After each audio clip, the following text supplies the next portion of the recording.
I think we're on. Woo! It's party time, you guys. It is? I guess. Oh, where's the thing? I don't know. Oh. You got it? I got it. All right. Make sure you mute it. There you go. I did it. I know what I'm doing. All right. This boy always thinks I don't know what I'm doing. So you can pull the mic in closer. Do we sound okay? Yeah. For any of our early arrivals here? Yeah. Let us know. Because our mic was sounding a little choppy. Yeah, we had some trouble. We've been working on getting her set up for a little while. Mm-hmm. Oh yeah, the Chicken Lord, you are fast. Chicken Lord! Hi everybody, welcome. Welcome to the room. I appreciate that you like my games. Sound is good so far. Okay, I'm a little quiet though. You just gotta be louder. I don't want to be louder. You just gotta talk louder. I don't want to yell. Here, let me see. I'm putting the mic as close to her as possible. Oh my god. My cat is on my knees. I can't move or she'll get sad, and I live my life to not make my cat sad. Welcome everybody. Hope you're all having a delightful day. Yeah. Hope you guys have been having a Merry Friday. A Merry Friday. Yeah. I feel like you should say that with like a British accent. I hope all you governors have been having a Merry Friday, or as we call it in the UK, a fridoodle. What? I'm sorry for anyone British in the chat. A fridoodle? Well, they have like cute words for everything. I don't know. Like a boot. Boot. I'll try to speak up. I'm sorry. I think Sonic should be a huge asshole at all times. All right, we're gonna play through the story mode of Sonic Origins, which is far and away the only thing I have left to do in it. It's the... I don't know. It says 2%. You might be lying. Yeah, okay. I played the first 2%, not on stream. I'm sorry, which involves watching the opening cutscene. But other than that, 100% of the museum, beat everything else. So yeah. Feel like this would be a good time, and that's in the Switch version, you know. And yeah. So let's start a new game. New game. Sorry, I can't have a Merry Friday as it is Saturday for me. Well, then have a Merry Saturday. These cutscenes are so fantastic. Yeah, they're very precious. I love the animation. Tyson Hess always does such a good job. And I love some good animation to appreciate.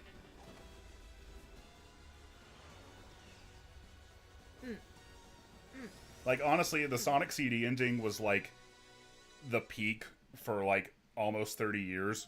The Sonic CD intro. Yeah. But I think those cutscenes are, like, the best Sonic has ever looked. That CD In my opening opinion. is very good, though. Oh, yeah. Take nothing away from the CD opening, obviously. Yeah. But yeah, oh man. So, funny thing, I, like, decided that I was going to take a break from playing Sonic games. Which I played... Sorry. Listen. Okay, listen. It should tell you something that I play Sonic games so much ordinarily that I have to consciously decide that I'm going to stop for any length of time. Yeah. So... It's like a battle of wills. So for, like, 7 months from December until the release of Sonic Origins, I played no Sonic games. My god. It's like, probably the longest I've ever gone since 1994 without playing them. Yeah. And then Origins came out. And you know, I was like, okay, I'm gonna make it till Origins. And, since then, I think this is almost the only game I played. Yep. Like you just now tried Neon White for the first time. Neon White had the misfortune of releasing right before Origins. Yeah. And I knew you were gonna love that, but you were like, no, it's my time now. Yeah, exactly. And then you went into the Sonic hole. and I just threw you some snacks down there. And I mean, yeah, I do love Neon White. Neon White is very good. But yeah, it was a good break. You know, the reason I decided to do it primarily is because like playing Sonic games is such like a comfort food for me. Mm-hmm. And over like the pandemic and lockdown and everything that happened in 2020, I needed a lot of comfort food. Yeah, understandable. So it kind of became a bit of a thing.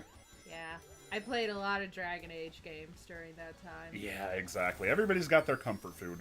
Mm-hmm. But yeah, it was a good time. Oh, we got a super chat. Thank you, Arkuda Chien. Thank you so much. King shit.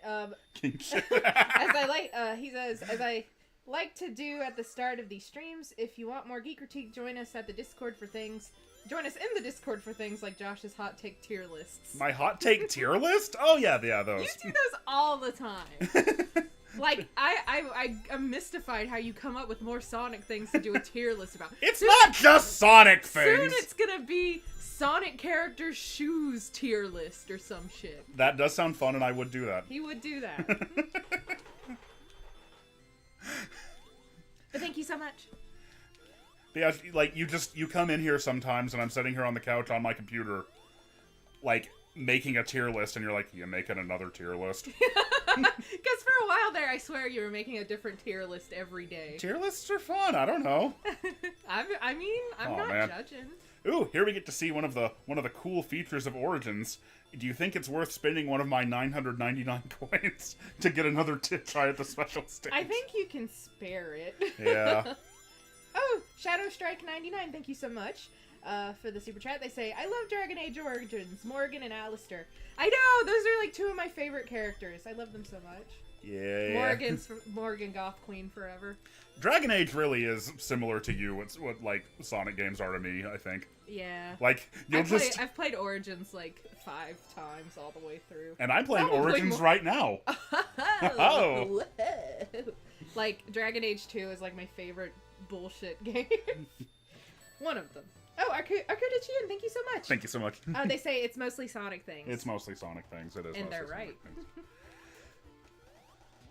Well, I don't know. Just for some reason, there seem to exist a lot more Sonic-related tier maker lists than there are other things. There is a lot of stuff to dig into with Sonic. Yeah, there's stuff like that. Sometimes I see people treat like elements of like Sonic lore or like rumors that happened years ago, and they'll bring them up like as if they're taking the position that every single person who is a Sonic fan knows what they're talking about. Yeah. And I've never heard of it. The deep lore, if you will. So like, yeah, there are so many what's the term? There are so many different hubs of Sonic discourse and fandom. Offshoots. Branches. Yeah. That like it was only a couple years ago that I learned what Nazo was. And I still only am vaguely aware of it. Mm-hmm. I think I've already forgotten again, but I'm sort of aware. You know everything. Actually, I don't even know if I'm saying the name right. Nazo, Nazo. Nazo, I think. I don't know what that means. That's fine.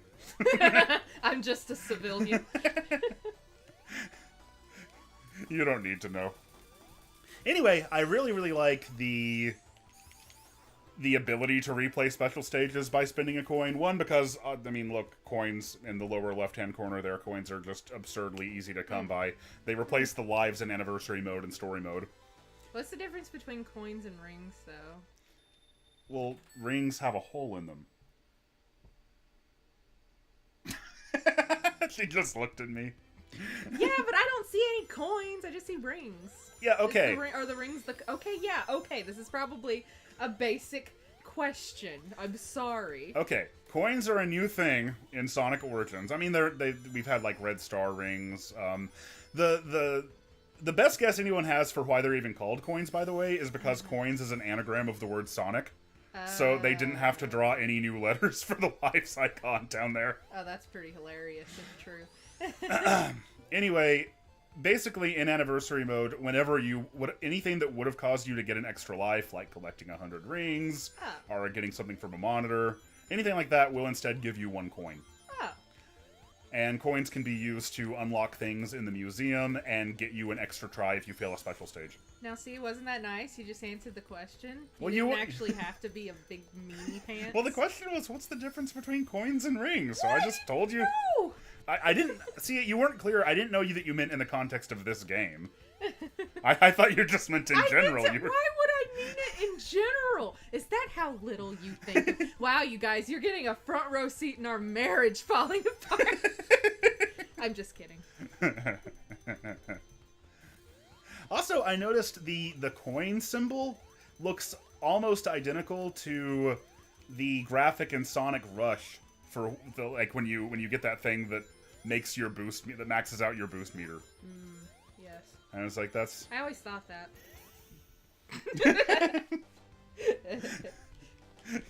You've been watching me play this game for a month and you only just learned what coins were, but you.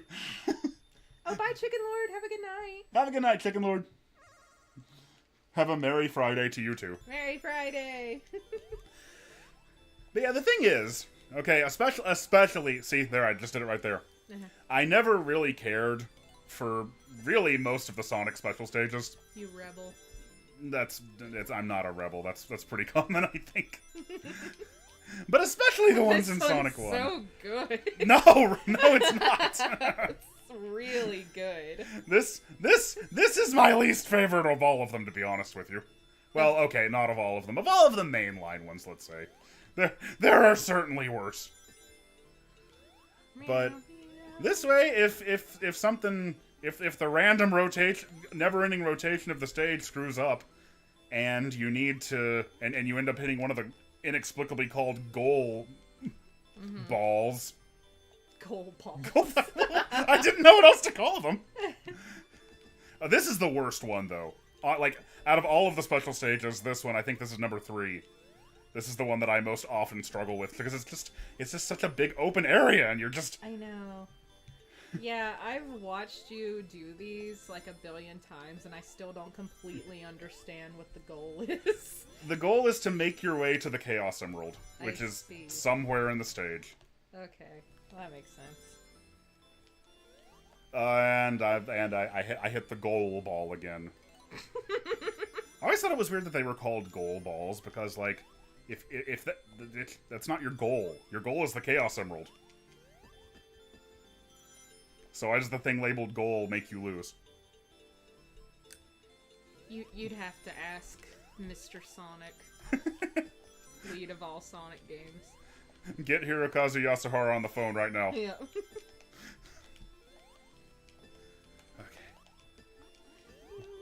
Like, you might be able to... You can hear the buttons just going crazy as I desperately try. I bet there's somebody watching who loves these and is phenomenal at them and is just judging me so hard right now.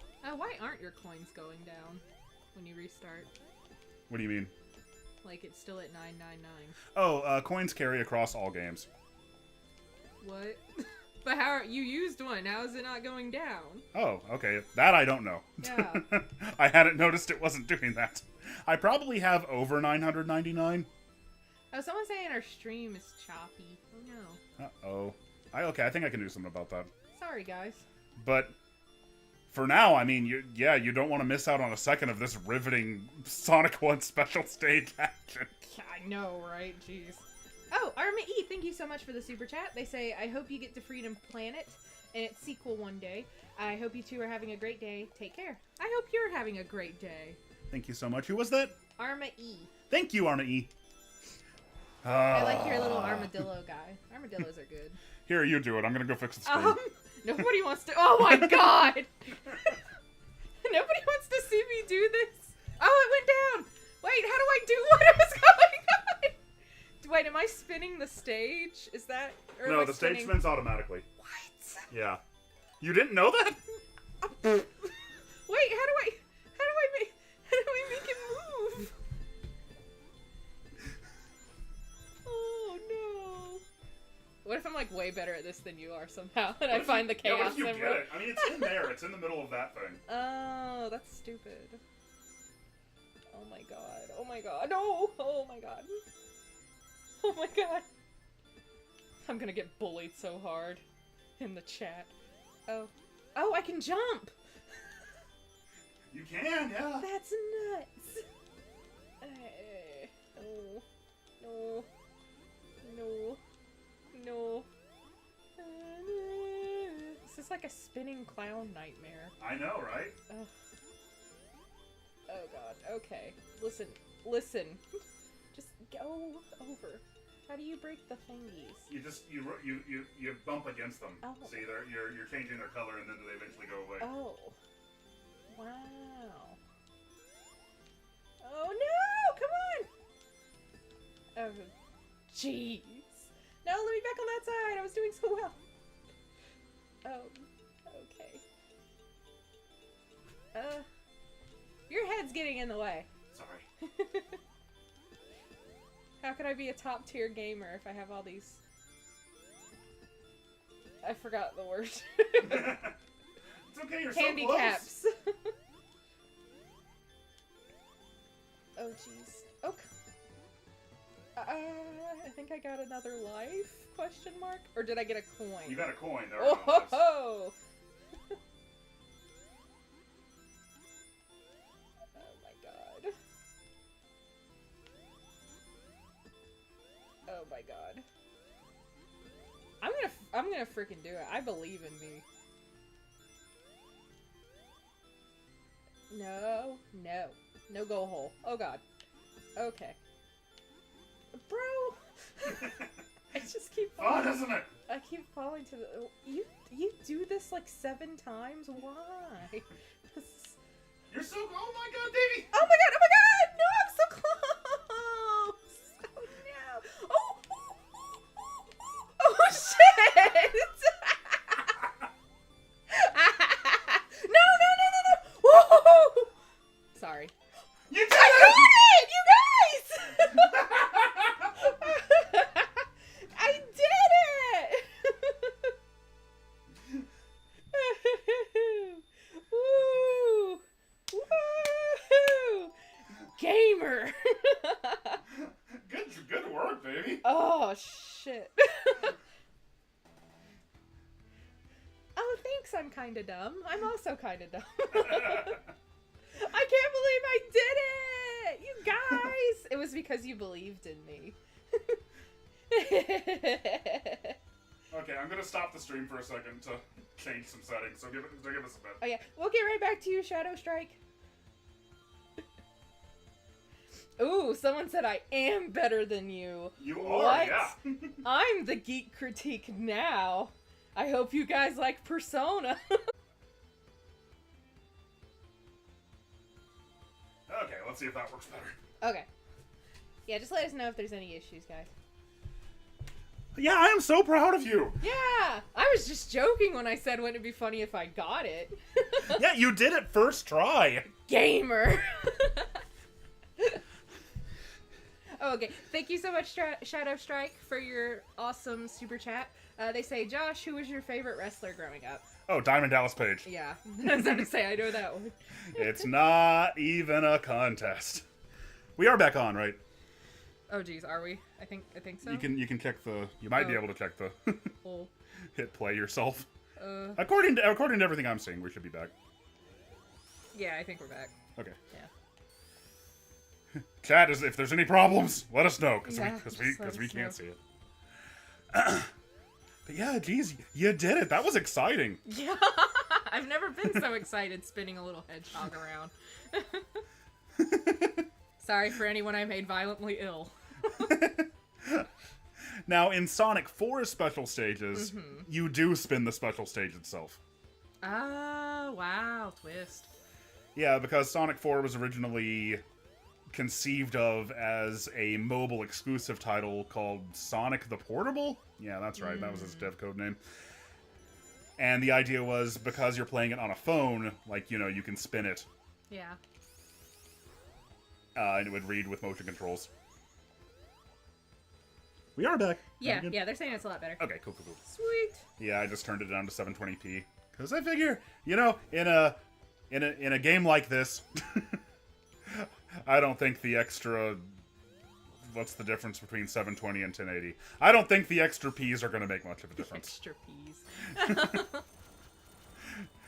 Especially not considering Sonic Origins applies like a filter anyway. Yeah. Chat says I'm one of them now. I'm a Sonic head. You are! Welcome! Woo! After Shay's last video, you did say you think about giving Mania a try again. I should. I mean, I was really enjoying Mania. See, I never really played Sonic growing up. We had a Super Nintendo and all that jazz, you know? Yeah, like, she said she you know, and this is understandable because of the way that I tend to play these games, but she said until we watched Shay's video, she didn't realize that you didn't really have to go as fast as possible all the time. Well, I mean, I just always, whenever you see people who are really good at it, they're just zooming around. Yeah. Oh, Josh is back to playing now. Yeah. So expect this part to take about 30 years. So get ready for the suckage to begin. No, it's one of those things where it's like you don't really enjoy something. Yeah. So you don't play it much, so you don't get good at it, you know? Sometimes when I make videos like where I'm critical of a game, you know, people will be like, "Well, you suck at it. You're no good at it. No wonder you hate it." And it's like, "Well, yeah, but like you don't tend to get good at things if you're not enjoying them in the first place." Oh, wow, you got that way faster than I did. Yeah, that one that you were on is the only one that really gives me trouble. Gamer. Okay, I feel better again. And you just did it like it was nothing. Oh no, did the stream die? Did it die? Someone said stream dead, question mark. Reptilian Samurai. Oh. Is it dead? I could listen to stay.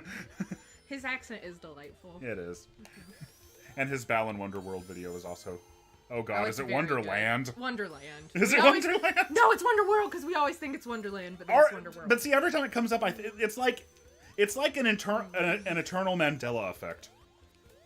Yeah. Well, they just had to be weird with the name.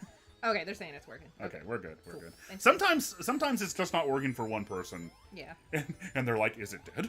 Yeah. Am I on Act 2 or Act 3? It is Wonderworld. Thank you, Lutaboo. Okay, Wonderworld. His Crash video is so good. I love that one. All of Shay's content is good. Shay is phenomenal. Yeah. Subscribe to Shaymay. Yeah, Shaymay's the best. Shaymay don't miss. This is the one lava ride that you have to take because of this. Oh. You have to wait on. Grant G, thank you so much for the super chat. Appreciate you, Grant. They say, just got here. Is that the voice of the person who screamed about Samus's bird dad? I love that bit. Care to give us a quick call? Yeah, that was me. Look, I'll prove it. Call! Yeah, that was her. That's me. Yeah, God, that other M video. I think that was the year we got together. Yeah, I think that was 2016. Yeah. No. Other M was 2017. Yeah, it wasn't that long after we got together. Yeah, because the 2D Metroid was 2016. Yeah. But yeah, back then she was my girlfriend. Now she is my wife. Yeah, put a ring on it. A Sonic ring. Whoa. Yeah, I should have given you a coin instead. What? You're sleeping outside tonight. You can't make me sleep outside. I can push you out there and lock the door.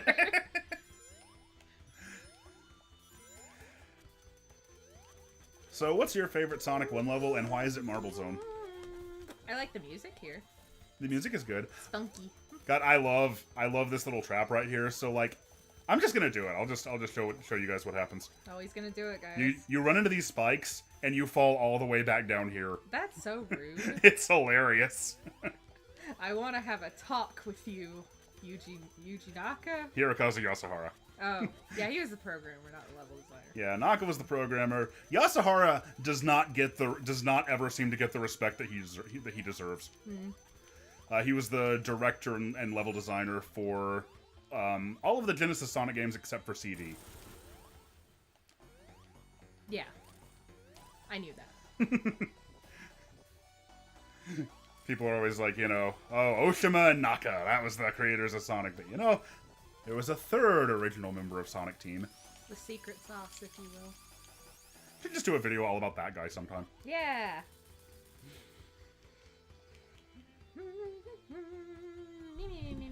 Yeah, I love I do love the Marble Zone music.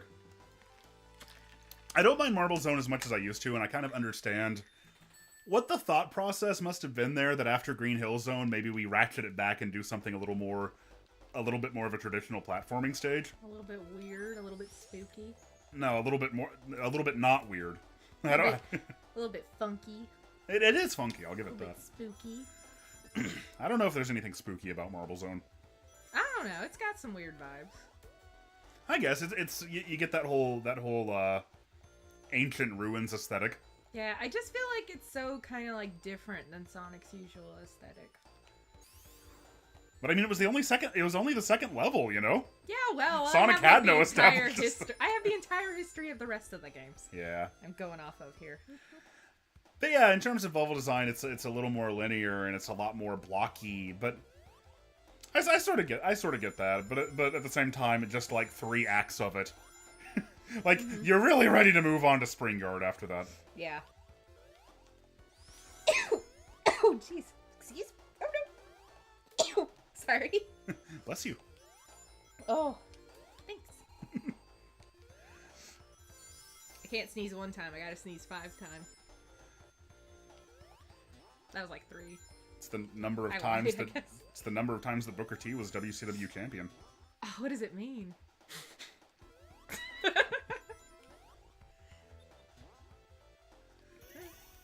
And obviously at this point I'm trying to go for Chaos Emeralds. Yeah. Figure if I'm gonna like, one unfortunate thing about story mode that I really, really wish, and I know this because despite this being the Switch version, I did already beat it on the PC version, to be completely upfront. Hopefully that doesn't like break break kayfabe for anybody. I can't believe you've broken the trust of the fans. But one unfortunate thing about story mode is that, like, in the original mobile releases of the Retro Engine games of Sonic 1 and 2, when you beat a game, you would like get a clear save file, and then you could select that and just have a level select of any character. It's the same way it works in Sonic 3. But in Origins, for whatever reason, that's omitted for now. That's weird. And I say for now because we know a patch is coming. Yeah. And we don't but know that's such a basic thing. Why would you just take that out? Or not include it, you know what I mean? Yeah. So I really wish that after you beat story mode, like, you just got a master level select where you could go back in and replay any level. Yeah. Oh, hi, Player 42. Welcome. We're playing through the story mode of Sonic Origins. Indeed. They were asking what was up. Yeah, anyone coming in now, welcome. Is the title not still Sonic Origins Story Mode? Did that get switched when I restarted the game? Yeah, I didn't even notice the title. Yeah, okay. Because I had to restart the stream. Somebody says, was Sonic 3 the first game with New Game Plus? You know, the first time I ever heard New Game Plus actually be called that was for Chrono Trigger. Yeah, I feel like it was only a thing I ever heard in RPGs. But it is one of the earlier examples I can think of like a linear platforming action game that like gives you a sanctioned level select after you beat it. At least it doesn't like otherwise have a world map the way that like Mario World does. Yeah. Sonic so ahead of the curve. Always was. Because he's very fast. Yes. Often he's too far ahead of the curve. Oh, hello, Kyle Furish. Thank you so much for your super chat. They say, I've loved your videos for years, and they are some of my favorite YouTube comfort food. Videos to revisit when I want to relax. Have some money. Oh, thank you. That's so kind of you. I appreciate that. That is very generous of you, and I'm glad. We were talking earlier about the importance of comfort games and comfort food, and yeah. Comfort media is some of the best media to be.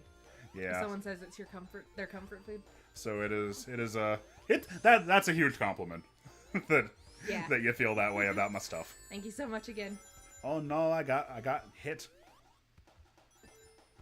We have comfort YouTubers like that too. Yeah, we do. I'm on Act 2, aren't I? Yeah. But that's okay. In Sonic 1, to get into the special stage, you have to beat the level with 50 rings. And since I got hit at the end there, I wasn't able to do it. But I got plenty of chances. And there are only 6 emeralds in Sonic 1. So... Yeah, I always say that about this song. About what? There's an Act 3? Shit.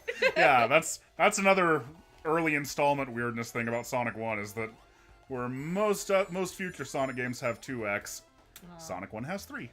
See, I was just testing you. I knew that. Oh, I'm kind of dumb said that you're the Kirby of YouTube. Cozy comfort videos. Man, that is high praise. Jeez, I look at Kirby and I get happy. So. I appreciate that. I don't think I live up to that. I don't I don't think I'm that good. But I appreciate it. I think you're that good. I'm not biased. You wouldn't be, no. There's you take a purely objective viewpoint. Bro, Sonic 4 had 4 acts? Well, it had 3 acts. Neon Icy. That's nuts. No thanks. It had 3 acts of like stages, and then the last one was a boss act. That's a butthole. Oh, I'm sorry. I need to mind my language. Well, it would be a good thing if it wasn't Sonic 4, though. Well, okay, yeah, good point. I don't know. That just feels so excessive to spend on one zone. Sonic 4, whatever else you want to say about it, it at least does a good job differentiating acts from each other. Not nearly as good of a job as, like, Sonic 3. Yeah. But, like, you know, each act does have, like, a different vibe and different music and different gimmicks. That is true. Oh, Colors had 6 acts? Yeah, but Colors... Says Max. Yeah, but Colors had, like, Man. Colors development was weird. This just shows you how little I know. I apologize. I spoke out of turn. Oh, it's okay. I mean, we've been together for many years, and I still know nothing about Persona. Not for lack of trying. Other than what Smash has taught me. Remember when you told me that you were thinking about playing 5 and I got excited? And then you never did. I played 5 for like 30 minutes that one time. I'm not holding a grudge. It's just such an issue of trying to make it out of the tutorial.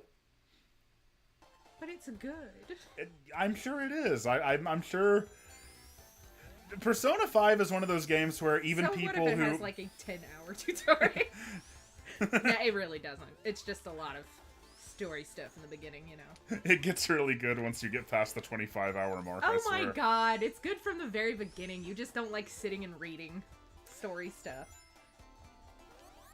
And I get that. I respect it. It infuriates me. Like, in a way I can't even describe, but... Don't give me tutorials, throw me into the deep end, and let me figure it out for myself. If I have trouble, I'll read the manual. What do you mean you don't have a manual? Oh my god, yeah, Reptilian Samurai, I still haven't beaten Royal. I haven't beaten the new content at the end. I beat the base game when it first came out, but yeah, there's so much at the end. Yeah, I remember when you were trying desperately to finish Persona 5. I know. and it gets so padded at the end. I think for like 3 days in a row, you were like, "Today I'm gonna do it. Today there cannot possibly be much more than this." There was one beach episode, and then there was another beach episode, and I love a good beach episode, but it just kept going. Ooh, I also like Labyrinth Zone. Everybody always complains about Labyrinth Zone. Nah, Labyrinth Zone's good. You like every zone. I don't like every zone. I don't like Wacky Workbench. I'm gonna tell Sonic. Labyrinth Zone, music's good. It's a good change of pace from like everything else in the game. And you get Starlight Zone right afterward. Is like a palate cleanser. Yeah, I don't know. I never... Even when I was a kid, I always enjoyed Labyrinth Zone. Yeah, I always thought Labyrinth Zone was really cool. All 87 times I've beaten every Sonic game. Oh god, only 87? Because you're still kind of starting out, aren't you? I mean, you gotta walk before you can sprint, you know. That reminds me of... No, wait, it's you gotta crawl before you can walk. It works either way. Well, you also have to walk before you can sprint. That's true, too. That's true.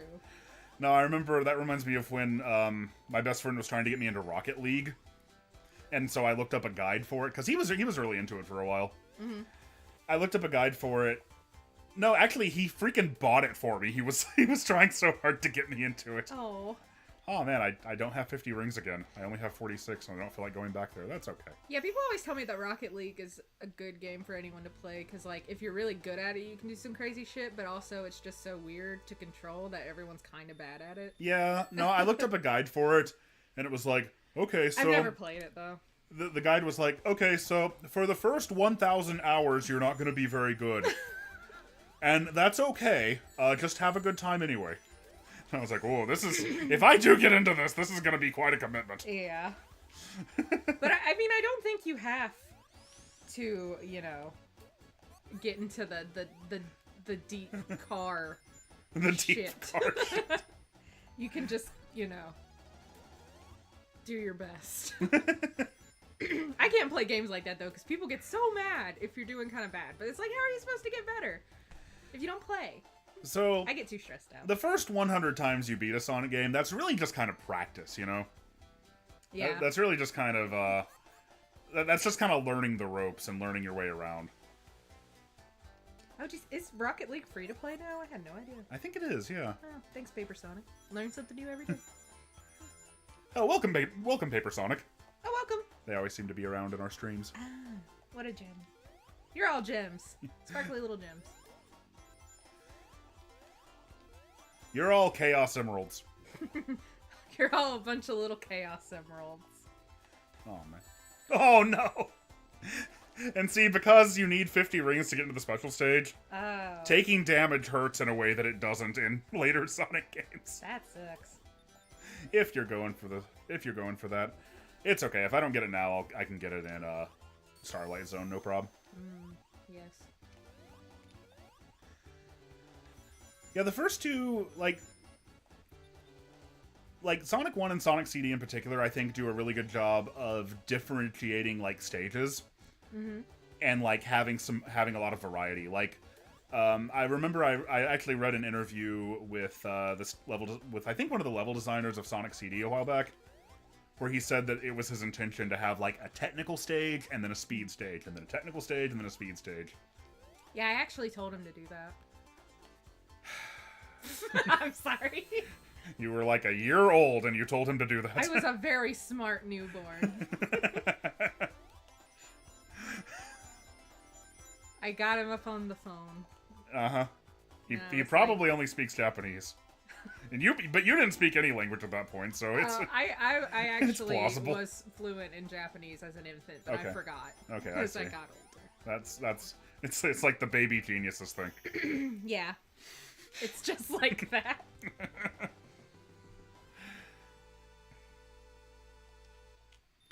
But yeah, Labyrinth Zone. What do you think?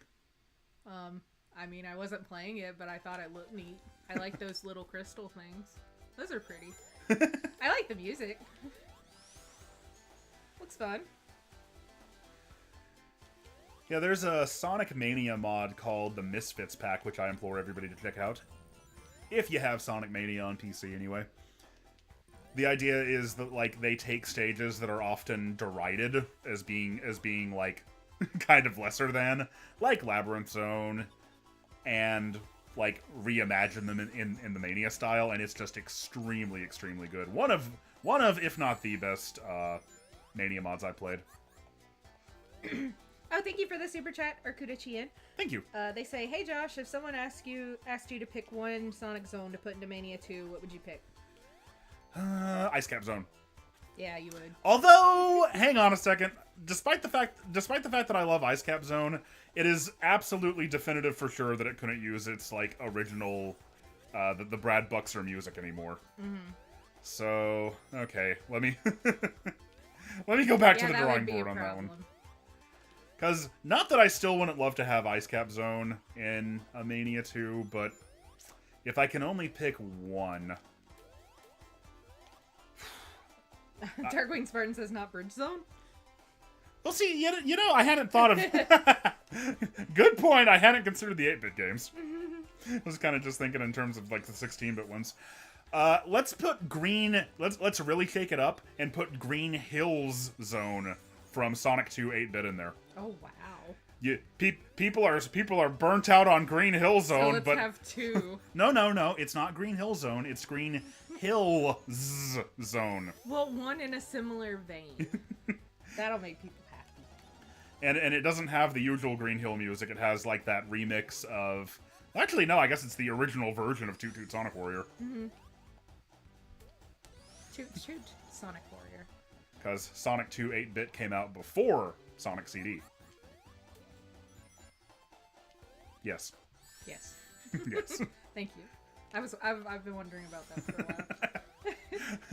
while. You woke up today and you were like, I'm trying to remember. Was Sonic 2 8-bit or Sonic CD? Sonic 2 8-bit was first.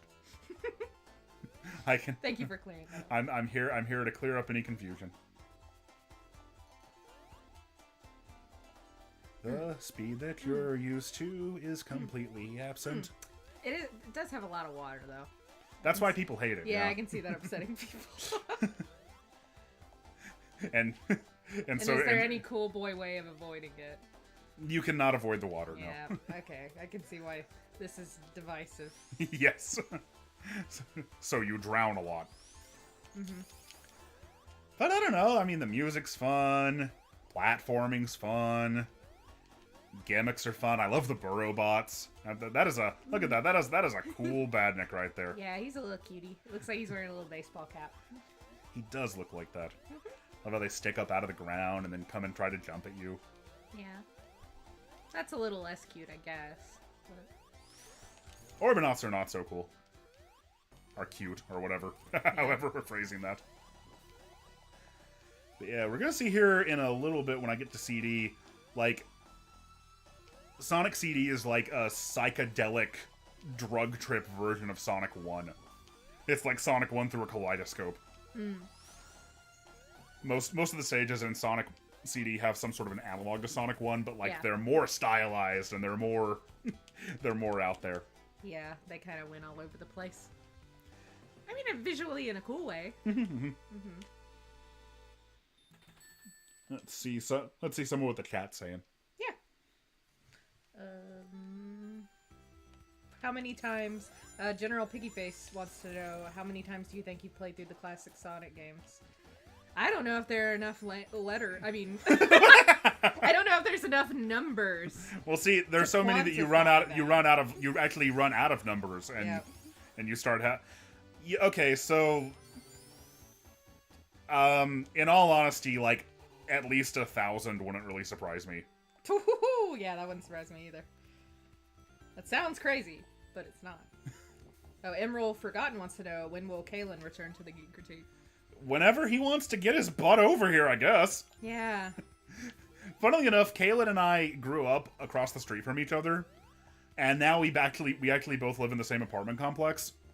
So, Kaylin, if you're out there and you happen to be watching right now, just come on over. Yeah, he's like a shooting star. We just see him sometimes, and it's always radiant. But then there he goes, over the horizon. He's like Halley's Comet. Yeah. Is that the one that shows up like every 78 years? I think that's it. I think that's it. Haley's Comet. Yeah. Reptilian Samurai wants to know, what's your favorite Sonic Zone? I don't know. That's tough. It's like asking, what's your favorite child? No, it's actually harder than that. That's rude. The best thing about Sonic 1 Special Stage is that there are only 6 of them. So that's not too bad. Max wants to know, was it Kalen who spilled cream soda on your That's right. Saturn? That was him. That was totally him. Well, he spilled it on all my Saturn games. Yeah. And we never forgave him. When he was 4 years old in early 1998. And he'll continue this penance walk for the rest of his life. And he's still paying for it. Neon Icy says Josh will probably name his child Green Hills. I'm betting on it. Yeah. Well, we've talked about naming our child Samus Knife Gun. I'm only half joking about Knife Gun. And that's because sword guns make you so angry. Sword guns don't make me angry. Yeah. I think they're funny, but they don't make me angry. When we first started talking, you went on a whole rant about sword guns. I did? Really? Yeah. I have you no did. memory of this. Because I would say sword guns are awesome, you hater, and you'd be like, no, they're so stupid. Okay, I was trying to just be a contrarian to give you to argue for the sake of arguing with you then. Yeah, well, I don't believe you. I think you actually hate. So I've got our entire relationship thinking that you hate sword guns. For no reason. I guess so. You need to be less good at bullshitting. I think they're silly. I think there's lots of jokes to be made at their expense. I love sword guns. But they're not like a bad kind of Like, silly. Squall sword gun, that's iconic. They're more like the idea of an edgy black hedgehog rocket skating with rocket skating with rocket shoes. They're sort of that level of silly. Yeah, I guess. You guess. Although, yeah, Knife Gun was after Big Boss, the Hi, I'm Daisy comic. Oh, was Knife Gun. Oh yeah, I didn't remember. That we got it from there. A classic for you guys. That's right. I forgot about that. Yeah. That is where we got that. Did somebody in the chat recognize it? Oh, they were just merely a fan was like, I'm hoping Knife Gun is after Big Boss's weapon. Yeah. But yeah. Knife gun.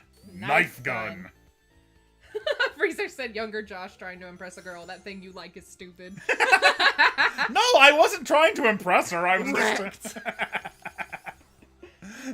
Clearly, I was not. I did not mean this to impress her. Oh yeah, sword guns are just, like Squall's gun in Final Fantasy VIII. It's like a sword with a big gun attached to it. Are there actually other notable examples of that, or is Squall the only real one? I mean, I feel like that's gotta be a weapon in Final Fantasy XIV. But I only ever play Black Mage. Does Square have a patent on sword gun technology? Maybe, I don't know, there's gotta be other I feel like I know a bunch, but it's like when I'm trying to think of it, I can't do it. I mean, there's, Nero's Revi sword in Devil May Cry. Yes. But that's not really a gun, that's like a motorcycle. I just love dumb swords. Motorcycle. I gotta say, motorcycle gun, motorcycle sword, I think is cooler than sword gun. Oh yeah, there is one in Ruby, isn't there? Ruibi. I'm still not sure how to say that. I never really watched it. I'm sorry. Pokemon Ruby. Yes, that one. Mm-hmm. Yeah, there would be a lot in Ruby. That last boss, by the way, is made harder by widescreen because it takes him longer to go around. Oh, King Raikou, thank you so much. Thank you, King Raikou. Little gem, little gem. Are we? I don't think we should start calling people who watch our stream little gems. Yeah, maybe not. That seems a little weird to me. Yeah, I feel like that could be misconstrued as something weird. We can say individual people are like, you're a gem. I don't mean anything weird. No, I know you don't. Like, if you're like a merchant in the medieval times and you open your little money sack and you have your cool gems in there, that's like what it is. What's the quote from Resident Evil 4? The Which merchant one? quote? No, Ooh, dead hedgehog! That's No! one dead hedgehog! You burnt him to a crisp! That's the first time I died, I think. Kaylin Buddy, thank you so much and welcome. They say, can't stick around, but I wanted to say hi. Hello.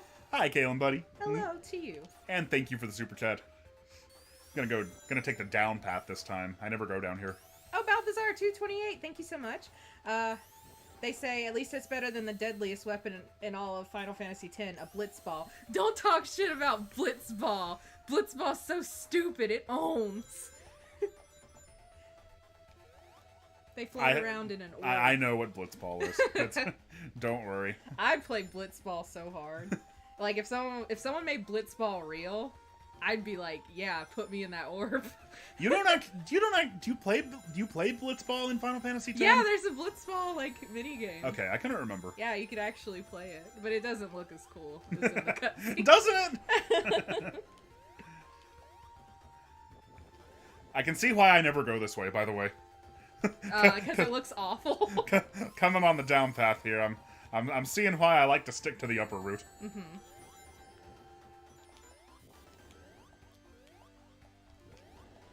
Yeah, I rented Final Fantasy X one time and made it, I think, about an hour in. This was during that time when, like... So, like, I loved Final Fantasy VII, right? Mm-hmm. And for a long time afterward, Who I doesn't? kept playing other Final Fantasy games, hoping that one would connect with me the same way, Yeah. and none of them ever did. Yeah. I mean, I've never actually beaten 8, so I think people are too hard on 8, though. I mean, 8's... I feel like I remember when 8 came out, and, like, there were two schools of thought on it. The people who, like me, who had come in with FF7 didn't like it because it was not FF7. But yeah, if you're just coming out of FF7. And that was like their entire... That's like everyone, so I can see that. That was like their entire frame of reference for what Final Fantasy was. Yeah. So it's like, why isn't Eris in it?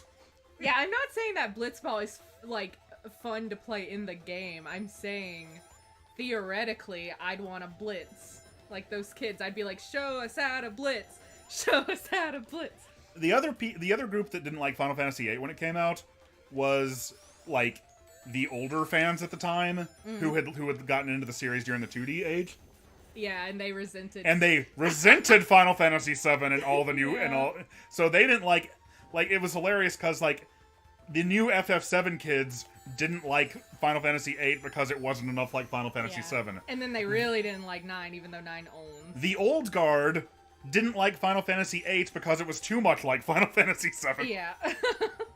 Oh, there's one of those coin monitors we were talking about earlier. Oh, Arkudachian, thank you so much for the super chat. They say, Thank you. hey Josh, tier list of Chaos Emerald / Time Zone / Super Emerald colors and designs. You better Man, get to it. I've never considered that one. Ooh, you also have to include the Chaos Rings from Knuckles Chaotix. Oh, yes.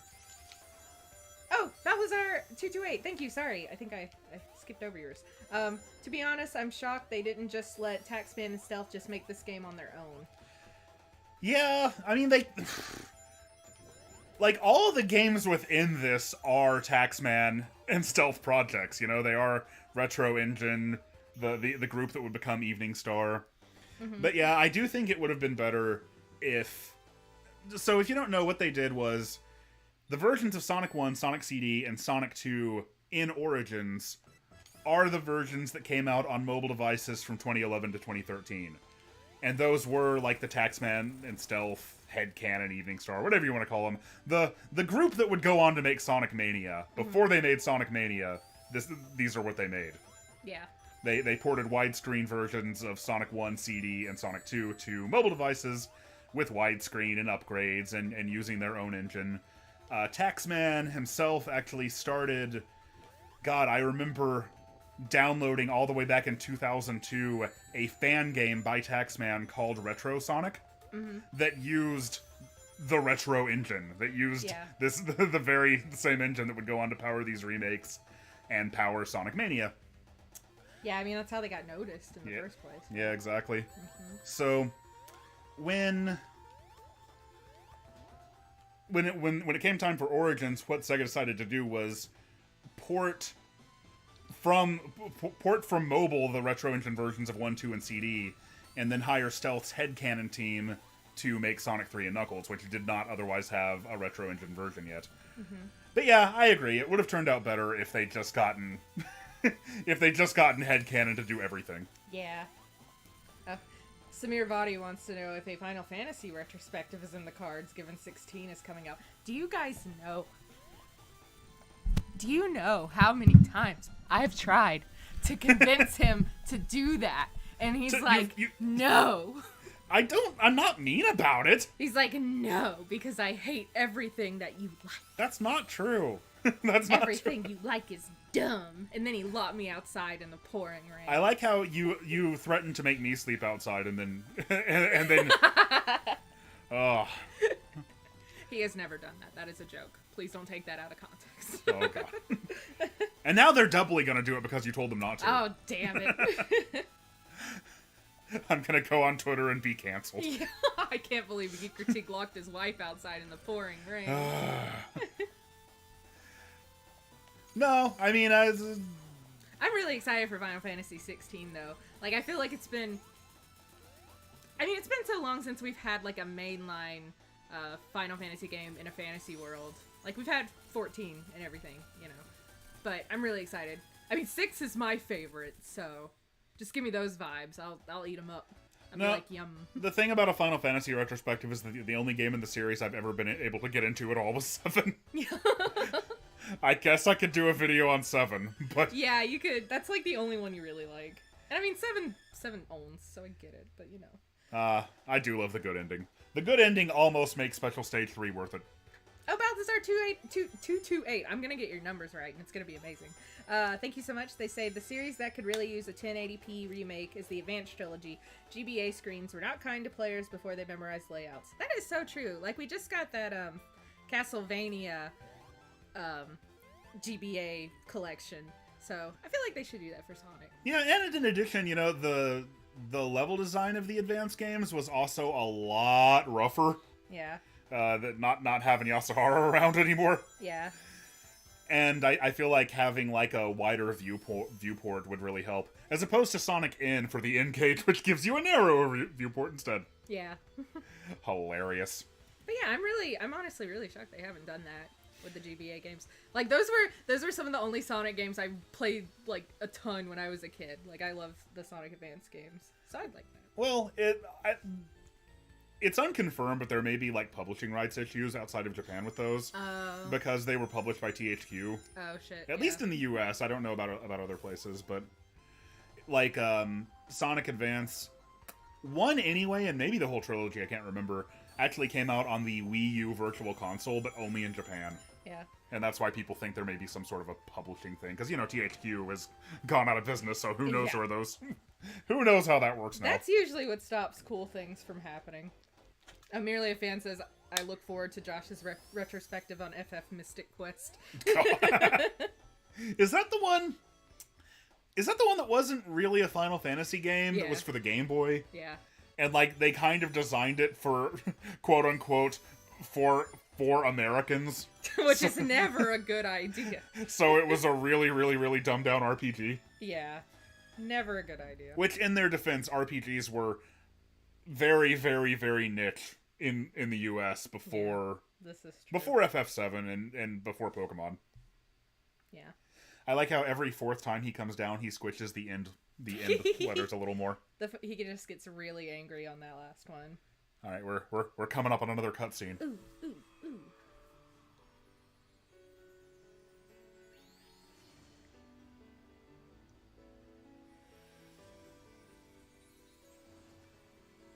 I just think that I wish we could just get a whole freaking movie that looks like this. I know.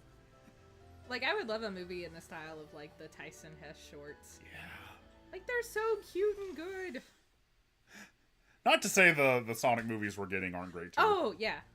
Oh, I love this. It's so cute. Yeah. It reminds me of being a youth playing with my tarot cards. I was very cool. I say youth, but I was, like, 24.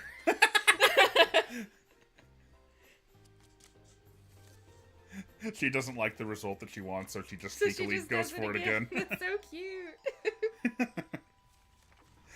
Yeah, this is neat. This is, like, the original Japanese manual mentioned that Amy went to Little Planet because she did a tarot card reading, and it said she would have a fateful encounter there. Yeah, I think that's such a cool little shout-out. Yeah. Oh, this one is so good, boy. I love those watercolors. God, you ask how many times in my life I've beaten these games. Another question would be, how many times in my life have I seen this animation? Yeah. Sonic Boom was the first favorite song that I ever had. Mm-hmm. It's a great song. It's a bop. You know, I learned a lot about the Tarot Arcana from Persona. I think that was some of my first introduction to it. I felt so cool and goth. I remember when I was a kid, my cousin came over, and because he was there as a special occasion, like, we got to rent a Sega CD, which was always such a treat. Like, Sonic CD when I was a kid was like this. It was like such a special game because I could only play it on that extremely rare occasion when, like, I could convince my parents to rent a Sega CD. I still think it's wild that they let you rent consoles. Like, I don't remember that ever being a thing when I was a kid. Yeah, it stopped being a thing. I'm 4 years younger than you, but... Yeah, I think the last time I did it, I rented an N64 when it first came out. Yeah, because So I don't remember that ever being an option. So it seems We like didn't have a Blockbuster though. But yeah, like I would let this intro play out over and over again and like crank the volume as loud as it would go, and my cousin would have his hands over his ears. But I just freaking loved it. Oh, 202 Dash, thank you so much for the super chat. Thank you, 202 Dash. They say it's currently a good time to play FF 1 through 6 now that the Pixel remasters are out. They are pretty banging versions. OSTs are also damn good upgraded. Oh, I didn't know those were out yet. That's awesome. Yeah, that's good. I know Square in the past has struggled a lot to put their 2D games. Yeah, Square has been kind of a hot mess lately. Square Enix. Just doing weird stuff. I mean, I think the industry, like, you know, I remember during the 6th generation reading how, like, the Game Boy Advance was keeping 2D alive. Yeah. Because, like, you still needed developers who knew how to work with pixel graphics because of that. Yeah. I think at this point we're just so far past those times that, like, a lot of developers and publishers and, like, people within the industry just genuinely don't have the expertise on this sort of thing. Yeah. And, like, nothing against them, it's just not something that you generally need to know anymore. But, I mean, like, all the hottest indie games are coming out with them good pixel graphics. Yeah, I know. It's not going anywhere. Thank goodness. Oh, Arcane the Misfit, thank you so much for your super chat. They say, Sonic CD's intro is the main thing that got me into drawing. I can't remember how many times I rewatched this intro when I was a kid. It's such a beautiful intro. I mean, I love that classic, like, 90s animation, so...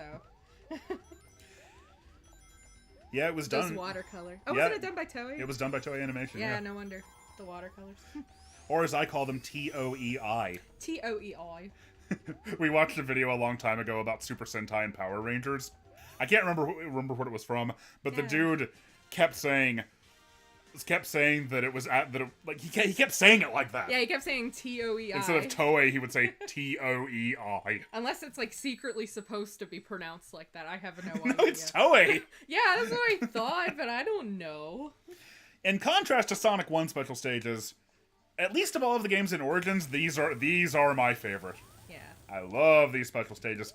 The thing about special stages was they were always kind of gimmicky because they I don't know, I always felt like they kind of existed mostly just to show off, like, Yuji Naka's programming expertise and, like, the cool thing that he could get the Genesis hardware to do. Yeah. And, you know, they would always be used as, like, back-of-the-box quotes of, like, amazing 3D special stages! Because look at how cool in 3D we can make our 16-bit hardware be. Yeah. Everybody knew that was the way of the future. Yeah, of course. It looks really good, though. I like it. But I think that's why Sonic CDs work so well, is because, like, the Sega CD actually had, like, something sort of like the Super NES's Mode 7, which is how that's done. So, like, it was less of, like, a gimmicky hardware trick and more just a built-in feature of the hardware. Yeah. And so, and also I love that, like, it's over as fast as you can get it done. Yeah. Like, my other problem with a lot of special stages is they're like, too much of a break from, like, the usual Sonic-y gameplay. Like the first game. Like the first games, yeah. Those are pretty rough. Or like the half-pipe in Sonic 2, where it's just, like, it's gonna take exactly as long as it's gonna take every time. Yeah.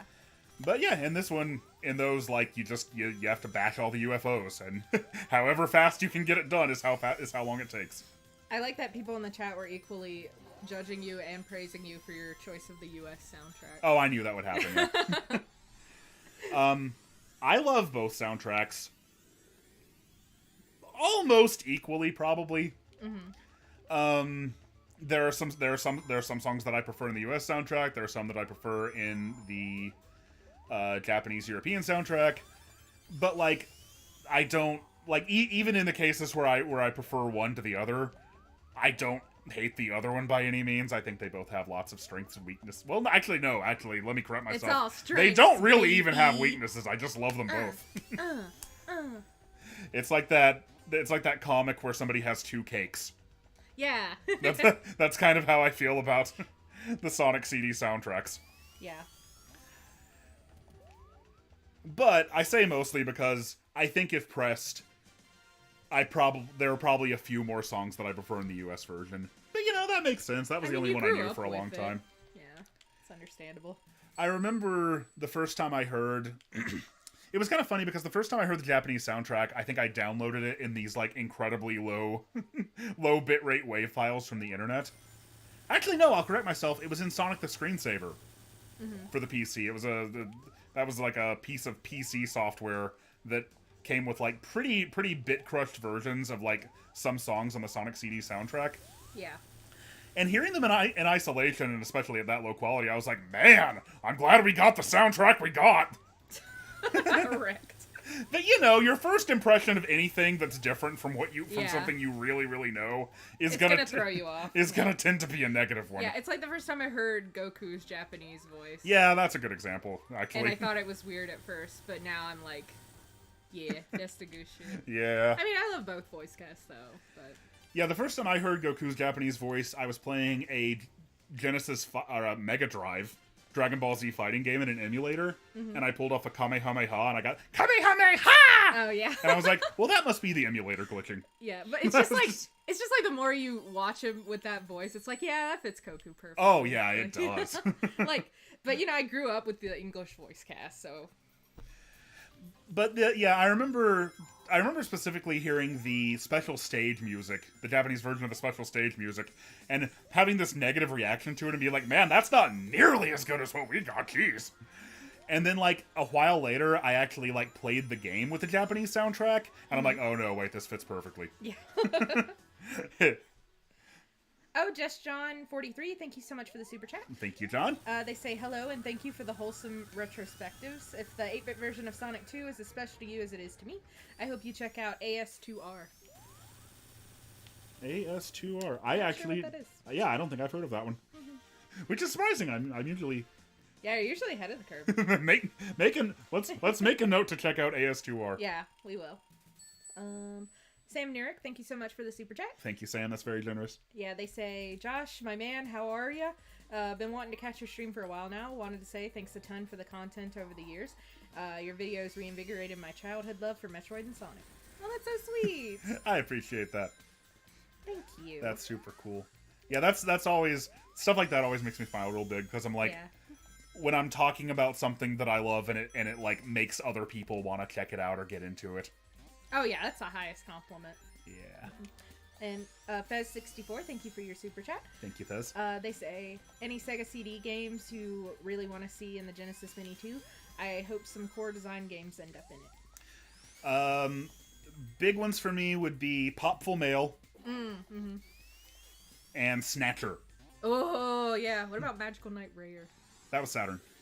Oh, damn. Sorry, I'm a bad fan. It's 2D, I understand. I'm sorry. But yeah, Snatcher would own. Because to this day, inexplicably, the only way to play Snatcher in English is with the Sega CD version. Yeah, that sucks. Like, it just makes things so prohibitively, like, expensive for people, you know? If you don't have other ways. And then Popful Mail has never had any sort of re-release either. Yeah, and that sucks. So that's the kind of thing that I'm hoping for, is like stuff that's never had an official release outside of the Sega CD and since the Sega CD. Yeah.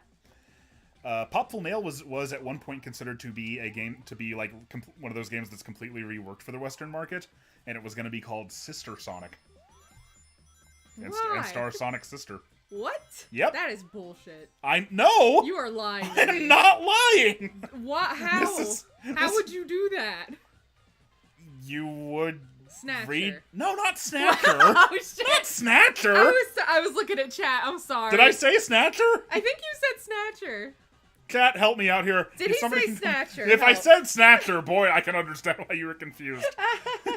But regardless of what I said, I meant Popful Mail. Oh shit! I'm sorry. Did you? Yeah, help us settle the debate. Somebody go back and find out what I said. But no, Popful Mail.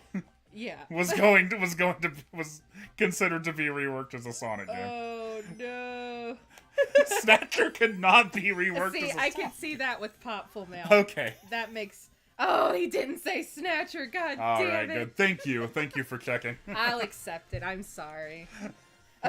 Freezer said abusive Josh is lying to his wife after kicking her out and locking the door. I know.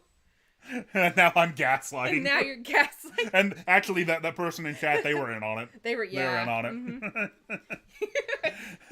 you have little crime friends. Yeah, exactly. By the way, my whole life was changed recently. How so? It's one of those things where you feel like your whole life has been a lie. Because I found out, and in my defense, this is noted absolutely nowhere other than the Japanese manual. In Sonic CD special stages, okay, so Sonic's running, here he goes. If you hold down, you slow down. Oh. I played this game for almost 30 years, and I never knew about that. Oh, that's nuts. And I bet a bunch of other people just learned to. I mean, I think it's kind of cool when you find a new thing in a game you've been playing forever. Oh, I'm not complaining about it. I'm very happy that I know it. It's just Yeah. whoa. Like that's one of the things I really love about these games, and I've been playing Sonic CD in particular a lot lately.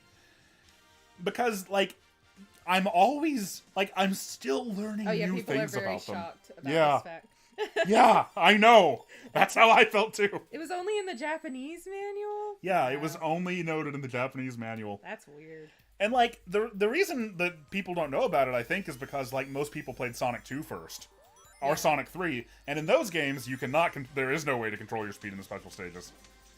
We're cracking this thing wide open, guys. So of course you're gonna play Sonic CD and just assume.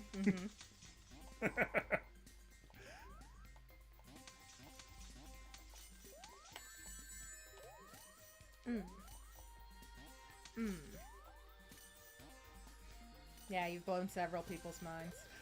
Night Slash says 30 years and I just found out about this? Yep. Same here, buddy. Well, Arcuda Chin was like, why is pressing down so unintuitive in Sonic games? I think I associate pressing down with going slow. And that's like the opposite of what you want to do. Yeah, that's true. But yeah, same thing. Sort of the same thing as the Carnival Night Barrel. Yeah. Yeah. Like there's nowhere else where you need to do that. Yeah, or where it does anything. They added the cute little animations to give you a hint though. Oh yeah. In Sonic 3 now, In Origins. In the Origins version, if you hold down on those barrels, then you'll look up and down. As we will see when I get there. Let's see, I know where the generator is. This is another thing, is I've been playing Sonic CD, I've been actually doing what I never used to do, and going for, like, the robot generators to make good futures. And it is... a lot better. Well, it's remarkably clear that this is... that this is kind of the primary design goal of the game. Yeah. It's not meant to be as like, rushed to the end as the others. Although it can be played that way.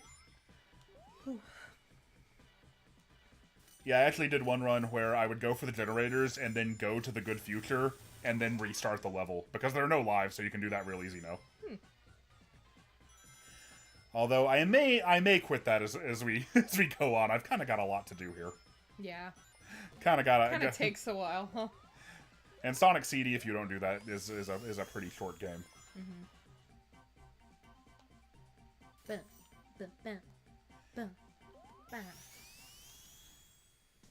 see. We should get the Metal Sonic projectors too. You know, there's an achievement in the 2011 version of Sonic CD, which I don't think you can actually buy anymore. Unfortunately, I think the Origins version replaced it. But it's called oh god, it's not Defender of the Future. That's Echo. That's Echo the Dolphin. Yeah. Maybe it is Defender of the Future though. I don't know. A little different. Anyway, it's get all of the do a playthrough where you get all of the robot generators and Metal Sonic holograms. Isn't that how you get the good future? No, to get the good future, you only have to get the robot generators. Oh, I'm learning so much. All the Metal Sonic holograms do is make animals spawn. Oh. And they start jumping all over the stage. Although some of them jump all over the stage anyway. Oh. You get a big time bonus for getting under 30 seconds. Yeah, Jesus. Oh, thank you for being here, MSO4. Have a good night. Have a good night. And now we see Sonic CD's equivalent of Labyrinth Zone. The big water stage. Tidal Tempest. Big water. Ooh, another cool thing. Let me see if I have room to do it here. Because you have the drop dash in Sonic CD. Oh no, the panics aren't gonna let me do it. Okay, this could work. If you have a wide enough area like this, you can actually time travel by just drop dashing back and forth. That's so Hacks. Cool. Hacks. Showing you guys the big tips and tricks. So if you're having trouble, Ooh. Ooh. I like the music here. Ooh. Ooh. Ah. It reminds me of like when you get to the levels in Castlevania Symphony of the Night, and there'd just be a funky jazz track out of nowhere. Gives me those vibes. I need to get back to that game. Yeah, because Symphony of the Night owns.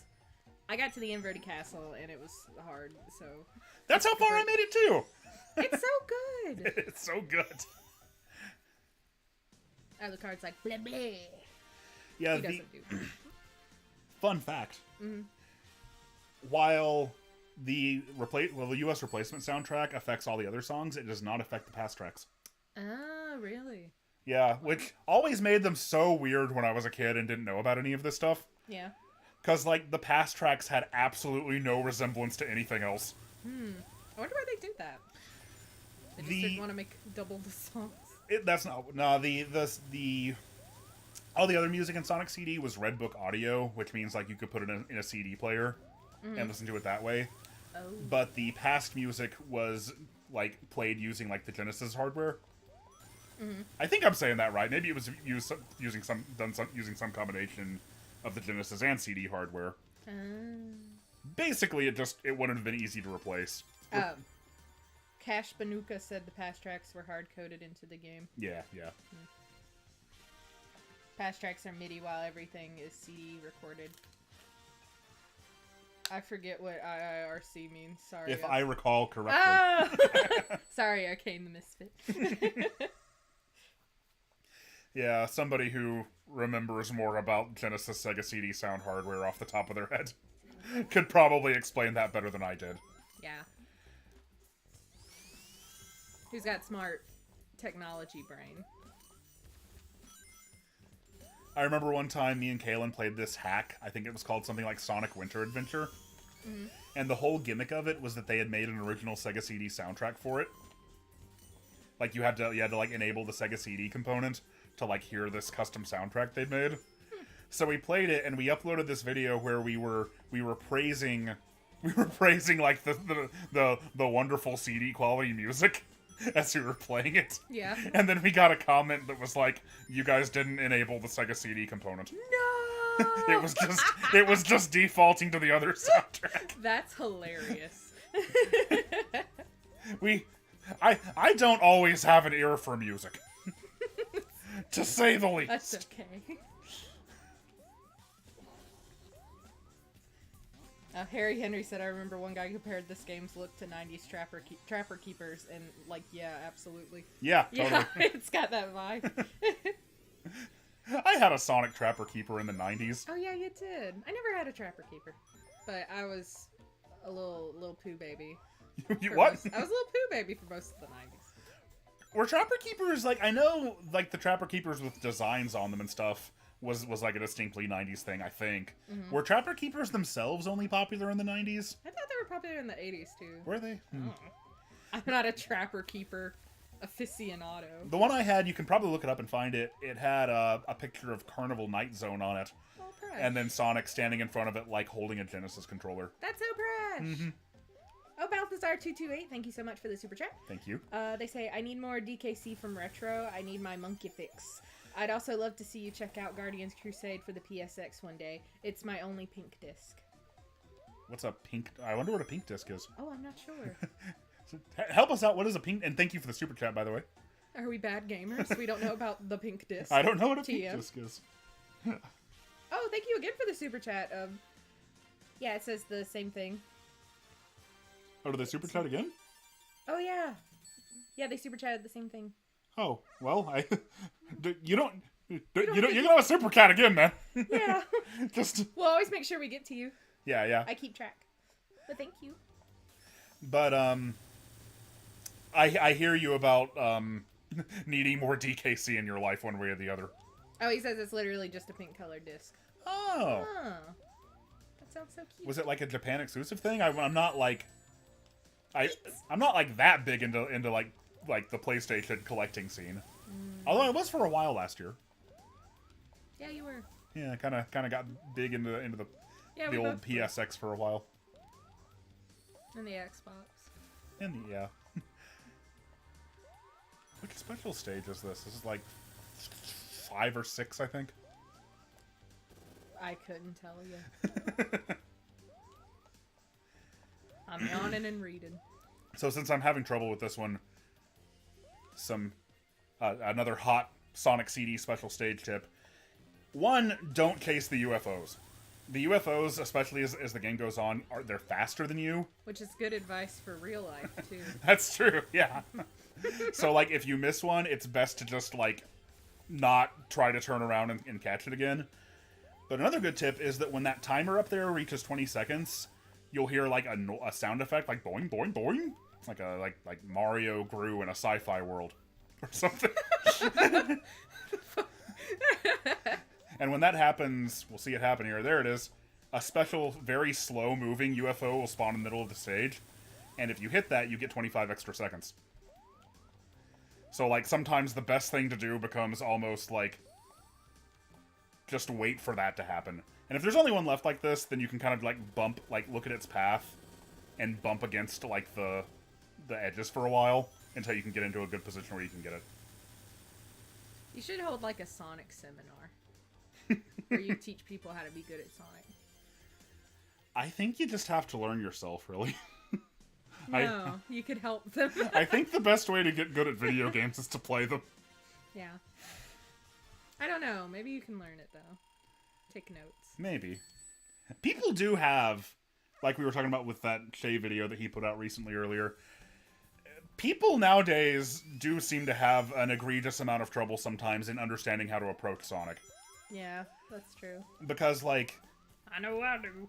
the whole syntax of, like, Sega's arcadey, and not just Sega's, but really the whole industry's, like, arcadey roots are, like, it's like, this is not the syntax of, like, gaming at all anymore. And, like, when it comes to platform games, even though Sonic did have a period where, like, everybody was imitating him, and you had games like Awesome Possum kicked Dr. Machino's butt. Yeah. And Arrow the Acrobat. In the long run, most platformers nowadays play like Mario. And, like, Mario is sort of seen as, like, default platformer design and, like, a benchmark of quote-unquote good game design. Which sucks. Get weird with it. But, like, I don't think Sonic games are designed poorly. I think they're just different. Yeah. I mean, I love Mario, but get weird with it. Oh, yeah, I love Mario, too. Not taking anything away from Mario. Yeah, of course. It's just that, like, the thing that set Sonic apart in the first place was that, like lots of other platformers, even back then, like, and through the NES era, had taken from Mario and, like, set their roots there. Not that Sonic wasn't also taken from Mario. You could not make a video game and not take from something from Mario. Yeah. But, like, the whole, like, syntax and the rules and the flow and, like, so much of it was different. Yeah. And that's what made it stand out, and that's not something that you could have done on 8-bit hardware, and that's why, like, that's why Sonic 1 stood out so much over Super Mario World. Yeah. Because Super Mario World was an extremely refined, next-generation version of something people had played many times before. And Sonic was something unlike anything they'd ever played before. And that's my seminar. Thank you, Professor Josh. You're welcome. Professor Geek Critique. Samir Vadi says Sonic RPG, but it's Persona style. Does Josh play? Yes. Anything Sonic. I mean, I remember when people were excited about Sonic Chronicles. I was excited about Sonic Chronicles because I still believed in BioWare back then. Everybody believed in BioWare. Dude, I found this post that I made in, like, when would that have been? Like, 2008? Where I'm like, geez, you know, Unleashed looks incredible, and this, you know, we know BioWare is making a Sonic RPG. Like, I really think we're on the verge of a Sonic renaissance here. Oh, no. And I still think that that was a Sonic Renaissance. Starting with Unleashed, but Chronicles was not a part of that. No. it wasn't a part of that, no. But still, what a thing to do. BioWare was just like, yeah, I want to make a Sonic RPG. Let's do it, boy. Got it. Like, the gulf between what people thought that was going to be and what it actually was. And, like, for the record, I haven't played much of it, but I have heard from people who have played it that it's not actually that bad. Albeit the music is bad. The music is terrible. The music is terrible, wow. Doesn't Steven love it, though? I don't know if he loves it. It's the ones... I think... Let me make sure I'm remembering this right. Chronicles is the one Sonic game that he's beaten that I have not. And the only Sonic games that he's beaten, I think, are Chronicles and Generations. Yeah, that makes sense. He did love Generations. Yeah. Yeah.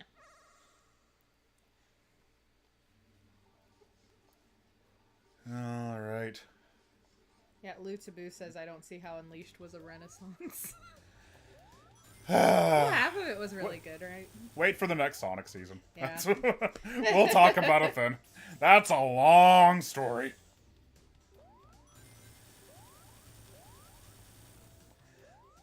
I do love Unleashed, though. I know you do.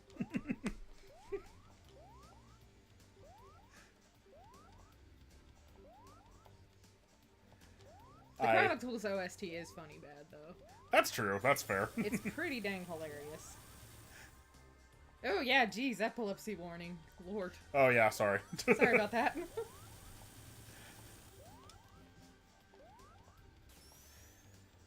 There were...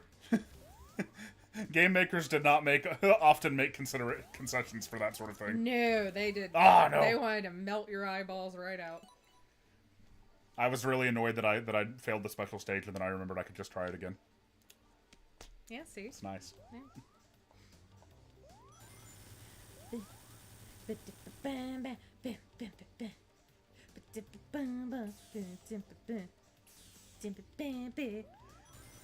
You guys like my remix? Sorry. This is really some valuable and insightful commentary. Oh my god.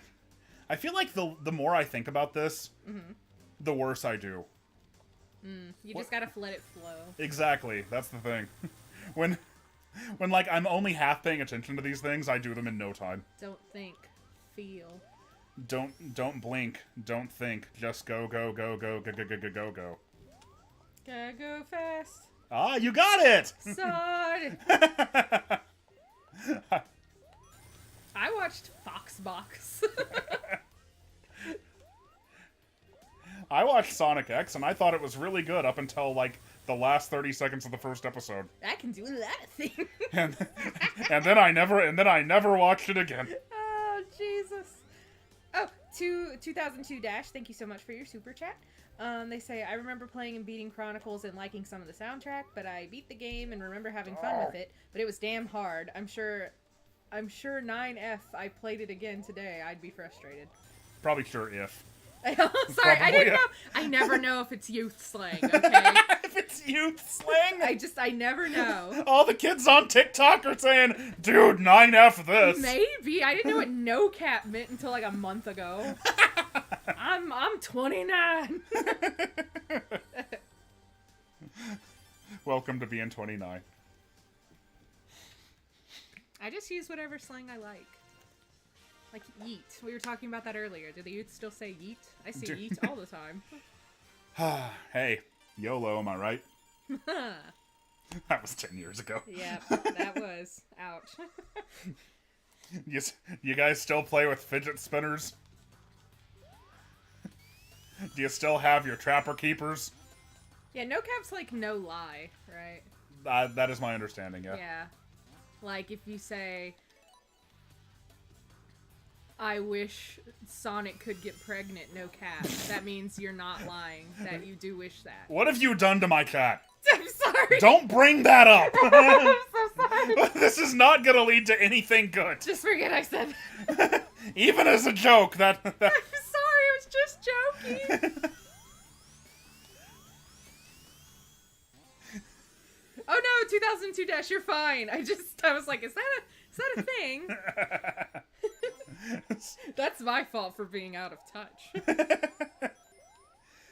The nice thing about like being me is like, you know, that people post that meme is like, I used to be with it, but then they changed what it was. It'll happen to. I was never with it in the first place for even a second. I was never with it either. So No.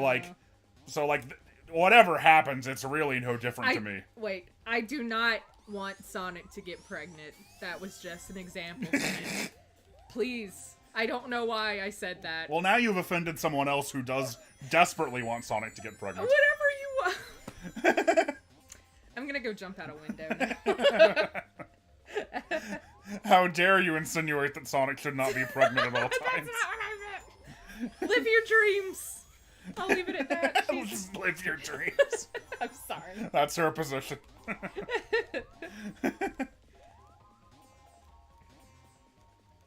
Oh yeah, Sonic X only got a third season because of Western popularity, right? Yeah, that's true. E122 PSI says. I don't think that third season even aired in Japan until relatively recently. That is so weird. Though I don't know if it had a known Japanese dub before that. I imagine it did. Yeah. Yeah, Sonic X was one of many times over the years when Sonic Team has been like, we need to try to make Sonic more popular in Japan, and it never works. It never works. It's like making the Xbox brand more popular in Japan. They just... Yeah, it just ain't gonna happen at this point, huh? But it was popular in the Western world. Yeah, I was mostly on Foxbox for Mew Mew Power. Tokyo Mew Mew just got a new anime. I need to check it out. You know, I discovered anime because of a Sonic cartoon. Oh. Actually. Was it that OVA? No, it wasn't the OVA, actually. No, at one time, Sonic Sat AM aired on the USA Action Extreme Team, which was like I think it was like an afternoon cartoon block. Mm-hmm. And it's kind of funny because this was, you know, several years after Sat AM was canceled. And I never liked waking up early at all. So I rarely got to see Sat AM because as the name suggests, it aired on Saturday mornings. Yeah. But then I got on the internet in like the mid 90s, and Sat AM was like the most popular thing. Yeah. It was all anybody talked about when it came to Sonic. Like, if you told somebody, I think I said this in the Sonic Jam video, in those days, if you said you were a Sonic fan, people would assume that you were talking about Sat AM. Yeah, the cartoon was really big. I watched it when I was a kid too. And like people who liked the game specifically differentiated what they liked by calling it Sega Sonic. Yeah. So I didn't know that. Yeah. So anyway, the point is, because of its popularity online, like I wanted to see more Sat AM, because I didn't really, I had a couple of VHS episodes of it, but I hadn't really seen too much of it. Yeah. So I started watching USA Action Extreme Team, and what was also a part of that block, but Sailor Moon. Oh yeah, that'll do it. Yep. And like, you know, I remember being like, okay, there is something really, really different about this cartoon. I don't know what it is. Well, actually, I very quickly learned what it is, because like I said, I had the internet.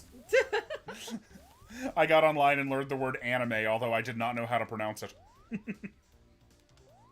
I was 9 years old, don't look at me like that. I'm not looking at it, I was like, how would you think it would be pronounced? Anime? I think I thought it was like Annie, maybe. Anime. I can't quite remember. That's adorable. Why would I judge you for what child you thought something should be pronounced as? Well, I thought I could only see you in my peripheral vision. So I had a friend who called manga manja, and somebody's gonna bully me for calling it manga, but that is what I've called it my entire life. I think if you're saying it in English, manga's fine. Well, people say manga, you know. Yeah. Manga. Well, manga would be the correct Japanese pronunciation, right? I think so. But it's kind of like how we say like karaoke. Yeah. And that's not how you would pronounce it in Japanese at all, but like that's... Yeah. But yeah, okay. I discovered anime because of Sonic. How appropriate is that? but not because of the Sonic you'd think, but because of Sad AM. Man, I just kind of feel like anime was always kind of there when I was growing up. It was when you were growing up. Yeah, because I had Toonami. I watched that good G Gundam. Yu Yu Yeah. Hakusho. We had the good shit. We were lucky. With those good 90s dubs. Yeah, say like anime when I was like a kid, and like a kid, not like a preteen or teenager yet. Yeah. Like anime was basically non-existent because it was like post Voltron and like pre Dragon Ball. Yeah. So, and Sailor Moon in its original airing came on Fox at like literally 6 a.m. Yeah, and was horribly butchered. Oh yeah, so I remember seeing commercials for it like while I was watching Power Rangers, but like I was never going to be awake at 6 a.m. Yeah.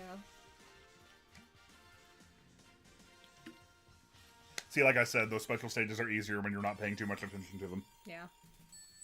I also knew a guy who pronounced memes meme. I knew someone who pronounced memes. They pronounced them like memes. Yeah, they were like trying to weave it up or something. Like, it's a meme. Why would you think it's meme? Meme was a word before that. That was another funny thing about the internet pre-broadband. Like, if you read a word or a name or something, you would not have any idea how to pronounce it. Because there was no way, like, there was no audio, there was no video, it was all just text-based. Oh, 2002 Dash, thank you so much for the super chat. Oh, you're the best. They say, bought Sad AM at, like, Target. Loved it. Asked my brother where the next season was. One of the first times I found out shows could get canceled. Then I ended up reading his full Sonic Archie collection to fill the void. Oh, that's heartbreaking. Yeah, Sad AM ends on a cliffhanger. Because they really thought they were going to get that third season. That's so sad. And that kind of thing is devastating when you're a child. And fans have been trying to revive it and try to get a third season off the ground ever since. Yeah. Like, the entire time I've been on the internet, there have been projects to make a third season of Sad AM.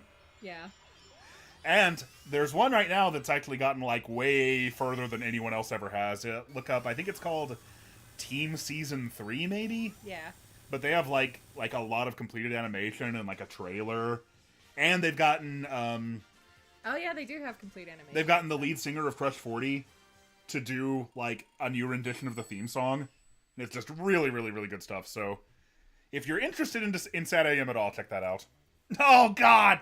What? Oh, God! What? It's Wacky Workbench Act 1! Oh, Fez64, thank you so much for the super chat. They say, Hygrosity.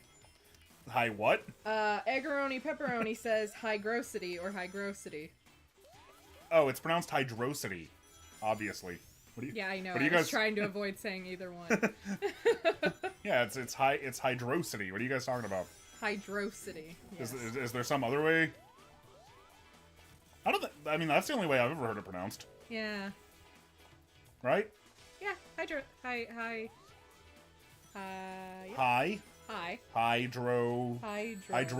Yeah. Yep. Yeah, that's how I've always heard it. Hydrosity. Yeah, because see, like a lot of people don't know this, but it's actually a pun on the word row. Mm-hmm. It's like rowing a boat. Like rowing a boat, yeah. The water. That's right, yeah. And that's actually why in the Sonic Mania version of Hydrosity, they added a boat section as a reference because people always said like, why is it called Hydrosity if there's no boats? Yeah. It's weird that they went for that pun, and now rowing. There's a boat in it. Yeah, so it's all cleared up, and we don't have to talk about it anymore. And I mean, I guess even in Mania, you still don't technically row the boats, but like that's okay, right? It's the idea of a boat. Did I make a good future? Oh, it doesn't matter anymore. I got the time stones. Okay.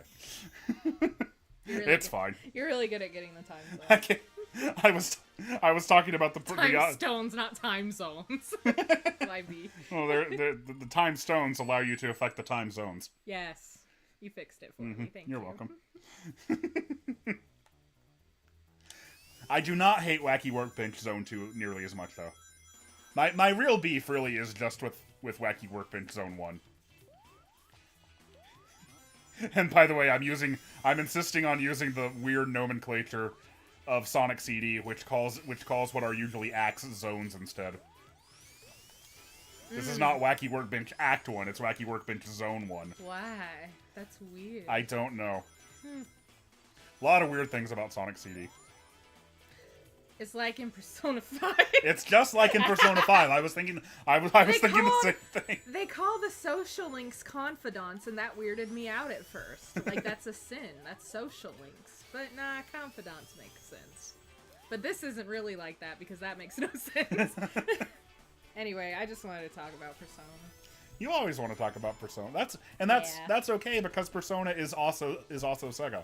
That's true. It's still in the wheelhouse. Remember there was like that crossover stuff between Persona 5 and Sonic Forces. Yeah. You could dress your avatar up as Joker. Yeah, and then there was that cute Sonic outfit in for Morgana. Yeah. Persona 5. Yeah, that's Darkwing Spartan's icon. Whenever I see it, I go, "Oh, Sonic Morgana." Sonic on. By the way, I love I love all of the backgrounds in Sonic CD, but I especially love some of them. The other day, I was like trying to like wind down and get sleepy and go to bed, and I was playing Sonic CD, and I kept just like stopping somewhere and like admiring the background. Yeah. Quartz Quadrant, Good Future, excellent background, especially the indoor sections, like the scope back there. Really, really good stuff. And this one's just so colorful. The Sonic Morgana outfit isn't in Persona 5 Royal? What? I didn't know that. Darkwing Spartan, that is a sin. Oh, I thought I was on the... I thought I was on the next section. Why would they take that out? I was so upset, rather. I don't blame you. I'm really upset.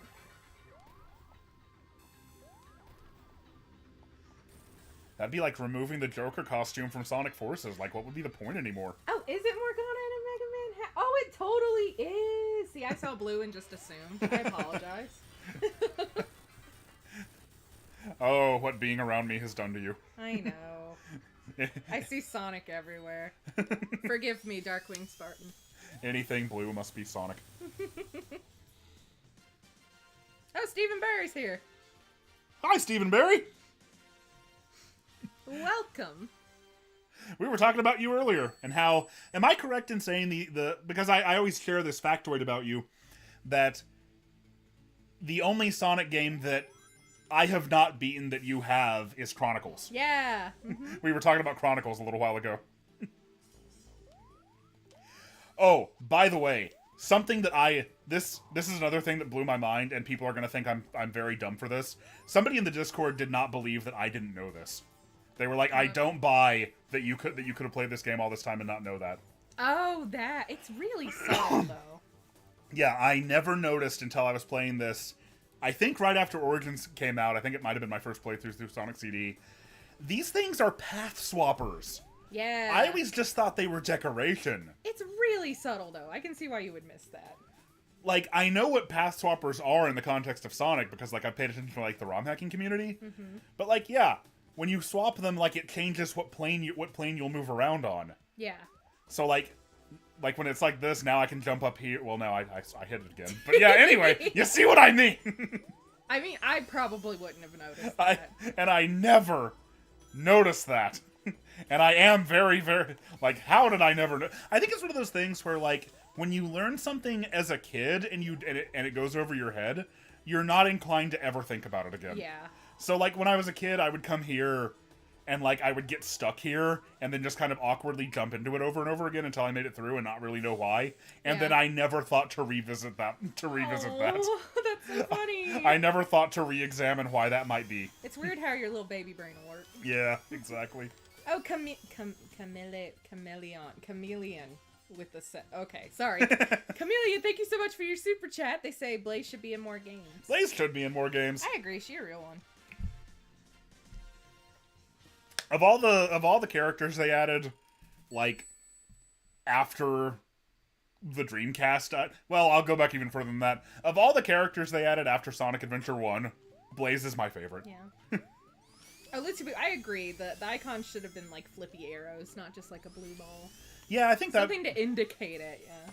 It's just one of those things, sort of like we were talking about earlier with, like, how you can't, how you can hit down to move slower in the special stages. Like, in no other place in the entire series can you, like, control a path swapper. Like, path swappers are all over the place in these games, but they're invisible. Yeah. Like, that's how loops work. Is like you run through an invisible path swapper. Oh. But, like, the idea that you could actually directly influence it would never have occurred to me normally. Yeah. Let's see. I think it needs to be like that. And you can see how much more confusing this level would be if you didn't know that. Yeah. Oh, absolutely. Because, like, you just God. get caught and get stuck and move around a lot. That would have made me so angry as a child. I'd be like, what's going on? Oh, even not knowing that for almost 30 years, I always love this level because the look is so cool and the music is very pretty. I like the twinkly stars. And this is one of my favorite songs in Sonic CD. Oh, Fest64, thank you so much for your super chat. Thank you so much. They say, thoughts on Origins. I mean, broadly, my thoughts on Origins are that the worst thing about it is that it could have been better than it was. But I still think it's pretty damn good. Yeah. Like, I have some complaints and some nitpicks and some things that could have been better about it. And, like, I care enough about them that I actually wrote a letter to Sega's headquarters. That's so cute. Yeah, you did. No, you typed it out. I typed it. Yeah, but still. I hand wrote on the envelope, though. Yes. There was a handwriting involved. But, you know, it just has... It's stuff that the majority of it is things that, like, you have to be, like, so into these games and so familiar with these games to, like, even pick up on them. Really, like, the Retro Engine versions were always like this. They were always, like, a little bit different than, like, the original formula was. Which, with Sonic CD in particular, was actually, like, purely a good thing. Because, like, Sonic CD itself was the only one of these games that didn't originally have Yuji Naka on the team. So they were just, oh crap, I might lose this. Perish the thought. Oh, I lost it! I lost the Metal Sonic race! Oh, that never happens! Oh, he was smug. He was so smug about it, too. But anyway, point is, the Sonic CD on the Sega CD had, like... They were basically using Yuji Naka's engine without Yuji Naka being there. So it had all kinds of, like, weird little idiosyncrasies.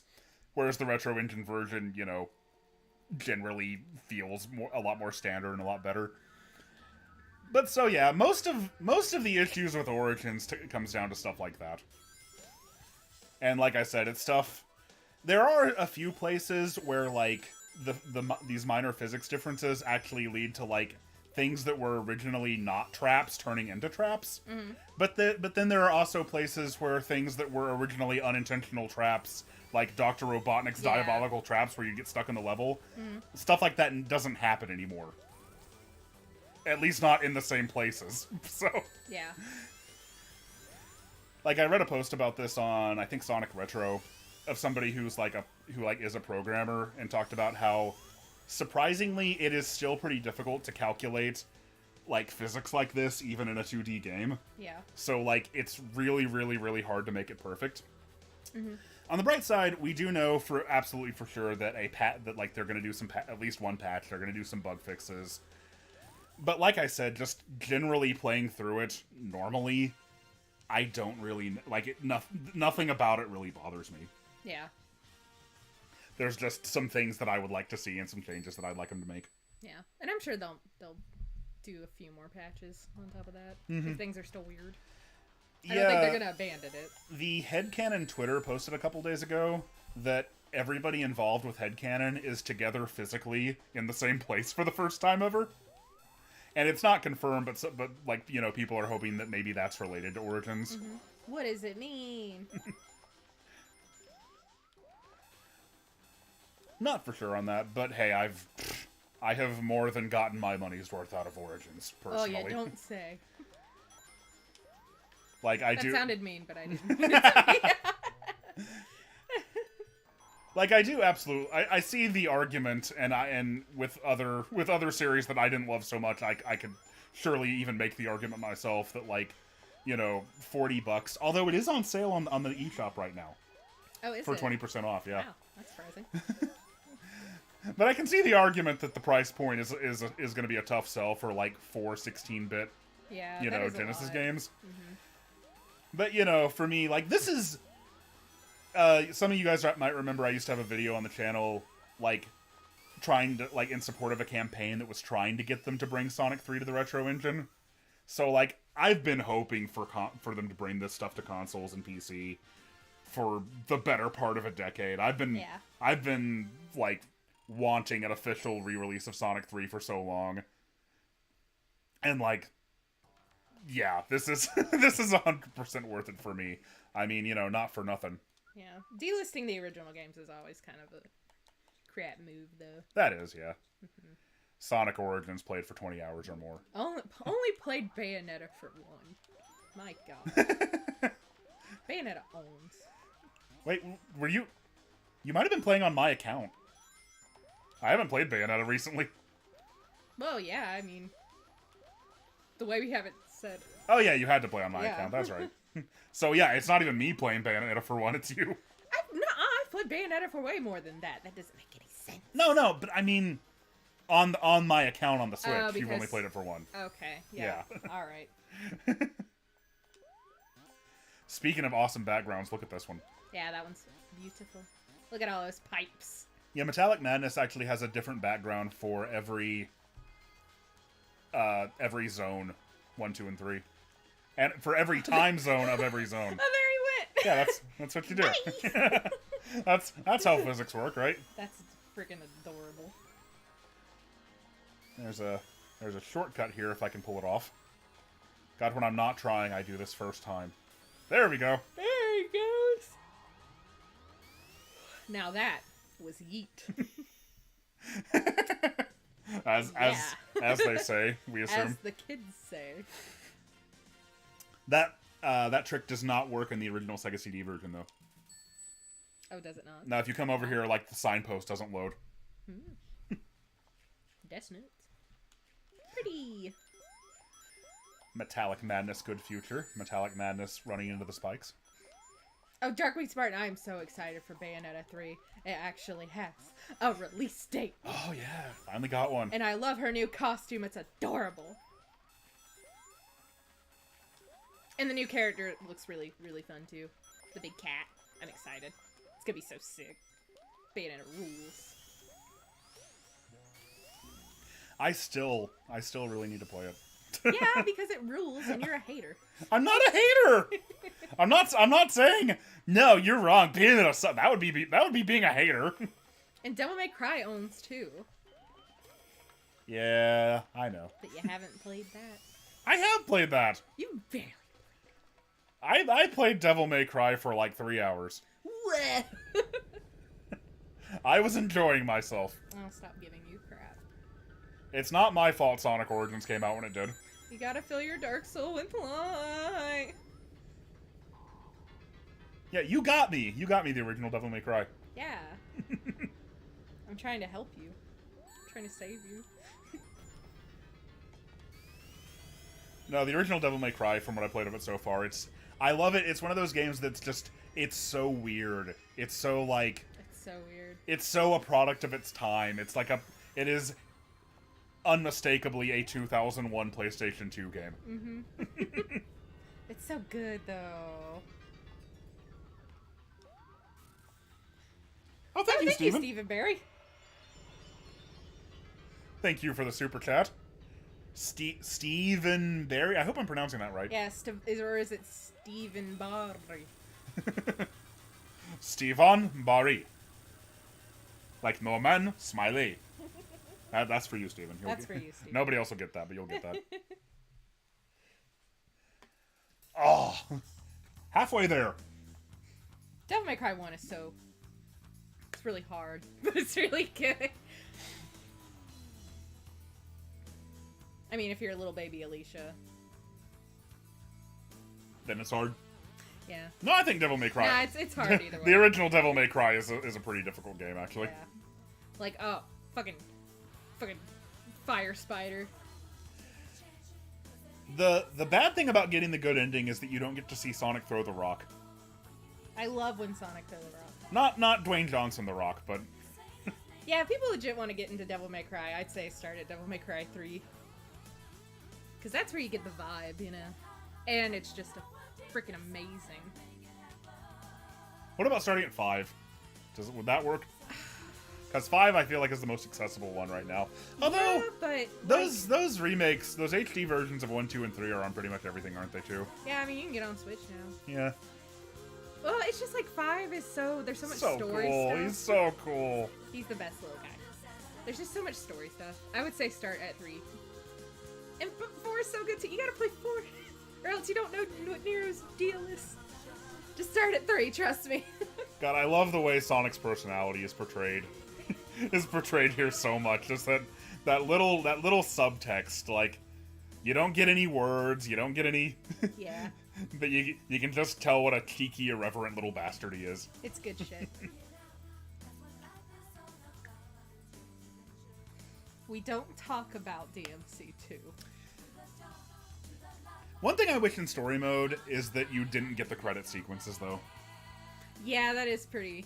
Like, getting the interstitial cutscenes is great to like tie everything together, but getting that on top of the credits just makes it feel like you're playing 4 different games, which you are. Yeah. And not like doing this one long story matched together. Yeah. Although maybe what they could do is after you beat all 4 games, then you set through all 4 credit sequences, and it would still only be like 1/4 the length of the Sonic Colors Ultimate credits. God, I know. We were sitting here. We streamed Sonic Colors Ultimate the day it came out. Did my first playthrough, and really, we were just, all right, we better start wrapping it up, and then like 40 minutes later. That was ridiculous. Oh my god. Like, bro. At least you can skip them. I have a life to live. I'm too cool, by the way. You are too cool. See? Hee hee hee hee. You are too cool. Thank you.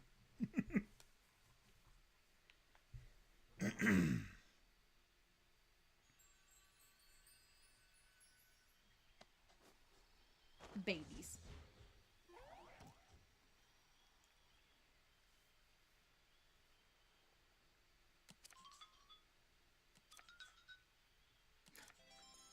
Tails.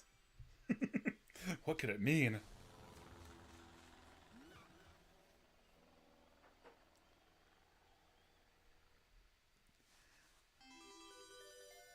We will indeed.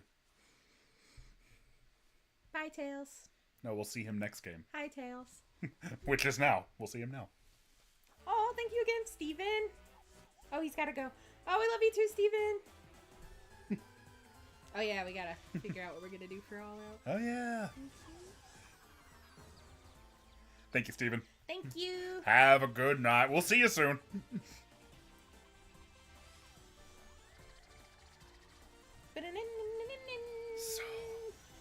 So, this one in particular, the first time I saw it, I got tears in my eyes. Aww. I was so happy. It was so beautiful. It's really sweet. I agree. Amy should be playable. Amy should be playable, yeah. Ooh. Hang on just a second. Oh, where's it going?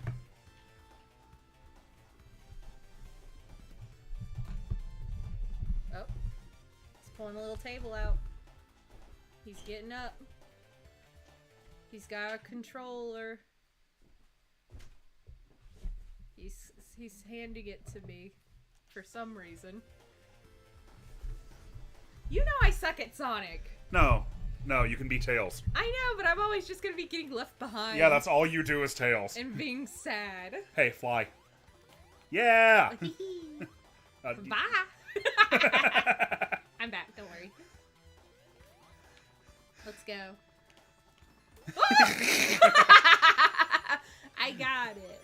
I'm the ultimate gamer again. The nastiest bug in Origins, you can't break monitors. You're not heavy enough. You're not heavy enough. Oh, it's because I'm a baby. It's because you're a baby. The worst bug in Origins. Where did I go? Help! Oh my god, where am I? You'll respawn, but that is the worst bug in Origins. A computer-controlled Tails will often get stuck and just not respawn. Like, what's supposed to happen is once Tails gets far enough away from you, yeah, like the game detects that and respawns Tails and he flies back in automatically. For some reason, actually, I think we figured out what the reason was. It's complicated. It's programming stuff. But it is a pretty easy fix. Oh, I'm too dumb. No, I just don't feel like explaining I'm it. sorry. It's very jargony, and I don't really understand it myself. I couldn't help it. I'm sorry. Anyway, Tails in Origins doesn't despawn automatically. He'll get stuck a lot. And when that happens, you'll just hear him jumping over and over and over and over. Oh, yeah, I saw someone talking about that in chat earlier. And spin dashing and stuff. So I think that is the worst. That's the worst bug in Origins, because like if you're playing Sonic 2 in Sonic and Tails mode, which you have to do in story mode, and which is the canonical mode, then oh, by the way, I forgot that I'm going for special stages, so I should probably get on that. Yeah.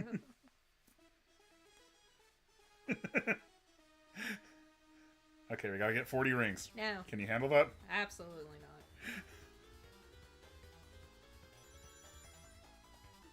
You're doing great.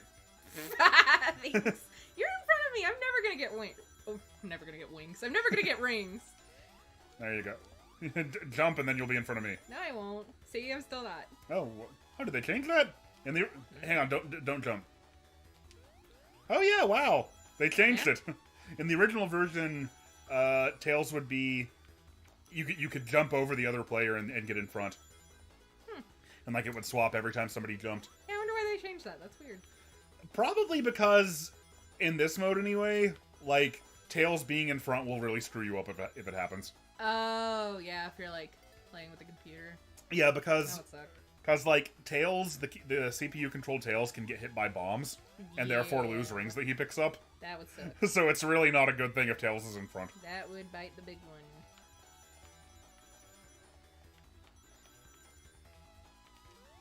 You've gotten 4 rings so far. You're doing great. Yeah, I'm doing really good, you guys.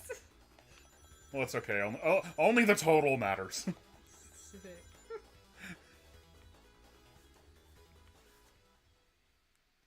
But really, I was gonna let you in front. I can get in front on my own.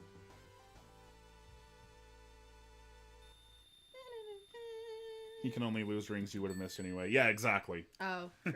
Because he can't get he can't get in front of you. And let's see.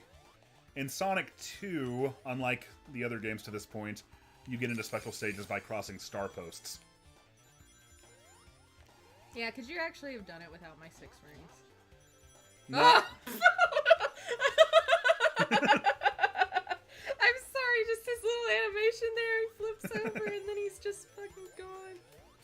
That was really funny. Oh, I wonder if it would be possible to just restart and keep hitting the same star post. Oh, I don't know. You're the Sonic lore master. I am not the Sonic Lord Master. Yes, you are. I didn't know who Nazo was, remember?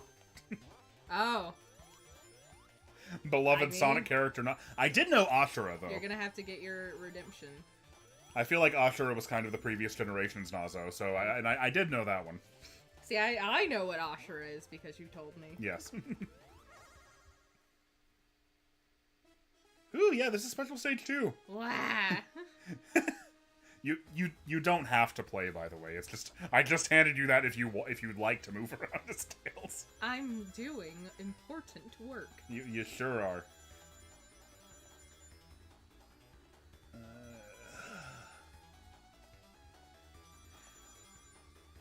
The way to get good at these special stages is to play 2-player mode as a child a lot. That's all you gotta do, guys. Because in 2-player mode, to break a tie, you'll play a special stage, and then there's a dedicated special stage. So you'll end up playing it a lot that way. Yeah. And then you'll just kind of have what feels almost like a sixth sense for where the rings are going to be because you've done it so many times. Yeah, all you have to do is go back in time and make child you play it a lot. Yeah, that's really the best way to do it. Mm-hmm. If you're over the age of like 11 and you're not good at these special stages, then That's on you. it's too late. No, it's not on you. It's on you. It's not on you. I'm not. I like how it said get 140 rings, and we already have 140 rings. I got 3 of those. You did. With my expert technique. Ah! Oh, I'm so sorry. It's okay. No, our 3 rings! Yeah, they were really crucial.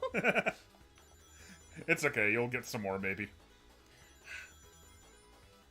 You didn't get any more. But that's okay. And I used to know what it was like for you to believe in me. I do believe in you.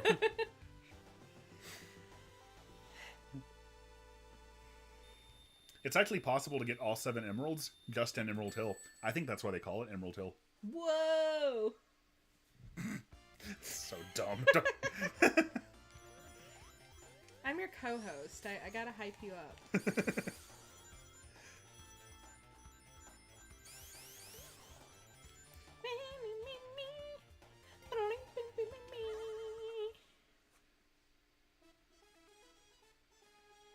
Your technique.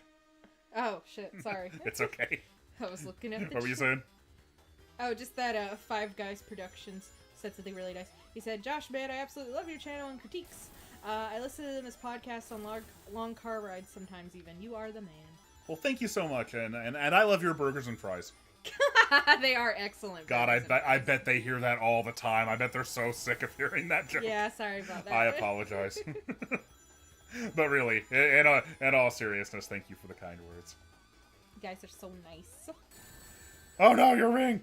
My ring! Yeah, I always hear people say that, like, these special stages suck because, like, you don't have enough time to, like, know where the rings are gonna be. Yeah. Like I said, get good at them when you're 7. Why didn't you guys do that? It's Yeah, not gonna be a problem if you just get good at them when you're 7. Get your shit together. In all honesty, I think that happens a lot with, like, well, really, like lots of video games, but, like, Sonic games in particular. Mm-hmm. Because there's such a different experience if there's something that if like you're good at them, Yeah. and you're familiar with them and you understand them. And especially if it's one that like you got good at when you were really little, then like criticisms of like that early experience can sound like bizarro world language to you. Mm-hmm. Because you don't even remember really having that experience with it. It's just so integral to the fabric of your being. Exactly. Yes. Well said. Mm-hmm. We should let Daisy play. Daisy, do you want to play? Daisy is our cat. Daisy. Daisy is not like a hallucination of the Mario character Daisy that Alicia is currently experiencing. Daisy. She's sleeping right now. Maybe later. Maybe later, parents. That's what she said. She looked at me.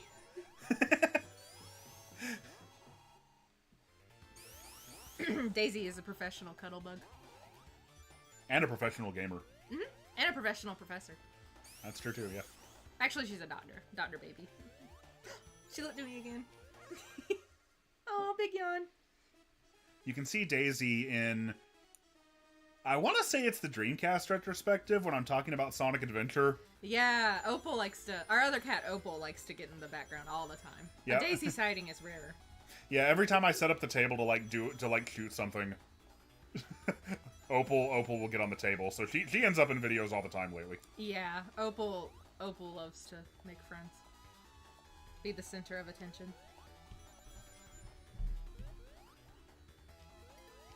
I'm sorry, there's only so much I can say about Sonic 2 special stages. You do the half pipe and then you get the ring. Whoa. Oh, I started playing Stray yesterday and it's so good. Ooh, that's good. That's good, yeah. Yeah. You be the cat. Ooh, I was wrong. I like when you be the cat. Although anytime he gets hurt, I get really sad. But it's so good. The environments are just like so cozy. I love going and skulking around in houses and stuff. I'm really enjoying it. I guess I will say this style of special stage, the half pipe, became like the most frequently recurring version of a Sonic special stage. Like, some version of it has shown up in so many games. Like, I feel like it kind of became like the de facto standard. Like, it was in Pocket Adventure and Rush and Heroes and Generations 3DS and Sonic 4 Episode 2 and way more than that. That's just off the top of my head. However, it was never done better than it was in 3D Blast for the Saturn. This would be a lot better if you had a skateboard.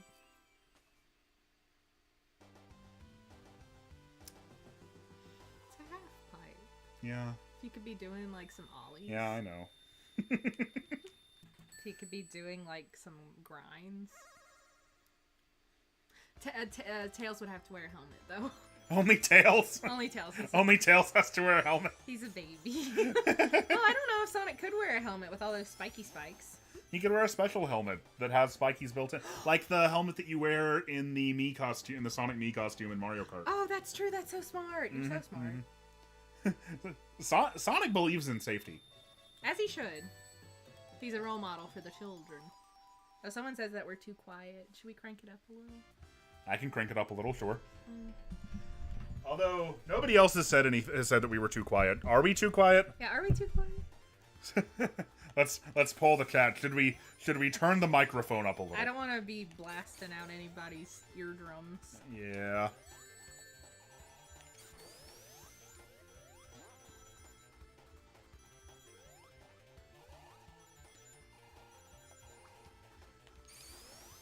But come on, skateboarding was big at this time. In 92? Oh, okay, not in 92. Not in 92. Not so much. Skateboarding got big in, like, 99.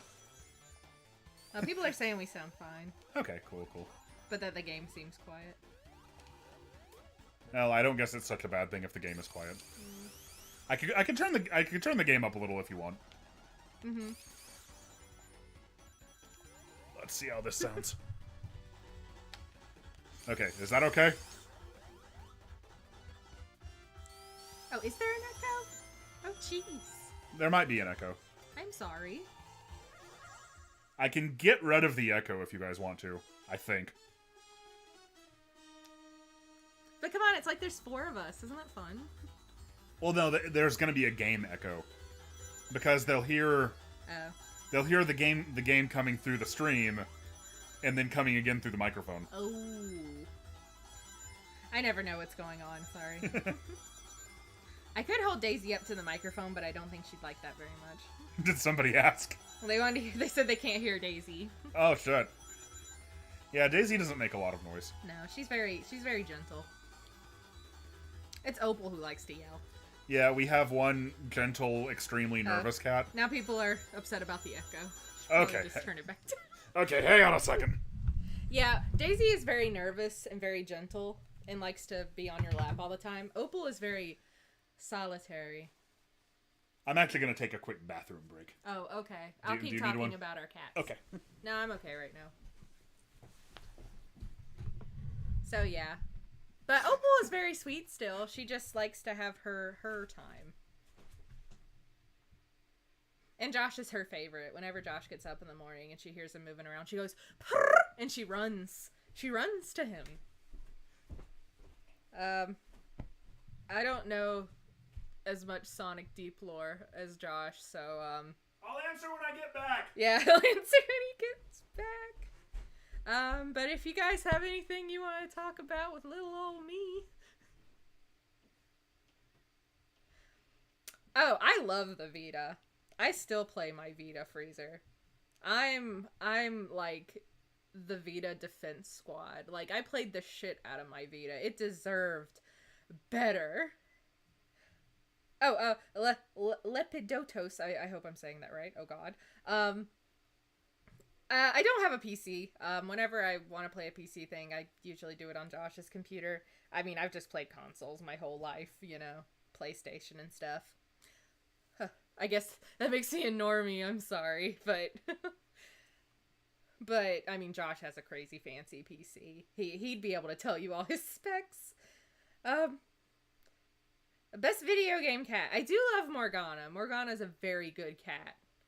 And I also love, I love pretty much all video game animals. Whenever there's a Shiba Inu involved, that's a good time. Like in Persona 3. I love my boy. I have played Earthbound. I love Earthbound. Earthbound's so weird, but it also makes me so emotional. Every bird dad is me, so I know a fair amount about myself. I love Persona 3. I've probably played Persona 3 Portable more than anything because you can be a girl, and being a girl owns. But yeah, I'm sticking up for the Vita. The Vita is great. It has a lot of great games. I mean, if you like visual novels. But that's where I got to play Persona 4 Golden, and that's where I played Persona 3 Portable for the first time. So Vita forever. See, I did not like Teddy at all in Persona 4. Like, I mean, he's fine. He just got on my nerve. His shtick. I didn't like his shtick. Morgana is like leaps and miles better than Teddy. Ooh, Josh brought me a granola bar. I dropped my granola bar, but I got it. Don't worry. Yeah, I think it's a shame that they let the Vita die. I mean, I get it was like crazy expensive to, make a game for, but who cares? It was worth it. I played a lot of Tales of Vesperia. I haven't gotten too deep into the Tales series. I know I need to. No, I played a lot of Tales of Xillia too. I kind of like jump back and forth between games. Sorry, I'm trying to keep up. Morgana is just so much better than Teddy. It ain't even. I've played Persona 2. I think I played more Persona 1 than 2 because, I could get that on my Vita. By the way, the echo should be gone now. Oh, okay. Oh, Josh is back! Yes! Lepidotos wants to know about your PC specs. Oh, man, it's been like... it's been, While I eat my granola bar. 6 years now since I built it. And so it's been a long time since I've looked. It's still very nice, though. Yeah, I got... My thought process was, I'll get something that's top of the line now. And hopefully I won't have to upgrade it too much for a long time. And that worked. That worked out very well. I know I have a GTX 1080 in there, which had just come out at the time. I think 32 gigs of RAM, I want to say. Like I said, it's been so long since I built it. But it still runs pretty much everything, at least at 1080p. Although it is getting to the point where if I want to play something brand new on it, then I'm starting to have to kick down the settings more and more. But how often do I play something brand new? That is a good question. Usually when we get something new on the PC, it's because I want it. Yeah. But then most of the things I want anyway are indie games. That usually aren't that intensive. Like Inscription. Play Inscription. Ooh, yeah, play Inscription. Inscription's only on PC right now, though. Yeah, it's only on PC. Although Isn't it coming to the Switch? I think they announced it for the PS5, or maybe there was some indication that it was going to come on PS5. Okay, I probably remember it completely wrong for you. Yeah, I don't remember either, but I think that was some part of that whole Summer Games Fest thing. So there was so much that got announced then. Oh, what was the Deep Sonic lore? Oh, I was just talking about random shit. Oh yeah, somebody asked. Okay, I thought somebody asked something specific. No, I just said if anyone has. I don't know much about Sonic, so if there's. Oh my God, Fletcher Reed. Yeah, whenever I hear her voice actress, because she's in a lot of stuff, Morgana's voice actress, I'm just like, that's Morgana. What's up, Morgana? You're a green-haired anime lady now. But yeah, I love Fire Emblem Three Houses. By the way, I don't know if you guys can hear it, but Tails is stuck now. You can hear Tails jumping over and over again. There's actually a little bit of a fix you can do to this. For whatever reason, if you hold up and hit jump, that makes Tails fly. It's like the new Tails Assist feature that was introduced in the Retro Engine games.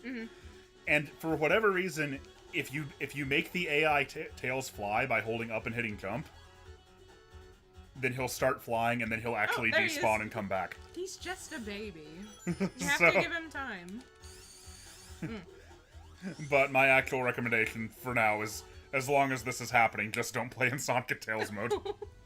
I was thinking about the wants to know what my thoughts are on FF16 given the rocky history of FF in the 2010s. Oh jeez. See, I wasn't big into Final Fantasy 15. It's just you could tell that boy, that game had some development problems. I gave you that game as a gift. How dare you? I know, I'm sorry. I'll go back to playing it. I don't There's a care. lot of it I like. Like the boys, I love the boys. I love all those boys. And the whole road trip thing. That's so fun. But it just feels so, like, I don't know, disjointed.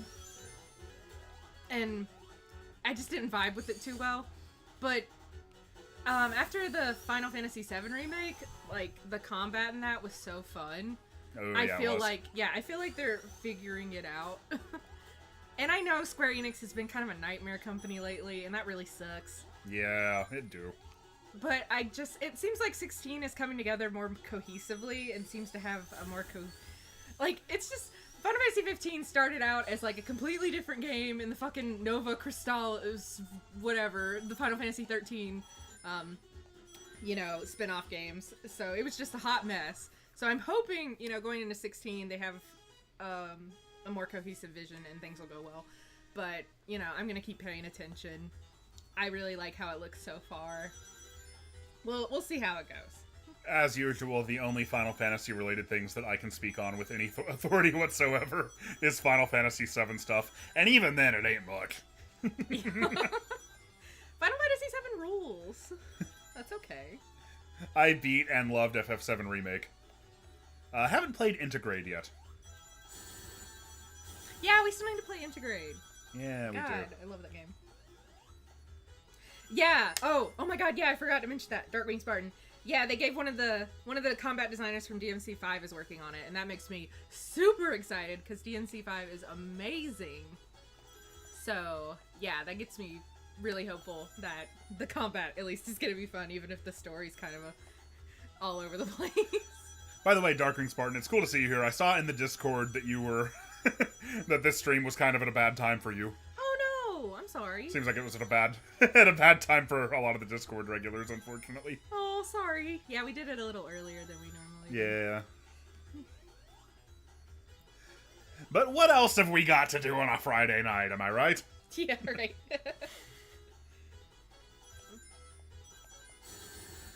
Oh, I will make sure Josh plays Crisis Core Reunion when it comes out. He's actually excited for that one. I'm so excited. Like, I didn't think it was ever going to come out of Gactel, you know? Yeah, exactly. I can't wait. Yeah, in particular, ever since I played Remake, I've wanted to go back and play Crisis Core, because I never did. Because, my PSP was pretty much purely like an emulation machine. Mm-hmm. I did not play a great deal of original PSP games, mostly because I just hated that little analog nub so much. Yeah. Like, ooh, that thing was rough. Yeah, that thing was rough. Oh my god. I remember when the 3DS came out, like the difference in like the little thumb nub on the 3DS. Mm-hmm. It was like a dream come true. It was like, God, this is It's how it should have been. Yeah. Oh, Floating Kites, thank you so much for the super chat. They say, progress in Earthbound, and are you gonna critique it? Am I gonna critique it? You know, Earthbound... I mean, you actually like Earthbound. I do like Earthbound. I never didn't like Earthbound. Well, I would try to get you to play it, and you'd be like, I don't know. I mean, I know it's not your typical, usual kind of game. Yeah. Well, it's one of those games that I had tried to play many times before. Yeah. And never really gotten into. But like we were talking about earlier, where sometimes you just need to push through the beginning of a game. Yeah. Like absolutely. that was kind of Earthbound for me. Once I got far enough into it and got going with it, I really, really loved it. The opening is so good at atmospheric, though. Yeah, it is, but like, I need gameplay, you know? That's always my problem with this stuff. Yeah, but a big thing with Earthbound is the wacky story and stuff. Yeah, it just took some time. The wacky and sincere story. Exactly. Mm-hmm. But I think, like, I I was playing so much Earthbound for a while there, like while I was working on DKC3 in particular. Yeah, we both were. We kind of got a little burnt out. Yeah, I think that's what happened. We made it a 4-side though. Yeah, I made it. I think I made it further than you did, if I remember right. Only a little bit. I'm sorry. I didn't mean to. But it's also one of those things where I kind of feel like something I've always heard about Earthbound, and something I've always seen Earthbound fans like be disappointed about, is that you can only ever experience it once for the first time. Yeah. So like knowing I'm kind of close to the end, I think I'm also getting that thing where it's like you kind of don't want it to end. You know. Yeah. But I will get back to it eventually. Oh, 2002 Dash, thank you so much for your super chat. Mainly use my PSP for Dissidia, FF, and KH. Kingdom Hearts Birth by Sleep. Yeah, see, for the PSP, much like the Vita, because I wasn't much of an RPG guy, there wasn't really a whole lot for me. Dissidia is so fun though. I played that a lot on my Vita. Vita forever. I had But oh my god, it's got so many systems within systems. Made my little brain hurt. On the PSP, I had the Parappa the Rapper remake. Yeah. I had Mega Man Maverick Hunter X, the Mega Man X remake. Oh, hell yeah. I had Mega Man Powered Up, the Mega Man 1 remake. Yeah. And I had Metal Gear Solid Portable Ops. And I think those are the only PSP games I had. Yeah, my brother had a PSP, but I never had one. He played a lot of Peace Walker. Oh, and thank you, Dash. I didn't see that was a super chat. Yeah. Yeah. Did I say it was a super... I said thank you, right? Thank you. You probably did. Yeah. Sonic has all the Chaos Emeralds. Now Sonic can change into Super Sonic. That is such good news for Sonic. Fun fact, not a lot of people know this. Mm-hmm. Super Sonic was actually where Akira Toriyama got the inspiration for the Super Saiyan from Dragon Ball Z. Yeah, it's kind of a... Oh, shit. Kind of embarrassing. And that's an auspicious start for Super Sonic right there. You know what? I did that on purpose. I did that on purpose. I did that on purpose because I don't need Super Sonic There's for this a boss. plan. I meant Trust to the do plan. that. It's gonna be just fine. Oh, I still need to play The Outer Wilds. It looks really good. I thought you did start playing that. I did, but I'm dumb. Okay. And I stopped playing. Okay. Because I was like, where do I go? But now I know you're just kind of supposed to go, like, whatever feels right.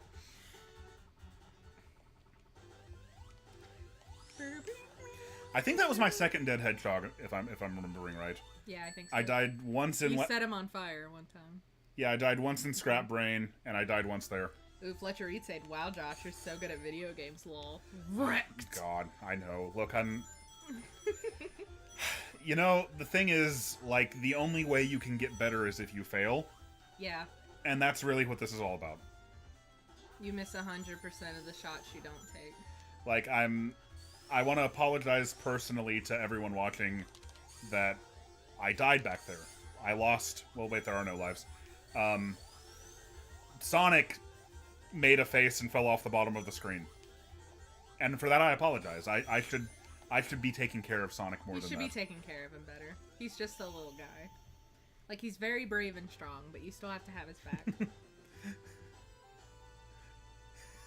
You saying that reminded me of this video, which has been taken down now, although I think you can find re-uploads of it. Oh, God. Of somebody who, like... They were in no way a Sonic fan, right? Uh-huh. But they decided to... And that's okay. Okay, I want to be clear. That's fine. I actually think this video is really, really, really good. But, like, it missed the point of... Like, nobody would be happy if this actually happened. He presented some really cool animations and drawings of, like, his way that he would fix Sonic. Oh, jeez. Well, I can see why that made people mad. And he basically said that what we need to do is, like... What he ended up with was, like, something that removes all of Sonic's attitude and personality. Aww. And makes him a little cute indie game animal creature. A little creature. A little creature, yes. Creature. And he has like an inventory that he can use to use his shields. I mean, that kind of just sounds like you want a completely different game. Yeah, it kind of does. And also we need to slow Sonic down. He's just too fast. Nobody likes that. Yeah, sometimes I don't think it's he like... said that exactly, but Oh, you know. yeah. Sometimes it's like, when people say things like that, I think you just need to look elsewhere. For what you're looking for. It sort of reminds me of a thought that I had when I was playing Kingdom Hearts 3, because I played I think I've told this story on stream before, so stop me if you've heard this one before. Mm-hmm. I was playing Kingdom Hearts 3, and I'd never really played too much of any other Kingdom Hearts game, and I got to thinking, okay, you know what would make this game better?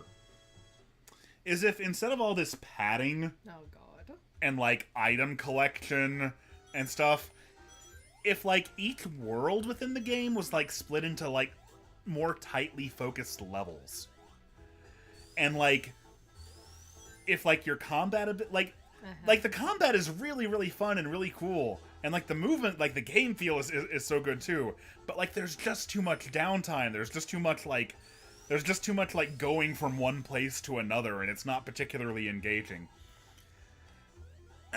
So I had like lots of thoughts like that. Oh, and you can have boss battles. And then at some point it occurred to me, right? You just want a different game. It's not that what I want is Kingdom Hearts as it would have been if it was on the Sega Genesis. Yes, that is. That's exactly it. Like, what I would like Kingdom Hearts to be would be so alienating and go completely against the grain of why other people like it. Yeah, because it's perfect. That's all. Oh, Pi Magna, thank you so much for the super chat. They say, never played Persona 5, original for 5, or Royal. Oh, get Royal. Like, Royal has so much new content, and it has so many little fixes that just make it makes the quality of life so much better. Royal's, like, so good, dude. Like, you should get Royal. And the biggest quality of life change was making that load screen when you're coming out of a battle slightly shorter. Changed my life. It's probably quite a bit shorter on the PS5. Yeah, changed my life. Hollow Knight is incredible. Love me some Hollow Knight. I need to get back to that too. Oops. But also, I'm not entirely convinced that you didn't say that just to hurt me. About Kingdom Hearts. No, my point is not to hurt you. Just to hurt me. My point is that, like, I think when people criticize games a lot of times, like, you have to sort of strike a balance and be aware of when you're really just describing what you would like it to be instead. Yeah. But it can be really hard to separate that sometimes, and, like, take a game on its own merits. Yeah. Or to, like, know where to draw that line, I think. Oh, Samir Vati wants to know if you'd ever do a critique on the original Kingdom Hearts, because it seems like your type of game. Does it? That's interesting. Kingdom Hearts is definitely one of those games that I talked about in these... Just play it on proud mode. You'll have a way better time for you. That I talked about in the 6th Gen video. And by the way, blatant, shameless advertising here. The 6th Gen video, which is the newest video on the channel, didn't exactly set the world on fire in terms of views. I think because it was so different from, like, sort of my standard stuff. So if you haven't seen that, I would appreciate if you give it a chance. It's so good, you guys. I am not biased, but it's really good. But anyway, in the 6th Gen video, I talked a lot about how I feel like there were a lot of 6th Gen games that I just completely missed out on that I wanted to play because, like, I only had a GameCube. And, like, past a certain point, nothing was coming out on GameCube anymore. Yeah.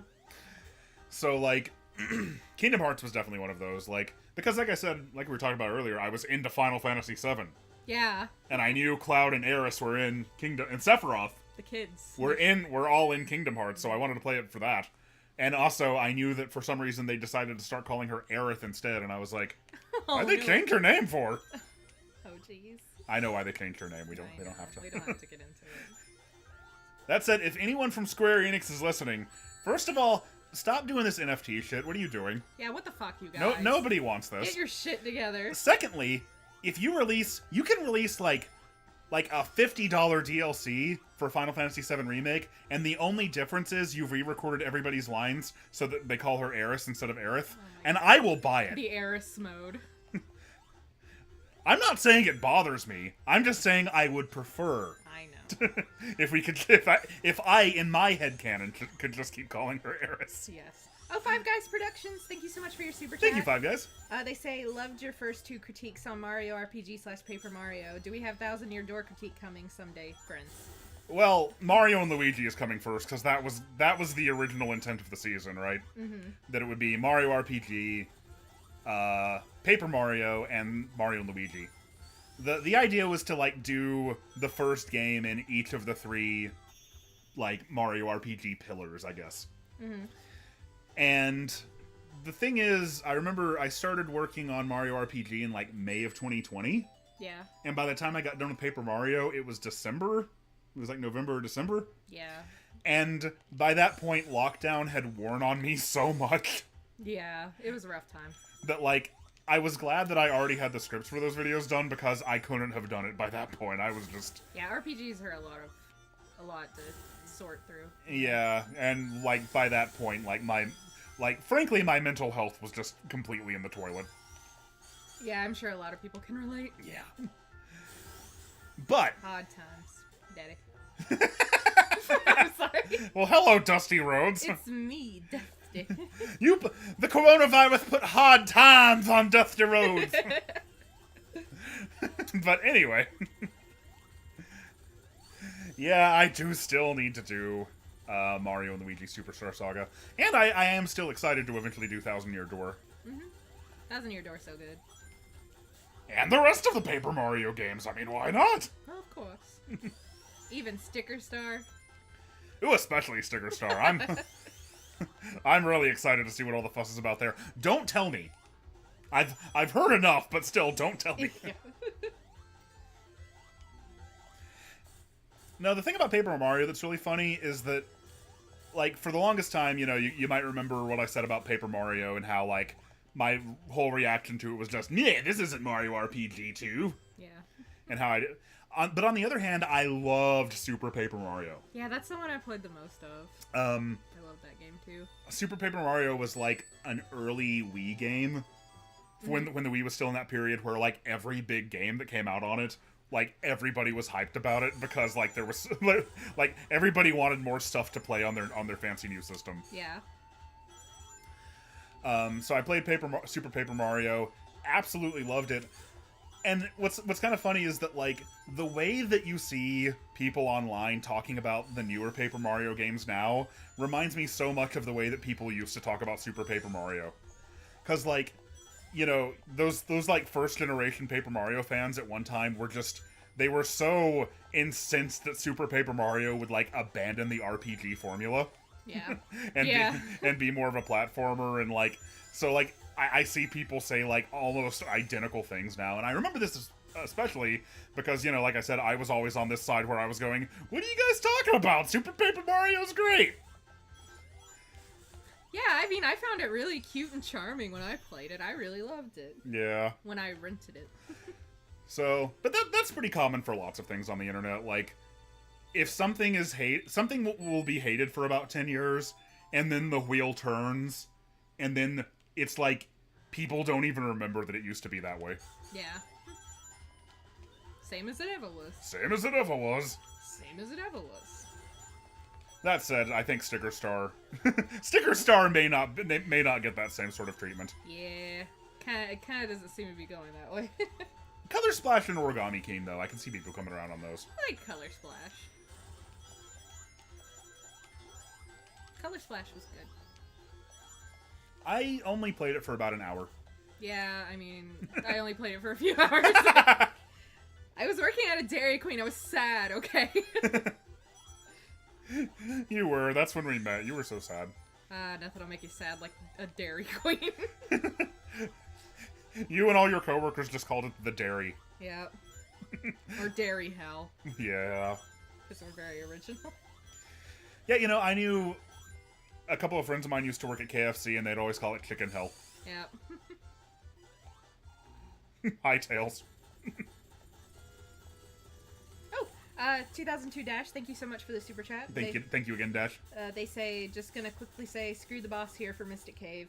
I die so many times because I couldn't dodge the tiny random spikes from the ceiling. Yeah. You know, I actually remember the first time I ever got here, you know, when you're a kid playing these games, it's like every single thing you do it's like climbing a mountain. Yeah. So me and my friend, my childhood friend JJ. Shout out to JJ if you're watching. JJ. We made it to Mystic Cave for the first time, and it was so hard. Every single trap got us. Like, this really is like a significant difficulty spike after Hilltop, I think. And by the way, I restarted because I decided I wanted to go to the secret place. Wink, wink, nudge, nudge. I'm sure you all know what I'm talking about. People are asking about Hidden Palace. Yeah. I was like, wait a minute, I beat the boss. I didn't mean to do that. But we made it all the way to Mystic Cave. We got to the boss and we lost all of our lives to the boss. And we had to continue, fortunately, but the heartbreak of going back going all the way back, because when you use a continue, you start the entire zone over. And I specifically remember us doing that thing where you start finishing each other's sentences, and here we go into Hidden Palace, where you start finishing each other's sentences. We said collectively, all that work, and then he said, all over again, and then I said, for no reason at all. We were just That's such a sitcom moment. We were just so heartbroken at the thought that we'd have to power through Mystic Cave again. Oh. But you know what? Did you do it? We did it. Oh, hell yeah. And also, because we'd been through it before, it was way easier the second time. And that's how you get good at video games. That's progress. Bye, Tails. We love you, Tails. He'll be back. He just needed to take a nap. There you go. There he is. Oh, he swims so cute. He's such a baby. Oh no, I'm going to drown. You're fine. I was on the edge of my seat, but you're fine. People always talk about how traumatizing the drowning music was. And that's one of those things that I was talking about earlier, where maybe at one time it was like that, but I can't really even remember it. If I was a kid, it would have spooked me. I was very easily spooked as a child. The thing about the drowning timer is that it's really mostly there to make you freak out and make more mistakes. Yeah. But actually it lasts so long that you've still got 20 seconds or so before you're actually gonna drown. Yeah, they just like to make you nervous. They just like to make you sweat. Brilliant little bit of game design, though. Is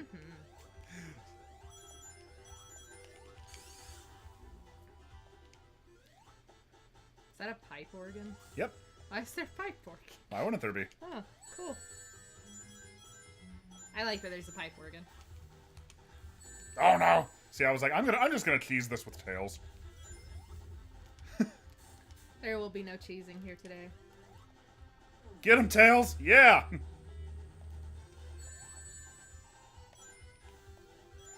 This boss is a little finicky. Or maybe I'm just not as good at it because I haven't played it my whole life. No, Alex and Mavericks. Josh bullied me for this. I was scared of Luigi's Mansion as a child. Aww. It legit scared me. Don't say I bullied you. You did bully me. You were like, Luigi's Mansion isn't even scary. He didn't actually bully me. I just like to be dramatic, but you were like, who could be afraid of Luigi's Mansion? A child, I understand. It was scary. There were ghosts. It was dark. There was lightning and scary noises. I can see Luigi's Mansion being scary. It was very if you're scary. A kid. I can even see it seeming like a fun video game if you're a child. What? You're very mean. This is why I'm the Geek Critique now. Welcome to Alicia's The Geek Critique on Luigi's Mansion. And how it's actually spine-tinglingly horrifying, even now. Luigi's Mansion is fine. Luigi's Mansion is good. It just wasn't Super Mario Brothers, Super Mario 64, Super Mario World. That's all. I know. It was very different. I just thought it was so cool. Like, it looked so graphics, you know? It was so graphics, that's true. I never beat it, though, because I was frightened. Aww. I was frightened. We should play it on stream sometime. We should, that'd be fun. It's not a very long game at all, from what I understand. No, I don't think it is.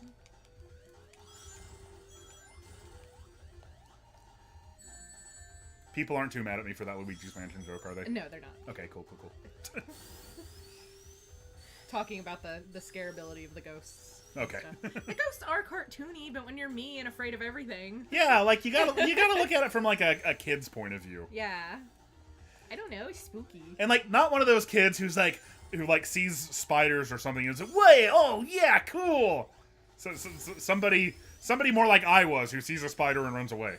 Yeah, or me, who was afraid werewolves would get her in the bathroom for some reason. That's so specific. I don't know. I was that. really afraid of that. Werewolves in the bathroom. Yeah, I thought, like, I had to be very fast or the werewolves would come. I don't know where I got that. That would have made Twilight way better. If they were bathroom werewolves. If the werewolves were confined to the bathroom. Bathroom wraiths. Bella walks timidly into the bathroom. Yeah. Jacob, are you in there? He's crouched behind the toilet. No. Jacob. Oh, you. Fletcher Reed says Luigi's Mansion 1 is okay. The gameplay just doesn't leave much of an impression as the sequels. Yeah, I've never played... Well, no, I'm wrong. We played 3 together a little bit. We did. I played a lot of 2. Dark Moon. Dark Moon. Yeah, on the 3DS. I mean, I didn't like Dark Moon as much as 1, though. Isn't Luigi's Mansion Dark... Isn't it 2 Dark Moon? I think it's just Luigi's Mansion Dark Moon. Well, nonetheless, the fact that there's I'm gonna Google the it. fact that there is a 3 in any case. Well, it's just like... Oh, no! You know, like, in Luigi's Mansion 1, the ghosts had, like, Baby! personalities. Dr. Robotnik's diabolical traps! Oh, you're stuck! Yeah, it's just Dark Moon.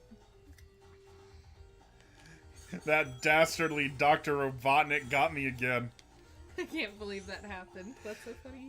The great thing about this, though, is when a diabolical trap gets you, when a diabolical trap got you on the Genesis, you had to wait. Yeah. You had to wait 10 minutes until you got a time over. I remember doing that as a kid. I remember I'd get stuck in like Carnival Night Zone, Carnival Night was especially bad for diabolical traps. Yeah. And then I'd just be like, well, I don't want to lose all my progress, and I've got 7 lives, so just gotta wait it out. I'm sorry. Oh, apparently it was called Dark Moon. It was called Luigi's Mansion 2 Dark Moon in Europe. Ah. I didn't know that. But Luigi's Mansion 3 is Luigi's Mansion 3 everywhere. Yeah. Okay. As far as I know. But yeah, really weird that they didn't do that in America. Yeah. What the heck? But yeah, I didn't like Dark Moon as much. Like, I think all the little separate houses didn't have as much personality as, like, the one big mansion. They probably... And also, they didn't have, like, the ghosts that had, like, individual personalities and designs. It was all just the little guys, more or less. That was one of those things where they probably did that because it was it was on a portable. Yeah, and I get that. You often see stuff like that, like, on a portable game, like, gameplay systems will be more, like, split up and give you more, like, clear stopping points. Yeah. Like Metal Gear Solid Peace Walker does that. Yeah, and that makes total sense. But, yeah. Things are split up into missions. And then in MGS5, things are also split up into missions, even though it doesn't really need to be that way anymore. Oh, it was just Luigi's Mansion 2. It didn't even have the Dark Moon. In Europe. Oh. Wow, I wonder why they did that. That's so weird. Dustin Video Games is here. Hi, Hello, Dustin Video Games. But yeah, you're totally right. It was because it's handheld. But I didn't vibe with it as much. I played it a good amount, but yeah.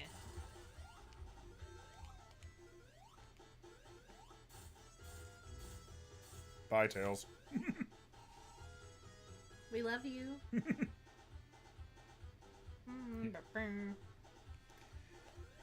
This is the best boss theme, by the way. It is very good. He's gonna get you with this little laser. And Tails is stuck again.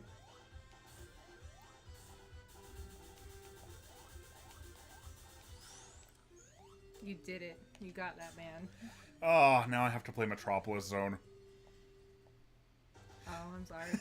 Normally when I'm playing Sonic 2, I'll reach the end of Oil Ocean and then just reset the game, go into level select, and skip to Wing Fortress. You can get through it real fast. You're very talented. Yeah. Yeah, no, at this point, it's not that it's difficult, it's just that it's just too much of the same thing. Yeah. But I have Supersonic, it'll be okay. I'm just gonna try to focus on getting that before I get to those sections with the screws.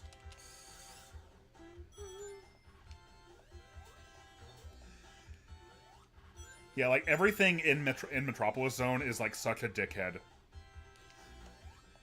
The Badniks are dickheads. Mm-hmm. These Crushers are dickheads. Everyone is just very rude. The Asterons are especially dickheads. Holy shit. Ooh, we should do a stream where you play Devil May Cry 1. Then I'll get mad because you won't have any problems with it. You always say that! Oh, because it's usually true. You play hard video games, and then you say that you're going to get mad at me if I play them because I'll play them well. Because that's how it always goes, even if you haven't played it before. I'll be having a hard time, and you'll be like, "Oh, that wasn't that bad," and then I get angry. I'm not trying to be smug about it. And I don't like to be angry. Should I pretend like I'm having trouble? No, that'll make me angrier. But you won't know. No, I will know. Because that wouldn't happen. It's not possible. Wow, this is really tough. What? We can revisit the you sleeping outside idea again. It's not too late. You know what? That's totally okay. Sonic Origins is on the Switch, so I can even play it out there. I'll be fine. I'll have you'll have everything you need. I'll have everything I need. I'll even give you a shovel so you can dig a latrine. Oh, thank you. That's very kind of you. I would never lock you outside. Well, I would... We would have to have a conversation if you did. Just want to make that clear. We're just joking, you guys. I think they know. Then again, this is the internet. I get scared, okay? One thing I've really had fun with in Origins, because for those of you who weren't here 16 hours ago when I began this journey, I stopped playing all Sonic games for like 7 months about. From like December of last year until Origins came out. And like Origins was the goal. Or Origins was like, I shall play Sonic games again once we get there. What's up? Daisy left me. Oh, okay. Sorry. Daisy has been on her lap this whole time and she finally got up. But now she left. I'm hurt. Although, I will say, at least for the time being, I'm keeping that rule in place for 3D Sonic games. I'm gonna try to make it until Frontiers. But anyway, because I didn't play them for so long, it's not like my muscle memory got, like, degraded or anything, but it's more like it became a little easier for me to approach these games in, like, new ways. So one thing I've sort of consciously tried to do as I play them is, like, kind of go off my usual beaten path. And I'm not doing that so much here because, like, this stream has to end eventually, right? I don't know. We'll see. But, like, especially in Sonic 3 and Knuckles, I've had such a good time just, like, playing through those stages and consciously trying to go in different directions and see what I can find. I think I have more patience for that sort of thing than I used to. Yeah. I think I, like, sort of enjoy that more than I used to, whereas at one time I was just... And still in a lot of cases, it's not that I don't still enjoy it, I can just approach games in ways other than just, okay, I'm gonna try to get through this as fast as I can. Yeah. Like, when we first met, I couldn't see you playing, you know, Earthbound. Yeah. At all. I feel like I've gotten more patient with stuff like that, too, though. As I have aged gracefully. As we mature, yes. As do our tastes. People want to know your thoughts on Frontiers, if you're ready to share that. You might still be ruminating on it. What I'll say about Frontiers is, for the longest time... Okay, let me sort of set it up like this. I don't know how good or how bad or what Frontiers is going to be like right now. Like, I feel like I've like some of what we've heard sounds amazing, some of what we've heard sounds like it's not up my alley at all. But for a long time, when Frontiers was first announced and like some of the leaks came out, and, like, it was so obviously, like, gonna be a Sonic take on Breath of the Wild. And I mean that, like, going off of, like, the leaks and the pitches and stuff, like... the pitch, at least, had so much in common with Breath of the Wild. And I love Breath of the Wild, but I know some longtime Zelda fans who do not care for it at all. They're like, they feel like it misses like a lot of what Zelda, a lot of what made them Zelda appeal to them so much. And like, I totally get that. I think that's a perfectly valid way to feel, depending on why you come to Zelda. But you know, I've said my thoughts on Breath of the Wild before. For me, it's more like, you know, they're finally like building on the NES, the original NES Zelda 1 more.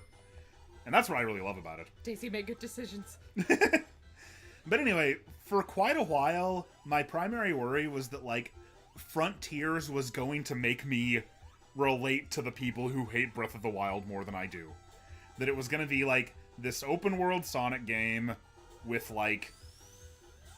And, I mean, it does have... It is an open-world Sonic game. It does have, like, a... Oh, no, it slips my mind. What's the thing where you level up continuously and gain abilities as you do? Skill tree? Skill tree! It's going to have a skill tree. I just had a brain fart. It's okay. But what I can say for sure about Frontiers, based on what we've seen, and based particularly on the cyberspace levels, is that I at least think it's still going to have plenty in there that's going to appeal to me. Oh, yeah. I don't know how much it'll appeal to me. I don't know how good it'll be. I don't know how it's all going to come together, but I'm not scared that it's just going to totally abandon everything that like makes Sonic so appealing to me. Yeah, I'm excited to give it a try. I think it looks cool. Like, at this point, I'm kind of thinking in the worst case scenario, the open world does nothing for me and just feels like busy work. Yeah. Mm. But if that happens, then it's gonna end up kind of like the mech shooting and emerald hunting gameplay in Sonic Adventure 2, or the Werehog gameplay in Sonic Unleashed. You know what? I'm not even going to say so much the Werehog gameplay. The Werehog gameplay was actually pretty good. It was the sun and moon metal hunting that was really bad in Sonic Unleashed. Yeah. At least for me. I'm sure a lot of people would say the same. The point is, I have had to put up with, like, stuff I didn't enjoy so much in Sonic games before to get to more of the stuff that I did like. And I think, worst case scenario, fingers crossed, that hopefully that would be the worst case scenario for Frontiers. And you know, best case scenario, the whole game's good. Oh yeah. Absolutely. I like how I wanted to sum up my thoughts on Frontiers and ended up saying a lot. It's okay. That's what people want to hear your opinion. What are your thoughts on Frontiers? I mean, it seems like they're, you know, trying to keep in a lot of the things that make Sonic. I like the idea of an open world Sonic game where it's just kind of a big speedy playground. I'm pretty excited for it. I think it looks cool. But I understand why maybe some people are more concerned about it. Oh, Wario2255, thank you so much for the Thank you, super Wario. chat. They say, will you play Knuckles' story in Sonic 3 and Knuckles? Not tonight. Tonight I'm just going to play through story mode and call that good. Yeah. If that's okay with everybody. Because Sonic 3 by itself... We're coming up on the end of Sonic 2 here, but Sonic 3 by itself is a very, very long game. Yeah. But yeah, I'm excited for it. Yeah, I do wish the aesthetics were more interesting, though. Yeah. Because Breath of the Wild, you know, was very stylized. And I just like the idea of a stylized open-world Sonic game. But, I mean, it looks good. It's just that's more of an opinion thing. Preference. Yeah, it looks good, but it does nothing to stand out. It looks like everything else. Yeah, which is a shame. And this is talking about the open world stuff specifically. We know... Yeah. Like, the ideal comparison that I made to it was actually Sonic Adventure 1. But no, it's open zone. It's open zone, that's not right. Open world. In Sonic Adventure 1, the adventure stages were, like, pretty grounded. I mean, they were still stylized. They were still, you know, it still looked like a Dreamcast game, of course. But, like, the adventure stages were, like, fairly realistic, right? At least as much as could be expected for the time. But then but that was contrasted by the action stages, which were more, you know, featured the sort of like Sonic-y geometry and like stylized level design and like the the cool gamey aesthetics. Mm-hmm. So, I think in the ideal scenario, that's sort of how the cyberspace like areas would like fit with the open zone sections. Yeah. Yeah, if movement is fun and interesting. Like. Oh yeah, that's the big thing. Yeah. Just the thought of having a big speed playground is really fun. Yeah, like I think I can speak for a lot of people when I say I'm kind of sick of open world games. Yeah, I don't have the patience for them anymore, especially not the Ubisoft version. If it's something like, you know, Breath of the Wild or Elden Ring where they're doing something cool and different, you just gotta do it right. Like, there's so much padding, there's so much repetition, there's so much downtime. Ooh, or... oh, sorry. But what can really help with that is if you can just make the core gameplay fun and make the character fun to move around, yeah, then that's so much easier to stick with. Like, I got the Platinum Trophy on Marvel Spider-Man, and, like, I never do that. Yeah. Yeah, but Spider-Man's different, because, like, you know... the web swinging and the way that you traverse the world is really fun. Yeah, but that was the difference because like it was always fun to move around. Yeah. I've been playing The Evil Within 2, and that's more of an open world type deal, and I've been really enjoying that because it's not like find a bunch of nodes and go there. It's like explore around the world and go into weird spooky houses and find shit. So I mean, when they just do a good job of making the open worlds interesting, like, you want to go explore, not you feel compelled to by busy work. I think we're on 3 dead hedgehogs, by the way. Oh, I'm sorry. Yeah. Yeah, I used to get so into, like, Fallout 3 and shit, but now when I try to play them, I just, like, I can't get into it. I don't know why. It's like my brain has just changed. Whereas I always very rarely got into that sort of game. Yeah.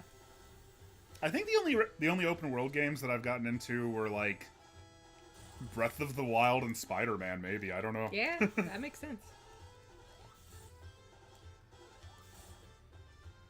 I mean, I played Skyrim for about 15 hours that time. Yeah.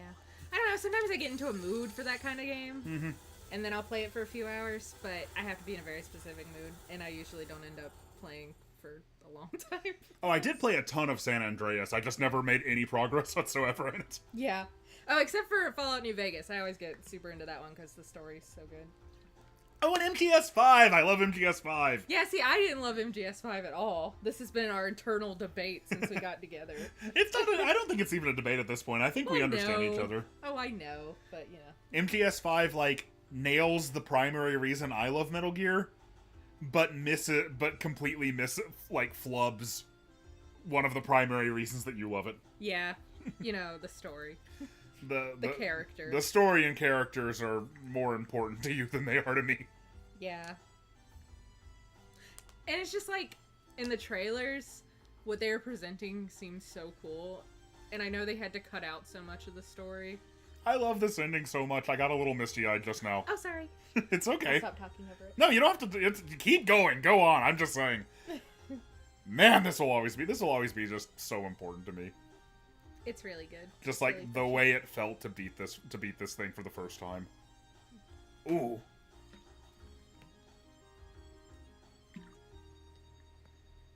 Beautiful. Very beautiful.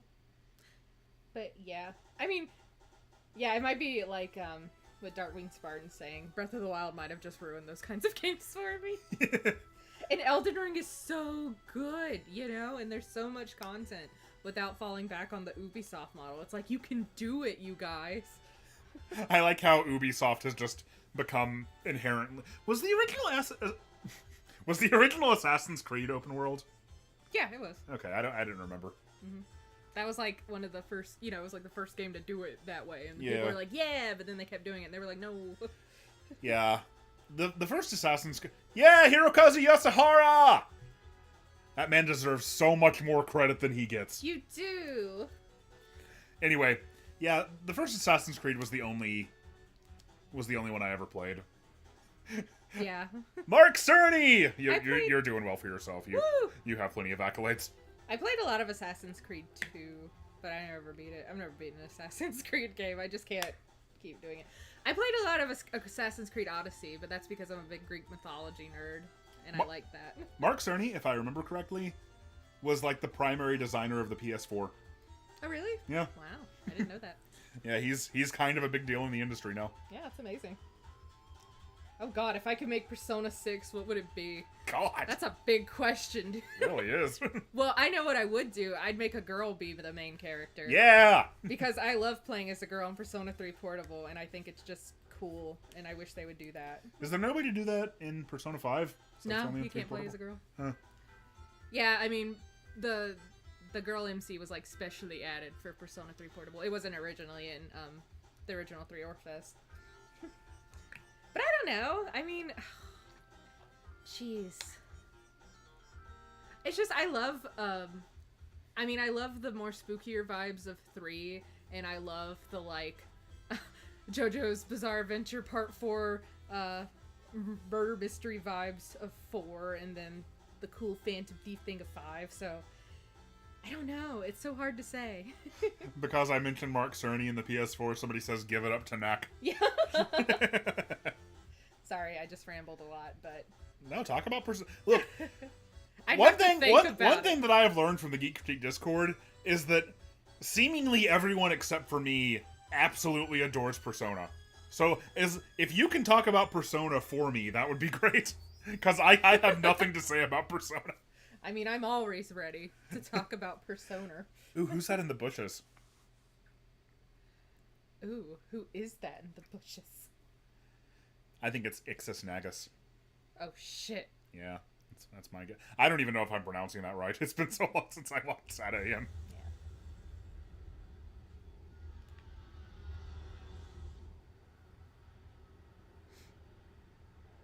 Yeah. That is true. You have been able to play as a girl since Gen 3 in Pokemon, so they have that going for them over Since Crystal. Oh yeah, since Crystal. Since Crystal. Yeah. That is so true, though. If they had added time hits to Persona, you would have 3 videos about it by now. Yes, they would. Yes, I would have. This is one of my favorites. This is so good. Oh, that one is great. Knuckles, you beautiful dum-dum.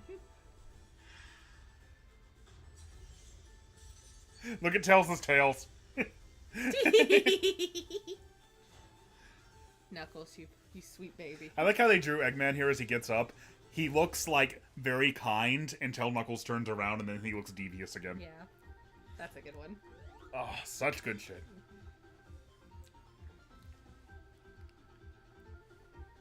Alright, that's 3 games down, 1 game to go. Kind of 2 games to go, depending on how you want to divide them. Daisy is back, by the way. Daisy came back. Oh, Shaymay's Daisy here. upvote. Hello, Shaymay. Hello, Shaymay. How's it going? We were talking about you earlier. We were only saying good things. Oh yeah, we were talking about how much we love your content. Yeah, Shaymay just put out a video about sort of how to approach classic Sonic games if you've had trouble getting into them, or if you feel that they're kind of difficult to get into through a modern lens. Yeah, it's really good. It helped me understand more. Shaymay, you'll be proud to know that after watching your video, my wife said, you know, maybe I should give Sonic Mania another try. Because she had never realized until she watched your video that you don't necessarily have to go as fast as possible all the time, and you're not doing anything wrong if you don't. Yeah. I thought that was just the main aim. You know? Be a speedy guy.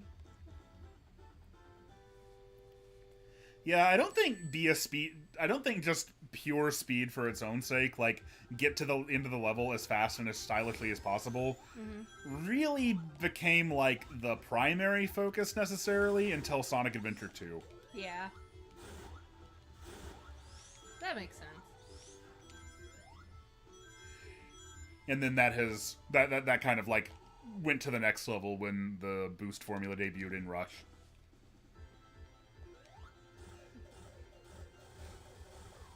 But yeah, Shay May stuff, great. Go watch Shay May stuff. Go watch Shay May's stuff. My sentence fell apart, but...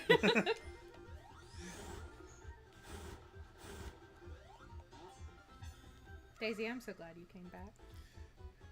Shay May also has an analysis of Pokemon Omega Ruby and Alpha Sapphire.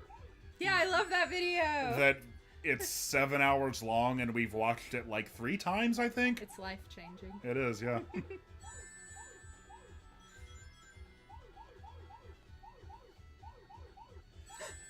Opal's here now. Our other cat is here. We should really get a cat cam. We should. Oh, King of Cucumbers. Thank you. I didn't know you were here. Welcome. Thank you, King. And thank you for the super chat. They say, excuse me, this live stream started 3 hours ago and I missed it. Oof. Hi, you two. Oh, hi. It's no problem. Welcome. Hello, King Cucumbers. We're happy you could join us at any time. Yeah, there's still plenty to go. Yeah, don't worry. Like I said earlier, Sonic 3 is a long game. Mm-hmm.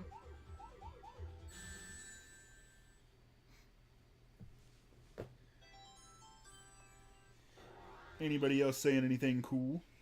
I mean, they're always saying something cool. Only cool people watch us. Mm-hmm. Let's scroll down a little. With great speed comes great responsibility, yeah. Mm-hmm. Oh, Merely a Fan is here. Hi, Merely a Fan. Hi! Merely a Fan is super, super cool. Always leaves fantastic comments that are very enlightening and thought-provoking. And has also just been, like, around forever. Yeah.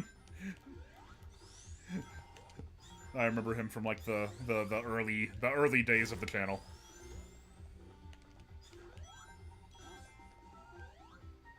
Yeah, I heard they finally retconned Super Tails. Yeah, in Origins, if you get all the Chaos Emeralds as Tails, then you can be Super Tails. And if you get all the Super Emeralds as Tails, you can be Hyper Tails. In the original game, collecting all the Chaos Emeralds as Tails did not do anything for Tails. Boo. Probably because Sonic 3, like, Sonic 3 alone was, like, so thrown together to get... Like, they basically just put out what they had for Sonic 3. Because they had to get the game out the door for the McDonald's tie-in promotion. It's always McDonald's. Yeah, it could not. Yeah, McDonald's is the reason that we have Sonic and Knuckles. That's so weird. Look, it's a net positive. I mean, I agree. Because that also means... It probably means that... It means we have the Super Emeralds. It means we have Hypersonic and the Hyper Forms.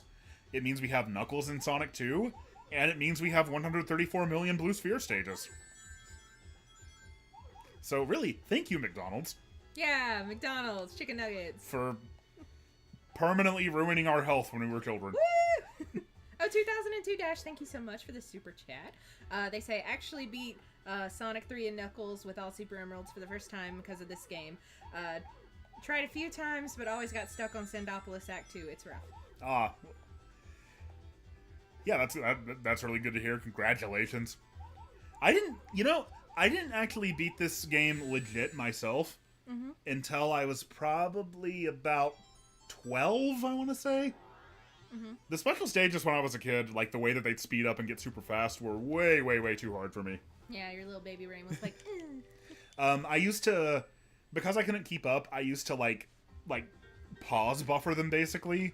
Like once they got fast for a long time, I remember I had to like repeatedly pause the game. Because, you know, unlike, when you pause the original versions, like, no menu or anything popped up. Sorry, where you paused was really funny. Oh, was it? I didn't notice. Sonic was just holding his knees, looking straight down at the ground. I don't know. Oh, yeah, he was in the middle of his roll animation.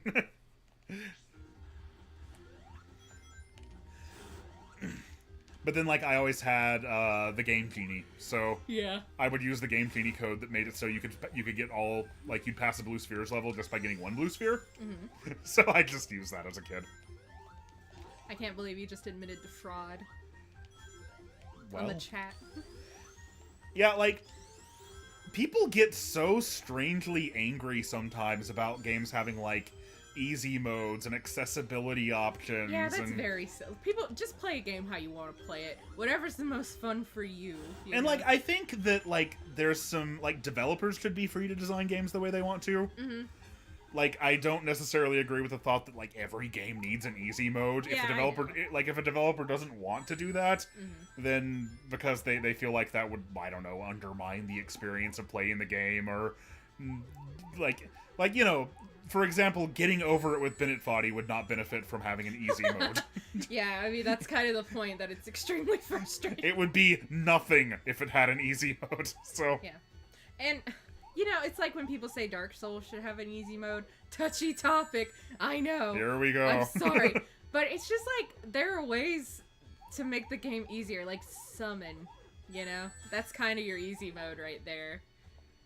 Yeah, like once you, like the only one of those games that I ever played too much was Bloodborne, and past a certain point, like it was just itself pretty freaking easy. The bosses were not easy. Yeah. The bosses were not easy at any point, but like, you know, you level up enough. Yeah. I do agree. I mean, unless it's a fucking Nightmare Frontier, that place can eat my butthole, But the point is, like, I will also, like, never... why would you be angry about developers adding accessibility options? Yeah. Oh, Pathologic 2, that's a good one, too. I mean, it's got different difficulty options, but it's still gonna be fucking hard no matter what you do. Like, when I was starting out, like, the only way I could ever beat anything was with a Game Genie. Yeah. I cheated in every game that I had. And you were a kid, it's understandable. But then, you know, eventually, I liked the game so much that I had more fun because I cheated than I would have otherwise. Yeah. But, like, then eventually I went back and I played them for real, and, like... like, I think that's kind of the ideal experience with offering easy modes, is that, like, they'll let somebody play your game who might not otherwise be able to have fun with it. Yeah. And in the best case scenario, they'll like it so much that they'll then go back and like play it on harder difficulties or play it without the options. So like, yeah, I don't. It's always real weird when people get touchy about that. Yeah. And nobody should ever get mad about accessibility options. Yeah, like, for real. Oh, Freezer, thank you so much for your super chat. Thank you, Freezer. They said just signed up to your Patreon. Love your stuff. Oh, thank you. Yeah, sorry, I was focusing on doing that, but thank you, but thank you so much, Freezer. Yeah, I see you. I'm not on Twitter so much these days, and I miss seeing you around. Freezer. Woo! Yeah, Freezer's cool. Yeah, Freezer. But yeah, I mean, when I was a butthole teen, I used to be like, easy modes are for babies. But now I'm just like, have fun however you want to, you know? Yeah, everybody... I think lots of people go through a period where they're... When you're a butthole teen, and you're at least an elitist in some way about something. Yeah. You know? It's the human condition. Yeah. Tails, are you okay? Tails is having a great time, thanks. So, we talked about this a couple games ago, but we finally arrived here in Hydrocity Zone. Mm-hmm. Good old Hydrocity.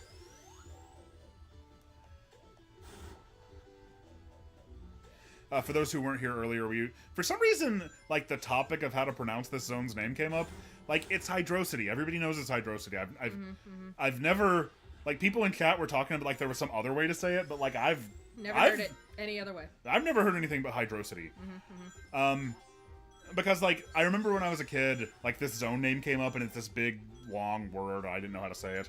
So I asked my dad, how do you say that? And he looked at it, and he looked at the level, and he was like, oh, it's Hydrocity, because, like, there's lots of water here, and, like, what do you do in water? You get in a boat, and you row the boat. So it's a pun on rowing a boat. And I was like, oh, yeah, that makes sense. So... Oh, Dustin Video Game says that it's Hydrocity. That's revolutionary. Well, like, what is it, a pun on rocks? Like a... I mean, the walls are made out of stone. Those are more like bricks, though. Yeah, but what are bricks made out of? I have no idea. Actually, clay? I don't think bricks there are are made any- out of stone. If there are any brick masons in the chat, let me know what bricks are made out of.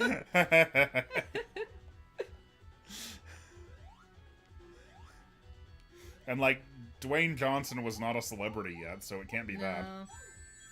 Maybe God in bless addition to him. Michael Jackson, Sonic 3 at one point was intended to have a crossover element with Dwayne Johnson. That would have been amazing. But Dwayne Johnson pulled out and decided to become a wrestler instead. Coward. Oh, is it clay? Okay. I thought it was clay. That But they sounded used right. to be made of stone, says Ah. Lepidotos. And Hydrocity Zone was made so long ago Exactly. that the bricks probably are still made out of stone. We're learning so much tonight. Yeah. Well, good thing I never became a brick mason, okay? If you had, you would probably know, I would hope. Oh, Paper Sonic, oh my goodness, thank you. Paper Sonic! What the Wow! What the heck, dude? Thank you! That's so kind. They say... Oh god! I feel... I don't mind easy modes, but I don't like the term accessibility options. I think that should be only used for stuff like colorblind modes and stuff, not glorified cheat codes. Yeah, fair enough, fair enough. Yeah, fair enough. I mean, like, you know, they let you hold down a button instead of slamming on it. You know, that kind of thing. The thing is, like, I guess the nomenclature is that, like, a lot of the options in, say, something like Celeste are useful both if you want to just make the game easier for yourself and for disability access, you know?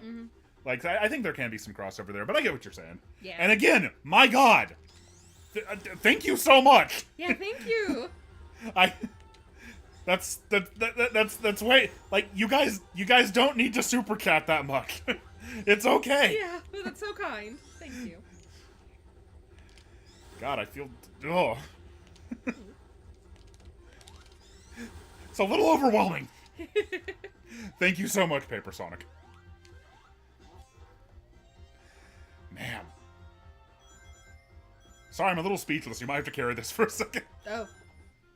Water slides!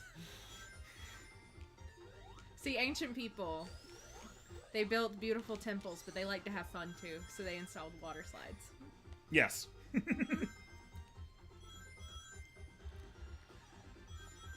I mean, there was something, if you look in the museum, okay, there's like documents that we've never seen before about the, sort of like the initial design of this game and like the things they were thinking about. And there was an element that was never, like, that is never really overt in the final game, and I don't know how much of it made it in there, that, like, maybe this ancient tribe that Knuckles belonged to, like, not only foresaw Sonic's arrival on Angel Island, but, like, worshipped him in some way, or, like, looked up to him in the future. And the only, like, hint of that in the game, that remains in the game as far as I know, well, there's the Hidden Palace mural, obviously. Yeah.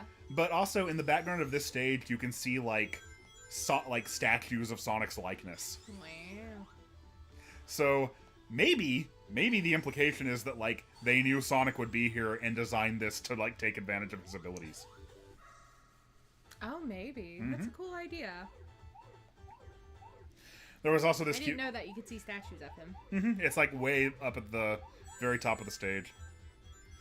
And also, it's really cool how, like, also in those documents, they said that when they were thinking about, like, how they were going to design Knuckles, and this is another thing that's just, like, not in the final game at all, it was going to be, like, Sonic would be, like, rivals with Knuckles, Eggman would trick Knuckles, and Tails would actually like Knuckles, even though he was, like, thwarting everything, because Tails liked Sonic so much, and Knuckles reminded him of Sonic.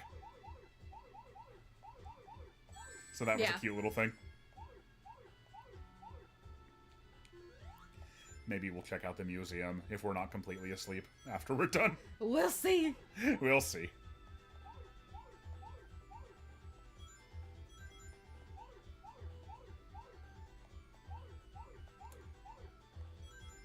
Yes, we're back here again. I have done this so many times in the past month. I know. It's like... it's just autopilot at this point.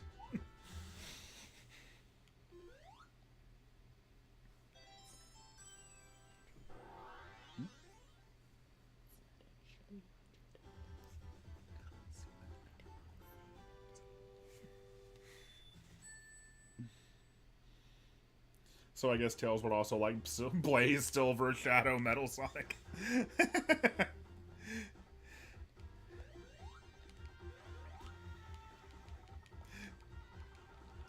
But yeah, that's kind of neat because like Knuckles, when I was a kid, was like a lot of people's favorite Sonic character.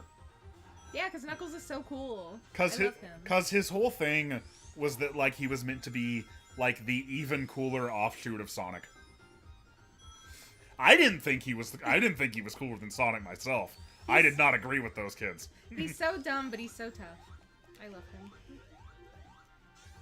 But like Knuckles was in the 90s essentially what Shadow was in the 2000s. Where like a lot of kids liked Knuckles more than they liked Sonic. Because he was so cool. I love them all. But I just love how dumb Knuckles is. Waiting for Tails to come back. There he is. That's one of the little tiny changes actually. Oh really? Yeah, in the original version of Sonic 1, you can just jump and get into there. Yeah. But in this version, you gotta have Tails. Or Knuckles. Knuckles can make it up there. On the wings of his hair. Ooh, that's another thing in the museum. One of the little illustrations shows Knuckles gliding by like wagging his dreadlocks around. That's so cute. Think like how Cream the rabbit flies. Yeah. And it's the same sort of thing. That would have been deeply uncool had Knuckles done that. Yeah, a little bit. I can see why they didn't stick with that. I would have liked it. On this special stage, I always get down to the last 4 and then have to wander around a little bit. Okay, there's that 4 set that I already got, so maybe if I just go the other way, I'll run into it. You can do it. Nope. Uh-oh. Just came back to the other side, so maybe we go this way. Sonic and Tails wander the land of spheres for all eternity. There we go.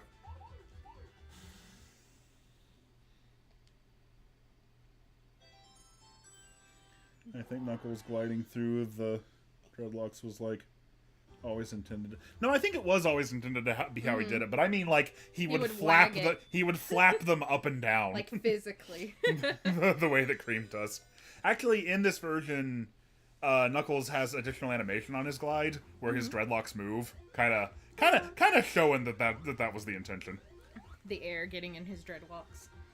But yeah, I remember in the Archie comics, that's how they explained how he did it.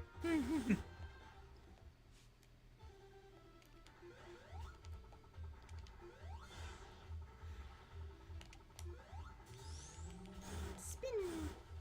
I always loved how he spun underwater like that. It's very precious. Yes. Yeah, get him. Oh my god. What? He didn't stand a chance. Well, no.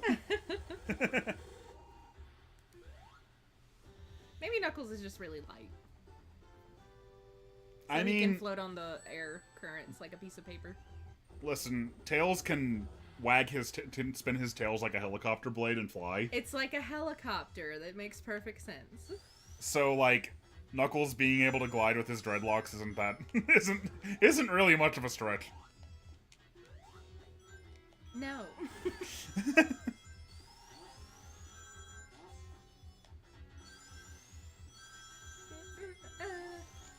hungry. I'm hungry too. But this always happens to us Yeah, when we I stream. know. I don't know what it is about streaming that makes you hungry. Yeah. I want big chicken nugget. One big chicken nugget. Just the one. Yeah. I want to eat it like a steak. Cool boys traverse the world by top.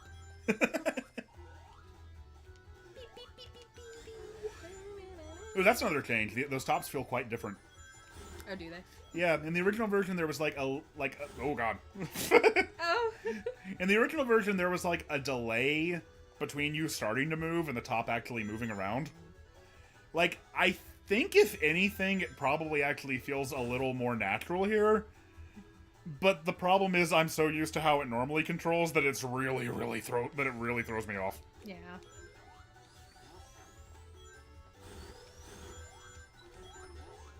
Who's that guy? I don't know. I always wondered that. Yeah, would they even know what a human looks like? Ooh, lore hunters, this one's for you. Oh. We can listen. Yeah. We cannot start talking about humans in Sonic. No. There's just too much to talk too about. Much. There's just too many different. Too much emotionally. That, It's too much that too, yes. intellectually. we just need to accept that humans exist in this world sometimes. Yeah. And at other times they don't seem to. And that's okay. Eggman always exists though, and he's a human. Mm-hmm. Well, like how there's only ever one hedgehog, or, well, not, you know what I mean. One fox, one armadillo, one flying squirrel. Yes. There's one human. There is one human, yeah. Yes. Except now there are like 8 billion hedgehogs. Yeah. We kind of got obsessed with adding hedgehogs there for a while. Yep. Dark hedgehog, Trunks hedgehog. Trunks hedgehog. Yep. Pink hedgehog. Well, no, actually, from like really early on, there were two hedgehogs because of Amy. You're right. Oh, yep. Mm-hmm. It's like how sometimes there are 6 Chaos Emeralds, sometimes there are 7 Chaos Emeralds. One time there were 8 Chaos Emeralds. That was weird. That's so many. That's too many. The Too emeralds' far. colors change, and their shapes change. And the lore on how many emeralds there are is very inconsistent. Mm-hmm. It's whatever they feel like doing that game. Yeah, because like early on it was like South Island, where Sonic 1 takes place, had a set of Chaos Emeralds, and there were 6 of them. Yeah. And West Side Island, where Sonic 2 takes place, had another different set of Chaos Emeralds. And there were 7 of those. But at some point it got retconned that it was always all the same Chaos Emeralds. Yeah. You know, you just have to roll with it. Yeah. I remember a guy, I think his name is Kevin Eva. Just a video game said I guess they don't call them Chaos for nothing. Exactly. That's fun. Kevin Eva said this really good quote. I think he was the community manager in like the 2000s for Sonic. And he said, basically what you have to understand is that the lore pretty much is or will be whatever Sonic team need it to be at any given time. Yeah. Like, the only thing that really matters is the most recent game in the series. And they will feel completely free to, like, ignore or discard anything that, like, doesn't gel with what they're currently trying to do. Yeah. And that's pretty much how it's always been. Although, that being said, Ian Flynn's writing for Frontiers, and I do not... he'll probably take a more cohesive approach with this sort of stuff. Oh, Night Owl, people can ask questions about whatever. Yeah, sure. It's not just Sonic things. Yeah, we were talking about Persona quite a bit earlier. Yeah. That's my shit. Yeah, I'm really surprised you haven't beaten Forces yet, because like you can dress your avatar up as Joker there, you know? Yeah, but that doesn't make him the actual Joker. Persona or otherwise. Listen, you could headcanon that it does. I guess. Like, you create your avatar. You can invent whatever backstory you want for it. I can't make like a little human guy. No, but you could say like I could give him the outfit, but I can't. You could say that Joker got isekai'd into Sonic's world, true. you know? He would make good friends with everyone. And he turned into a furry. Yeah. Yeah, the fate of anyone who makes it into the Sonic world. I read the fate of all Sonic fans. Let's be real. Mm-hmm. I read a fanfic based on Sad AM in literally 1996 where that was the plot. Some guy got isekai'd. Into the world of Sad AM and turned into a wolf. That's great. And sang Metallica. It was great. That sounds amazing. Like, did he perform it? Yeah, Oh it was my like God. the fan fiction had a musical scene where he sang Wherever I May Roam. That's great. Oh, Neon Icy wants to know if you've seen Uncle from Another World yet. We're gonna watch it. I've seen clips of it, and it looks amazing. I was like, oh, good, they made an anime about me. Yeah. Excellent. It looks really good. I'm excited for it. I love me a good comedy. Yeah, it looks like a lot of fun. Mm-hmm. I gotta say, ever since I was a kid... Just a video game said, I'm pretty sure the man who wrote that one was named Ken Penders. Who wrote what one? The wolf guy. Metallica. Oh, nah. Yeah. No, this was fan fiction. But it does sound like something he would be into. Darkwing Spartan wants to know, okay, Alicia, suppose Atlas lets you choose how the characters let you summon their personas in P6. What would you have them do? I'd go with Power Rangers Riftmorphers. That would be great. And I mean, they have an in-universe version of the Super Sentai or whatever. Yeah, I still need to play with that stuff. That was cool. But yeah, I mean, we've already had Shoot Yourself in the Head, Break Card, which is the lamest one, Break Mask. I don't want to break things. Maybe Break Dance. Break Dance. That could be fun. There's something there. I don't understand how this works, but if breakdance would be an option and fit with the theming, I'm shocked it hasn't happened already. I know, right? Oh, okay, yeah, let's have a rebellious breakdancer theme for Persona 6, and they breakdance to summon their personas. I feel like I have a lot more trouble with this boss, in that it just takes a lot longer than it normally does. I think I might have read that they made him take more hits. Like, normally he takes 6, and now he takes 8, maybe? But I'm not sure. I mean, I'm running out of places to stand. What are you gonna do? There we go. I don't know. I'm gonna have to think about that one. The Persona summons. By the way, briefly, if we want to talk about the music, the replacement tracks have honestly really grown on me. Carnival Night 1 is pretty bad. It's a pretty bad mix. But while the others, like, don't really match up with, like, the prototype themes we have, I think they're pretty okay for what they are. I've been thinking about making, like, a short video about, like, the 2 Sonic 3 soundtracks. And kind of giving my thoughts on them. Because even when I've been playing the PC version, I've been using, like, mods to, like, replace these tracks with, like, better versions. But I have been mostly playing with, like, the same tracks. Yeah. Because I kind of figure, like, this is gonna be, one way or another, this is going to be, like, the Sonic 3 experience going forward, you know? Like, we're not gonna get the original tracks back, and that's too bad, but, you know, it's worth it to have Sonic 3 back.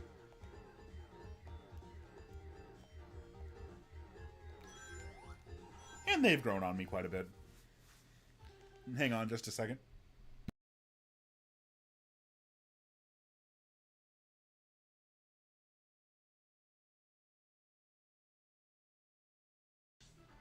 All right. Come on, sorry if we're slowing down a little bit. How long have we been going now? I don't know. We're still here, though. Yeah, we're on the last game. We can make it. We're doing great. We're only on the 4th zone out of 14 on the last game, but we're gonna make it. We're gonna make it. No, this is nothing compared to June 23rd, 2021. I know. God, I was worried about you. That was the day I played every mainline Sonic game in one day on stream. Yep, for the anniversary.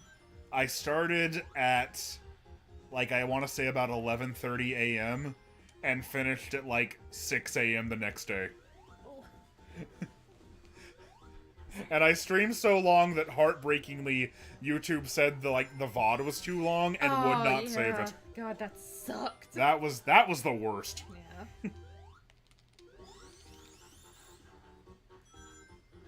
But that was a good time. Yeah, it was really fun.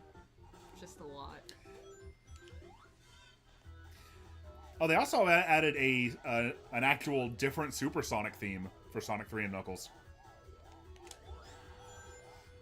Oh yeah, they made it less. Yeah, she still talks about one time I was playing Sonic 3, like the vanilla version on the Genesis, and you know, every time I go Supersonic,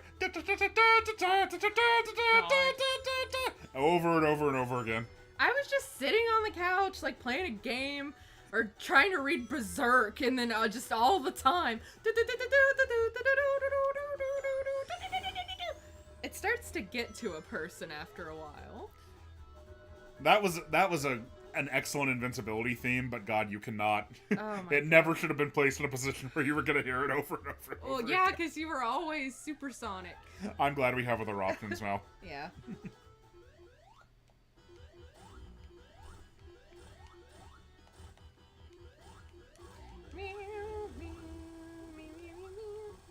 Yeah, he streamed every single game. Yeah, well, I was a little specific about the mainline stuff because I only wanted to play stuff where you could play as Sonic. Yeah.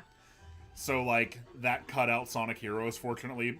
But in reality, let's be real, I really just didn't want to... I wanted to play every Sonic game except for Heroes. Yeah. Don't say that, they'll get upset. No, it's okay. I don't mind people knowing I don't like Heroes. I don't want anyone to get upset.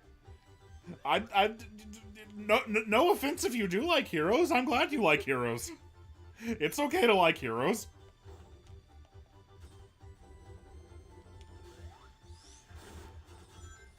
There he goes. But yeah, I'd first done that same thing 10 years before that in 2011. Mm-hmm. And you know, I wasn't doing the Geek critique at that time. I had no way of streaming it.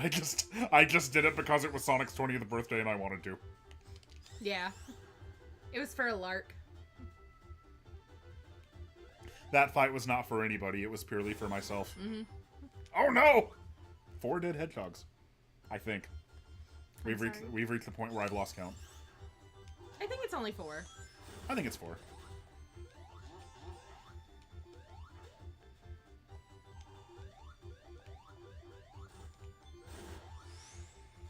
Oh man.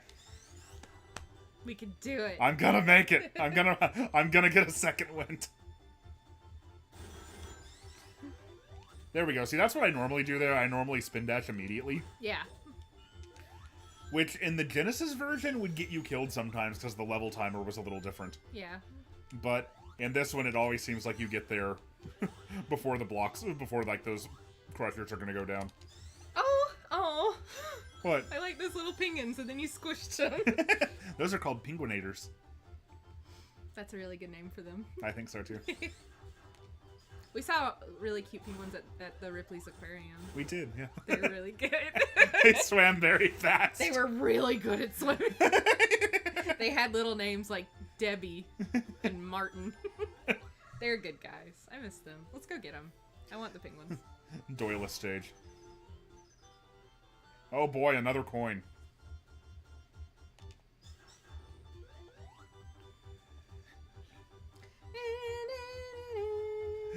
Hello, shout out to all the spam bots that Alicia is blasting. Yeah. Sky's good to have you guys. Oh my god, bro. They do that. They come in waves. Like, Oh. like spam will start coming through. You'll blast it, and then a couple more come through, and then they give up for a while. Oof.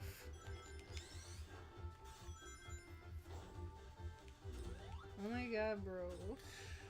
The only one of the tracks that hasn't grown on me is Ice Cap. Like, this song is fine, but man, it's very generic and seems very short. Yeah.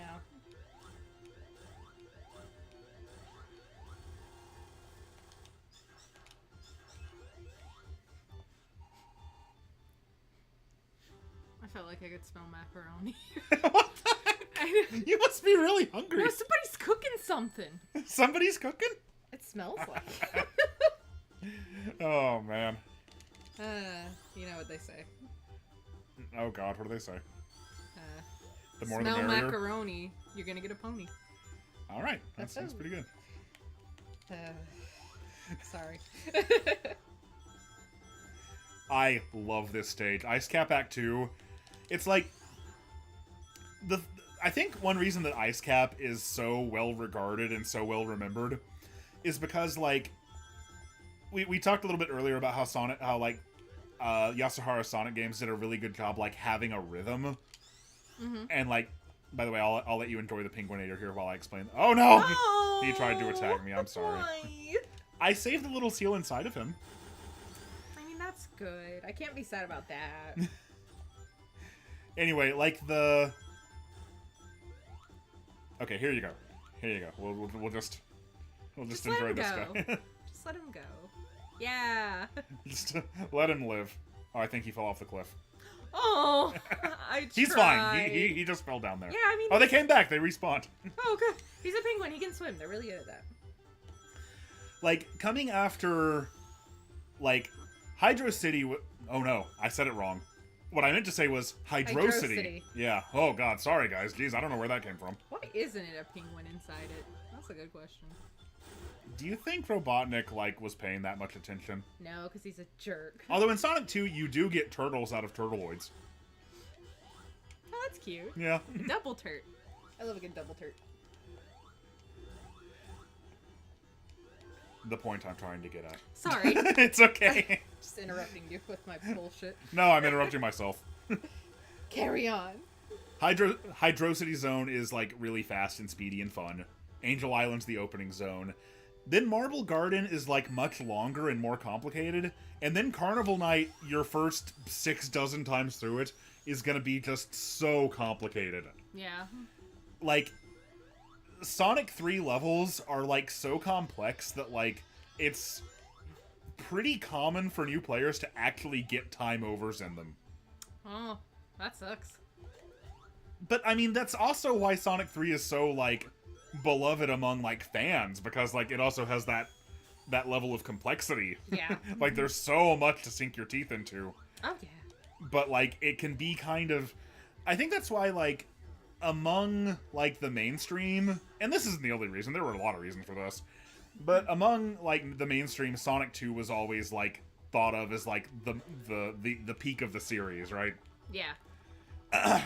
But among fans, like, Sonic 3... either Sonic CD or Sonic 3 was that. Yeah. And I think that's why, because those games, like, they give you more to chew on. Yeah. But my point with For the real Sonic fans. it's just the sort of thing that'll appeal more to fans. That's not for the real Sonic fans. For the real Sonic fans. But, like, that's exactly what's great about Ice Cap, though, is that after Marble Garden and Carnival Night, you just get this really, really, like, it's like a break level almost. Yeah. It's very refreshing to just get back to, like, a super speedy stage again. And the music rules. Mm-hmm. It owns. And it's nice that that you get that sort of thing, like, right before Launch Base Zone, which, fun fact, I don't know if a lot of people know this at this point, Launch Base Zone is actually harder in the original Sonic 3. Really? Like, wow. if you play Sonic 3 and Knuckles, they made it easier, which makes a lot of sense because it's not the last zone anymore, it's just the midpoint of the game. Yeah.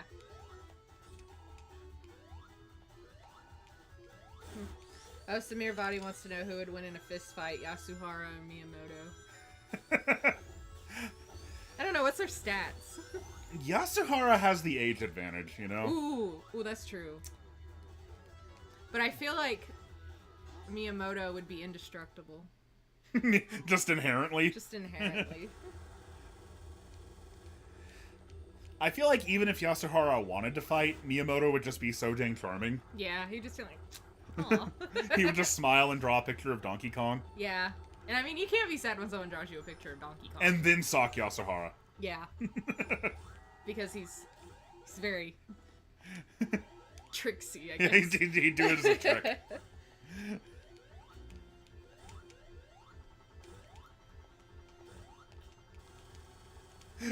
I enjoyed that question, thank you. Yeah, it was a good one. One of those completely pointless fun things to do is to get the score tally up on top of this box. It's a good box. Is it because the thingy covers his eyes? Oh no, it's just because you can get up there and get the score tally. I don't know why.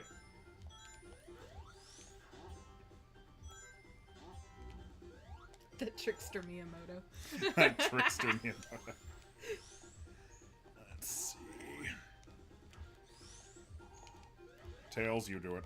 Yeah, I mean, Oh, wasn't no. he always going into the room with, like, the guys who developed the original Star Fox, the British guys, and just saying weird stuff to them. And smoking a cigarette. Yeah, that's what they said.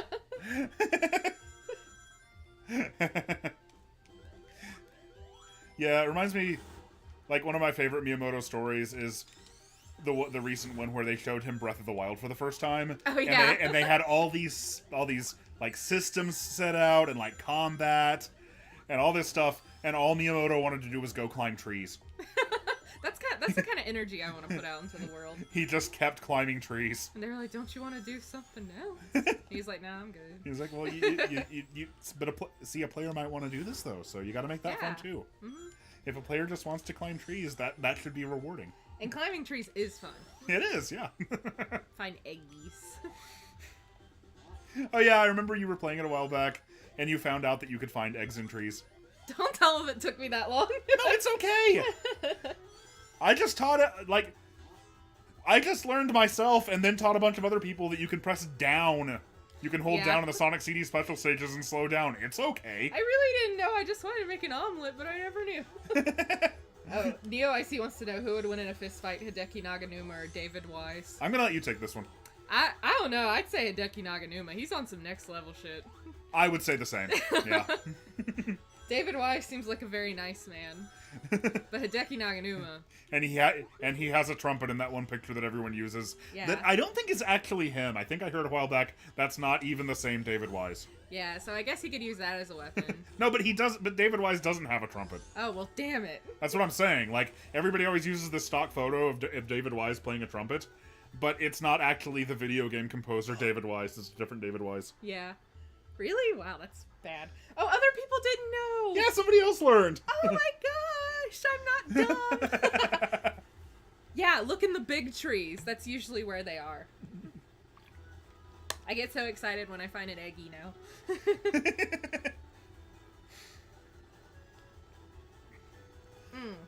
In Sonic games, you can find eggs in cow gardens. Or at the end of most levels. Oh. Yeah. Incredible. I wish Chow were real. You can find Eggman at the end of most levels. That's what I'm saying. I wish Chow were real, though.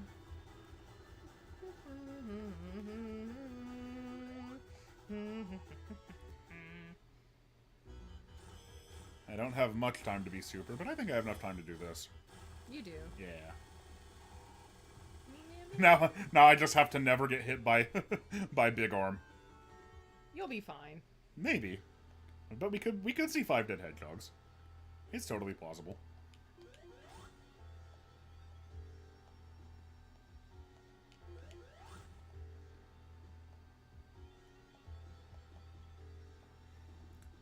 I don't like his grabby hands.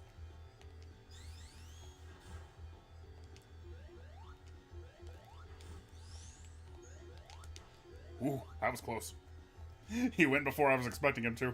Mm-hmm. You've got this. You're the bigger arm. He's got a big arm, but it's not big enough. It's not as big as your heart. Oh no! I got trapped against the edge. No. Hey, in my defense, if I wasn't playing in this newfangled widescreen version, that never would have happened. Never would have happened. Exactly, because I wouldn't have been able to go off the edge. Oh jeez. That sucks. That wasn't my fault. That wasn't your fault. That was this newfangled widescreen version. Sonic games are supposed to be 4x3. Dustin Video Games wants to know if you would beat him in a fight. Would I beat Dustin Video Games in a fight? What are your stats? Well, Dustin Video Games has the age advantage. That's true. He might be very fast. I like how we always call him Dustin Video Games. Yeah, I'm sorry. I just can't stop at this point.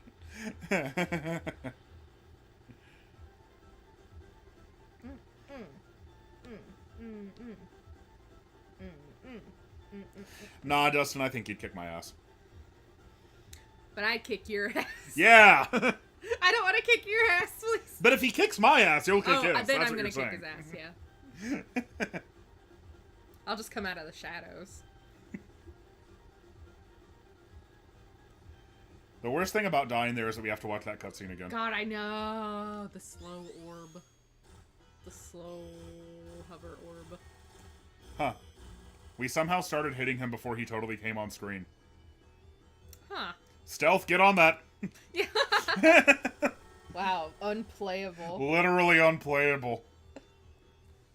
Oh, you have watched more pro wrestling. Darkwing Spartan has a point. Well, yeah, but see, that's not actually a good thing. You could do a German. That's not actually... You can't do it... You can't really do a German I think you without could the other guy helping you. Now, how did Leon S. Kennedy do that in Resident Evil 4? I mean, you can, Yeah. but, like, you gotta be way strong, and they... Or Travis's touchdown. How did he do that? In No More's Heroes. No, I remember when I was a kid, I did lots and lots of backyard wrestling. And, like, we were never... Like, you know, when people say backyard wrestling, you think of, like, the people busting each other up with light tubes. We would never, ever do that. We mostly... You would not attempt the German. We mostly just hit finishers on each other and cut promos. But I remember one time, the one actual fight I ever got in, like, because I'd done backyard wrestling so much, I was so used to fighting without trying to hurt my opponent. Oh. And I was like, I need to be actually... Oh, shit, I need to actually be trying to land these. Yeah. Shame says a suplex is all momentum. Yeah, just run. Just run. Ooh, this little scene is new. Oh. There he goes. New for Origins. And then Sonic 3 Complete did the same thing. They use, like, the background of the Sonic and Knuckles title screen as, like, a little story sequence. Yeah. To show the Death Egg crashing back into Angel Island. That's so cool. Brilliant stuff. There's a glitch right here, and I'm not going to do it. But this is one of those good bad bugs. If you go into this gold ring and you pause during the fade out, which you're not supposed to be able to do, like you wouldn't be able to do this in the mobile versions of Sonic 1 and 2, but you can do it here because of like the wrapper that Sonic Team put over the games. Yeah. And if you do that and hit restart, you'll just end up in Hidden Palace Zone. Like you'll skip almost all of Sonic and Knuckles. Oh my god. And just have to play Hidden Palace, Sky Sanctuary, Death Egg, and Doomsday. I did not know that.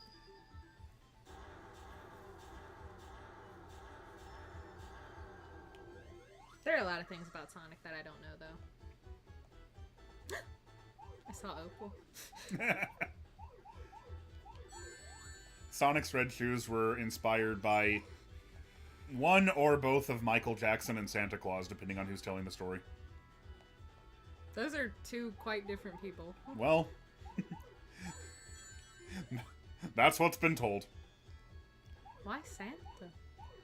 Yeah, who doesn't love Santa? I mean, everyone loves Santa, but... Do blue hedgehogs wear red sneakers? I mean, obviously they do. Yeah, like all evidence would suggest that they do, so... My god. Rob of the Hedge is kind of a shade of blue, and I don't think he wears red sneakers, though. What? No, it doesn't, Okay. it's no one. Don't worry about it. Oh! Oh no, you remembered! It was the Robin Hood thing. Yeah. Guy. It was Hedgehog Man in the comics, my bad. It was a Ken Penders character, so he technically doesn't exist anymore. Oh, that's true. He owns him. I can't wait for that. It's Robin O'Hedge. Rob of the Hedge. Rob of the Hedge. This is another Blue Sphere stage that always gives me trouble. I think because it's so open that like I get all of them that I can see in a nearby area, and then I just kind of spend way too long going in circles. Ooh, that's a good point, Merely a Fan. Santa has black boots, but not red shoes. Well, maybe it's just his color scheme then. I don't know. Oh, Shay have a good night. Thank you for being here. Thanks for coming, Shay. I'm glad you had a good time. Have an excellent night. Maybe by this time tomorrow I'll be out of the special stage. Oh, here we go. We'll see. Wah! I did it.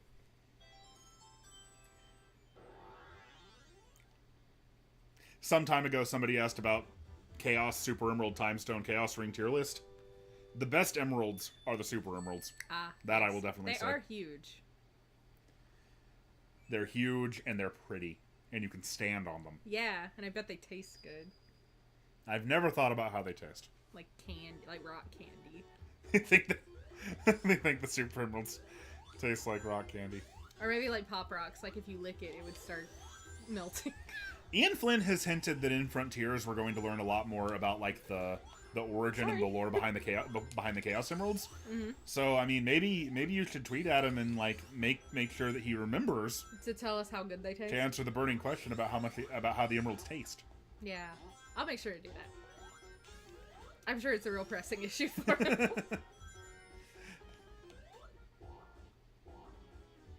I like how wiggly the mushrooms are. Just a video game said you lick a super emerald and you immediately die. Probably. But if it tastes really good, Maybe it's worth it. you'd have to you'd think about it, right?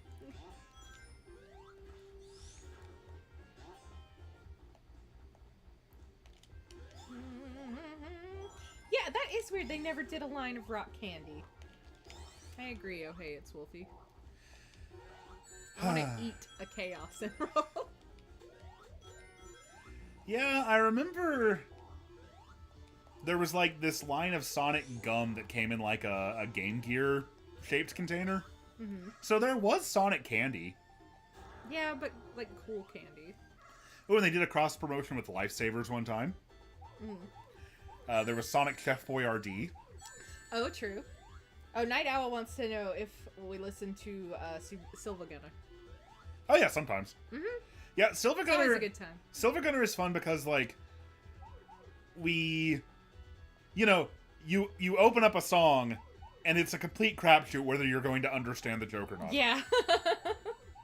The ones involving One Winged Angel are usually always good, though. Yeah.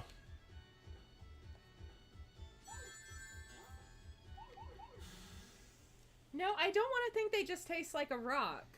Like they're magical artifacts. They can taste like anything. Yeah, they're like translucent glowing gems. Yeah. Yeah. When Mecha Sonic stands on the Master Emerald, he like has electric spark, so maybe they get staticky. Maybe they make your hair stand up.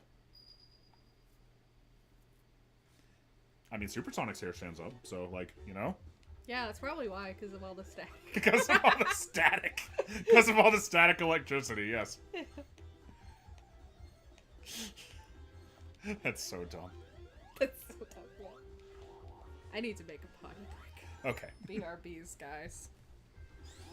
Here, you can have that Okay. Well, lappy top. Oh, come on, Daisy. oh, I see somebody has a hot take that Mushroom Hill is the best generation stage. Oh, shit. And see, that's a hot take specifically because it's saying any stage from Sonic Generations 3DS is the best stage. And don't get me wrong, I actually love Generations 3DS. I have way more time for it than most people seem to.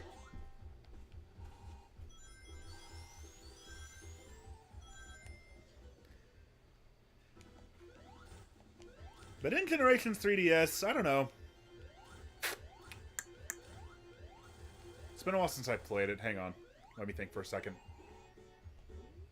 I like Water Park a lot. Water Park might be my favorite. Just because... Partly because, like, Sonic Rush gets so... gets so little representation otherwise. Like, it's got great remixes. I know one of the two stages is just, like, the exact level design that was in the original game, so that's unfortunate. But, you know, you kind of look at, like, the kind of time pressure that Generations 3DS was under, and it makes a lot more sense. So yeah, that might be my answer. I like Water Park a lot. Ooh, Emerald Coast is also really good, though. I don't know. The thing about Generations is that, like, I love it so much that my favorite stage is kind of whichever one I'm currently thinking about.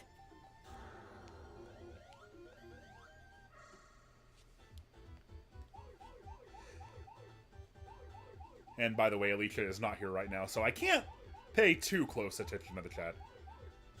which is too bad because I've completely exhausted my list of topics that I can talk about relating to blue spheres. But it'll be over soon. I played through these stages, like the blue sphere stages, God, 4, 5, 6, 7, 8, 9. God, probably about 20 times in the past month. Because, like, when I was a kid, I came up with, like, the perfect save file for Sonic 3. How can I say that I've truly 100%ed the game for whatever reason? And I decided to base it on, like, the little pictures you get on the file complete screen. Like, I wanted to get all of those. Like, Sonic 3 and Knuckles has 8 save files, so the first 3 are all 3 characters with all the Super Emeralds. The next 2 are Sonic and Knuckles with just the Chaos Emeralds, and the last 3 are all 3 characters with no Emeralds. And that gets you all the pictures, basically. Tails gets a different picture if you get all the Emeralds with him, but the only difference is the background color. This is the length I'm going to not being able to look at the chat. I wasn't judging. I'm talking about my save file philosophy. The stream is saved. Oh, thank God. Here you go. Hi. What do we got?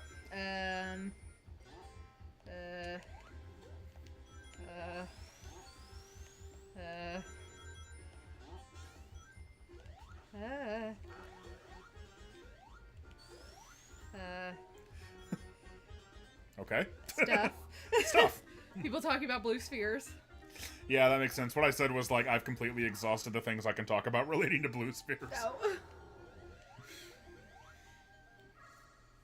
Oh, Dr. Matt, thank you so much for being here. Thank you, and Dr. Thank you Matt. for the super chat. Hi, Josh. Just got back online and saw you were streaming. Hope you're doing well. Thank you. Thank you, Dr. Mad. Always appreciate you. You're a real one. They're all real ones. Dr. Mad is a pillar of our Discord community. Mm-hmm. A gem. Not a little gem. No. Callback for people who were here 4 hours ago. I'm not allowed to make that happen. Alicia kept calling everybody in the chat little gems, and I was like, I don't know if we want to get in the habit of calling our stream viewers little gems. Oh shit! Is there another super chat? Oh jeez. Ooh, another one for Paper Sonic. Thank you so much. Thank you, Paper Sonic. Oh yeah, we realized that we didn't pay enough attention to the. Yeah, no, I currency. just glanced at it, but it's totally. If anything, I'm relieved. We're still super grateful. Exactly. Like no problem. Of course. We've just been doing this for a long time tonight. Yeah. But thank you so much, Thank Paper you so Sonic. much. You rule. They say Mushroom Hill is a really underrated stage. Lots of space to explore, but also fun to just blast through if you don't care. Also, this is ARS money. Sorry if you thought it was $100. No, it's totally cool. Again, like I said, it's totally fine. Really, like, whatever. If you guys are nice enough to do that, like, God, we're thankful for anything. No problem. Yeah, exactly. Yeah. But yeah, no, I agree. Mushroom Hill is like, I think it gets a little overlooked because it's Sonic and Knuckles' first level. And Sonic and Knuckles isn't usually thought of as its own game. But, like, Mushroom Hill is impressive in that it works both as, like, a really good first level and, like, like, easing you into the mechanics sort of thing. But it also... Uh-oh. Look at... Here it comes. Here it comes. Ah, got him. But it also works great as, like, kind of like a cooldown, like a relief stage after Launch Base Zone. And yeah, I agree. Lots of, like, very complicated and well done pathways and secrets and architecture, but also, like, very, very fun to blast through if that's all you want to do. I like Big Mushroom. I like Big Mushroom too. Oh, Lepidotos wants to know what your favorite soda is. I do wish it was called Mushroom Valley. It was called Mushroom Valley Zone. Mm-hmm. That's what they were going to call it when Sonic 3 was just going to be one game. Yeah. That's a cooler name. Favorite soda? What's your favorite soda? I don't know. It's hard to choose between root beer and cherry Dr. Pepper. I love cherry Dr. Pepper. Mine is probably... Or Baja Blast. Mine is probably vanilla root beer. Oh, you do love some vanilla root beer. And, like, root beer is already vanilla, but I want more vanilla. Like, lots of my favorite sodas tend to be those, like, vanilla ones. Like when Vanilla Coke came out, I was like, oh my god, this is life changing. Yeah. And then it got canceled. And then it came back. And then it came back. I'm always so happy to find Vanilla Coke.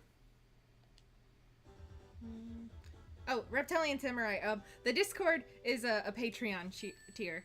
Yeah. And shout out to anybody who might be interested in that. Check out the Geek Critique Patreon. We got lots of cool stuff.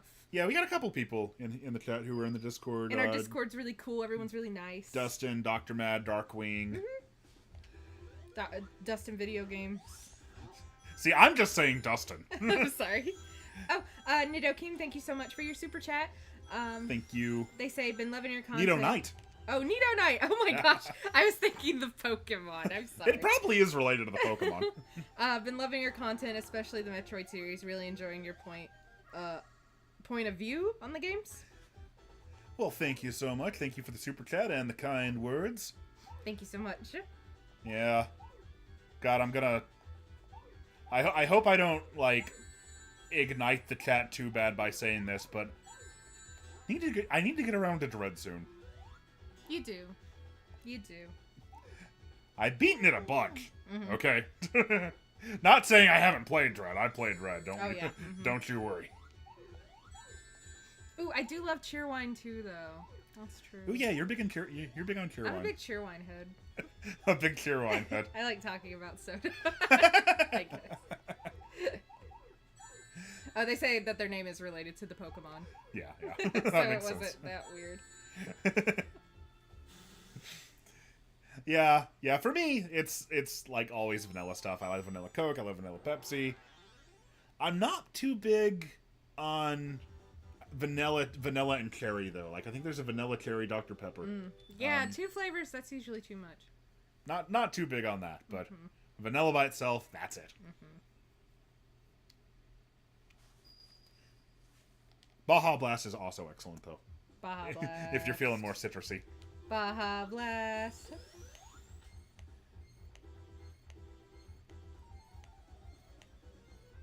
Ah, yes. The gameplay. The masterful level design of Hirokazu Yasuhara knows no bounds. Actually, this pulley, if you come up on this side, then how do I put this? Okay, if you come up on this side, then you can hit this spring and run up into this hidden area. But if you come up on the right side, you don't like hit the path swapper and you can't come up here. I'm telling you, it knows no bounds. It knows no bounds. Oh, Niall wants to know what video games or moments in them scared you as a kid. Mother Brain and Super Metroid. Like my mom wouldn't let my brother play that if I was in the house because it scared me too much. I feel bad about that now. You know, let me give it a good. I didn't really play much in the way of scary video games. The only scary thing that really comes to mind that I played as a kid might be like the Rock Crocs from Donkey Kong Country, or like the piano from Super Mario 64. Yeah. But I don't remember. But that fucking eel. Yeah, but like the stuff that people say they were scared of in Mario 64, like just for whatever reason, I did not experience that. But the eel is so scary. I was scared of that eel. I understand it. I get it. Yeah. I didn't start playing like survival horror games and the like until I was older. Yeah, exactly. Ooh, but the first part of fucking Fatal Frame, when you're first walking in that house and then stuff like ghosts and ropes and stuff are coming down from the ceiling, that scared the shit out of me for some reason. Just the darkness and the eeriness. Ooh. And like it's a totally different thing because it's actually meant to be a horror game, but I remember playing Eternal Darkness when I was 16, and that gave me the heebie-jeebies. Ooh, yeah, Eternal Darkness is spooky. Oh, the Redeads from Ocarina of Time scared me too. Oh yeah, those are pretty chilling, yeah. Yeah, no thanks. No, the scariest thing I remember seeing when I was a kid was Tommy, the evil Green Ranger Tommy, destroying the command center in Power Rangers. Oh yeah, you had to run and hide. Yeah, I ran and hid. I started crying and went and hid in the hallway. I was like 6 years old. That would be very scary if you were a kid. It's traumatizing. No. Adorable. Let's see. He was killing Zordon! I'm scared. I was scared of so many things as a child. It's kind of...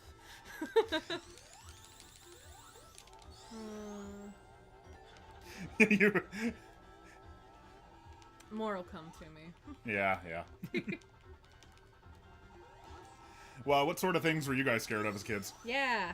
Turn it back around on you. No, not turn it back. Turn it back around. This is another one of those little tiny physics changes. Mm-hmm. You guys probably saw what just happened there. You're supposed to be able to, like, spin dash to the left here and, like, come up and hit that spring, but, like, the path tracing doesn't work quite right. But you can still jump into it. Unless you're Knuckles. Shrek scared you as a kid? Aw. I can see that, honestly. Aw. Yeah, he's pretty. He's a lot. He really is. He's a lot.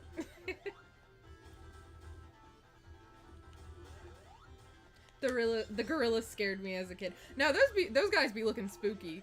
2D, that's a spooky boy. I get it. I was super scared of that episode of Courage the Cowardly Dog with the Return the Slab guy. Oh, I can see if you're little Courage being real scary. Oh, I loved Courage so much. Yeah. But I was so scared of it all the time. But it was one of my favorites. Just one of those things. Yeah, we didn't get Cartoon Network till I was almost 13. So Yeah. I did not get to have that sort of experience Yeah, with you Courage. wouldn't have been that scared of Courage. A lot of episodes of Courage scared me. But it's so good. Oh, I didn't like when the shark would come and get you in Banjo-Kazooie. I don't like anything like that. No shark. I don't want a shark. Oh yeah, Snacker. Yeah. I discovered a few years ago that you can actually temporarily kill him. Really? Yeah, Ow. if you poop eggs, like, onto him before he despawns. And hit him with, I think, 6 of them. I'm like, I never knew that. He'll go away for a while. Yeah.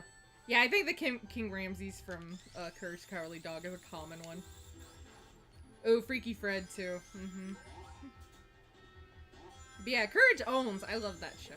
It was so scary. Ooh, yeah, You're Not Perfect got me, too. That weird freaky CG thingy. Oh man, I got squished. That's 5 dead hedgehogs. I'm sorry.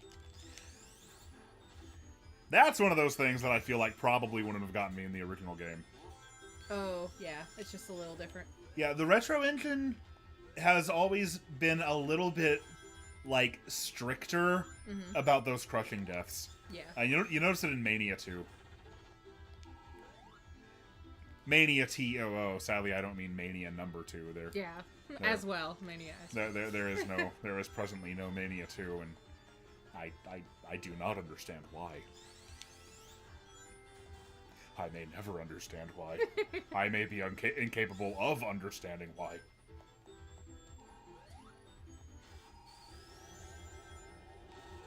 You want to talk about things that scare me? The fact that there is no Sonic Mania follow-up as of That yet is horrifying. is the scariest thing I can think of. Ooh, Coraline is really scary. I mean, I was older when I watched that, so it didn't freak me out. What was Coraline? That sounds familiar. Yeah, the not CG, stop motion movie about a girl named Coraline. She finds another world in her house where there's an other mother who's trying to, tempt her to come to the other world with her because Okay, it's so cool and her regular life is boring. It's really good. The animation is beautiful. I read the book and it's really scary, but it's for children. Oh, Paper Sonic, thank you so much for another wonderful super chat. Thank you, Paper Sonic. They say, when I was young, I played the Sonic 2 beta and used the level select, and the empty beta screams creeped me out. Worst part was that I later Googled what genocide from Genocide City meant. Whoops! Oh, that sucks. That level never would have been allowed to be Genocide City in the final game. Oh god, no. Man. Yeah, no, I think they just thought it sounded cool. Yeah. And in their defense, I guess it does, but ooh. I learned what genocide meant because of Sonic 2 beta as well, though. Yeah. Oh yeah, there's a Coraline book. It's by Neil Gaiman. I like a lot of Neil Gaiman's work. I like how both Sonic and Tails get a little grabby guy now. Yeah, me too. They both deserve a grabby guy. Ooh, That episode of Hey Arnold with the headless cabbie, that scared the shit out of me. I remember that one. That was scary. A lot of Hey Arnold. Oh, the one with the ghost train. Oh, a lot of Hey Arnold freaked me out. But again, it was one of my favorites. Was that the episode where the guy keeps going, "Get out of my house"? I don't think. The one with the ghost train? one?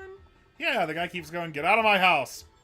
And at the end of the episode, everybody goes, we know, get out of your house. Oh, no, that's when they're stuck in a train. The ghost train one is like, it's like an old-timey steam engine train. That's a good episode, though. I don't remember a lot of the details of Hey Arnold, but that stuck with me. That and Stoop Kid doesn't want to leave a stoop. Yeah, they're classic. Did you know What? that the pilot of Hey Arnold debuted as a short before Harriet the Spy in theaters? Oh, I did not know that. Yeah. Fun facts. I remember seeing Harriet the Spy. We were so hot. Nickelodeon's marketing worked for us on Harriet the Spy. Man, we were...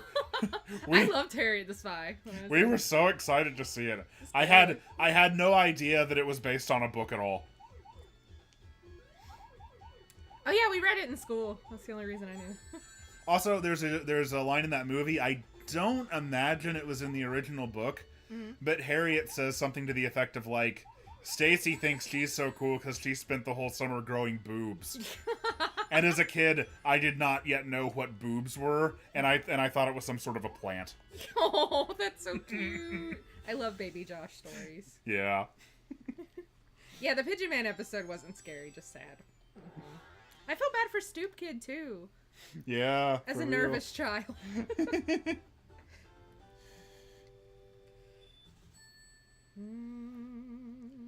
I never even got past the opening song as a kid. Oh. Harriet the Spy deserves an espionage-based rebirth. Yes!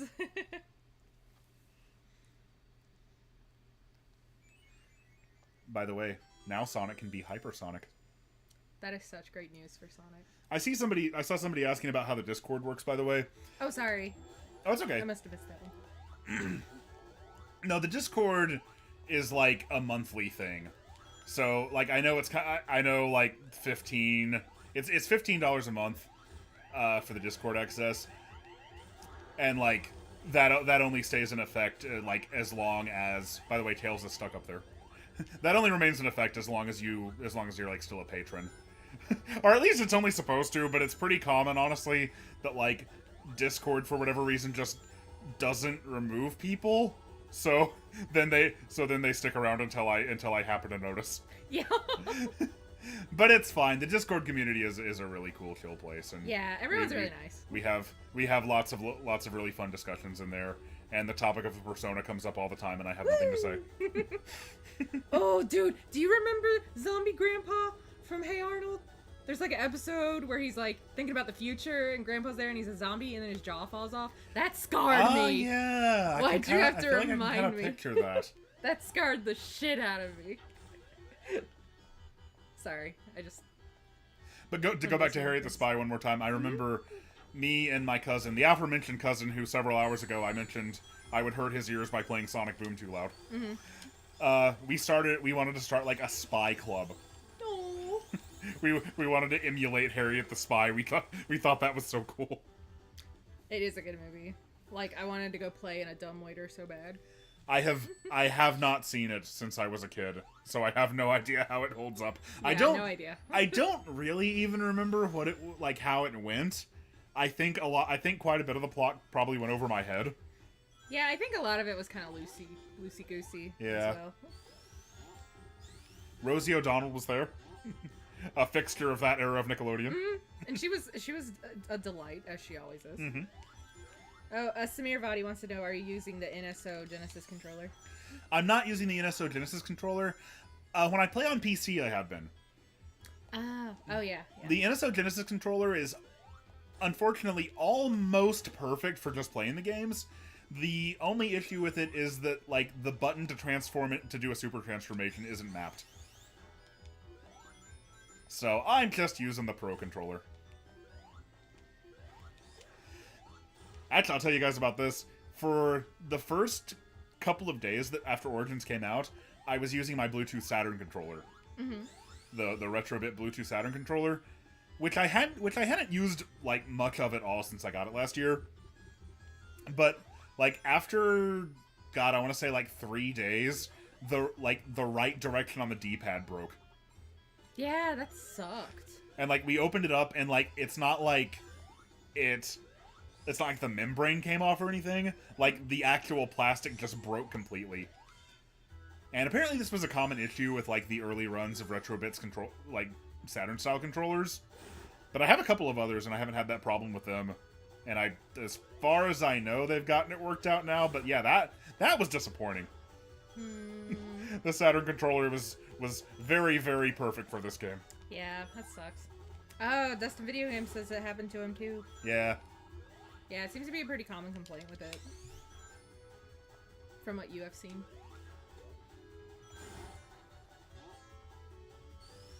Sonic.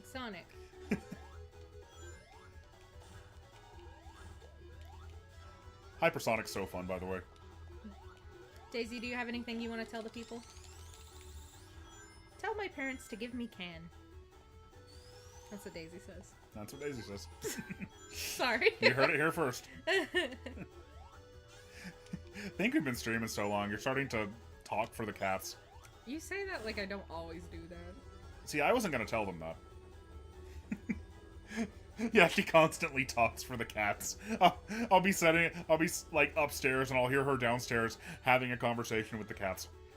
Where she is talking as both the cats. We have a special bond. Ooh, this is a nice change. Oh. Depending on how hard you hit this guy, now affects how far he goes. Oh, that's cool. So like before, I would always just beat him by like standing over here and letting him jump into the sand. Mm-hmm. But now you can actually do something. But I'm gonna get him to commit suicide this time anyway. Salute. We hardly knew you. He had a good run. Ooh.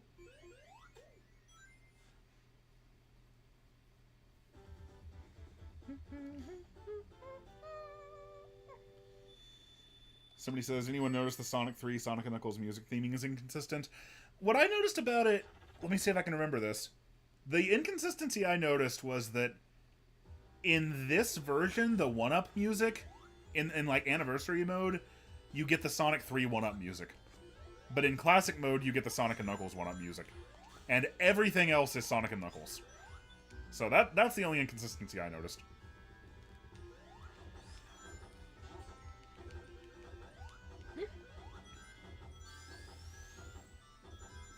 But I mean, they managed to, like, botch labeling the,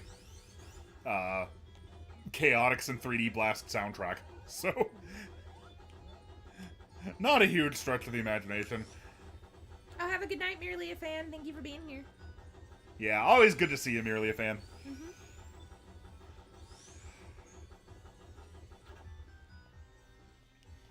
Oh.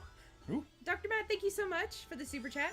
Money to make you give the kitty treats. Oh, we'll give the kitty treats. We'll give the kitty treats. The we always do. She just wants treats all the time. God, we need to... You know what we honestly need to get? What? Like, some sort of a webcam. Yeah, we do. Our cats are so cute. You guys should see them. We need to be able to show you, like... Because if we had something set up, I would just stop for a second here. and give Daisy a treat. Yeah. And she'd be like, yay! And scream a lot. We could get... You know, if we actually gave her a can, I bet they might be able to hear her. Yeah, I bet so. Oh, have a good night, Lizard and Crimson. Thank you for being here. Thank you for coming. Have a good night. Yeah, it's getting pretty late. God, what time is it? 12:30. Oh my God, really? Yep. Oh, shit. Yep. I had no idea. Yep. Well, it's almost over. In the words of General Pepper. Super chat to make Josh buy a webcam. Says Dustin Video Game. Ooh, that's a good idea. Yeah, okay. Oh my God. I'll take some of the super chat proceeds and we can buy a webcam. Oh, have a good night, Dustin Video Games. Bye. Good night, Dustin. I can't believe it's 12:30. Holy I shit. know. We started this at like 8. I know. I didn't think it was gonna take this long, honestly. Oh, it's fine.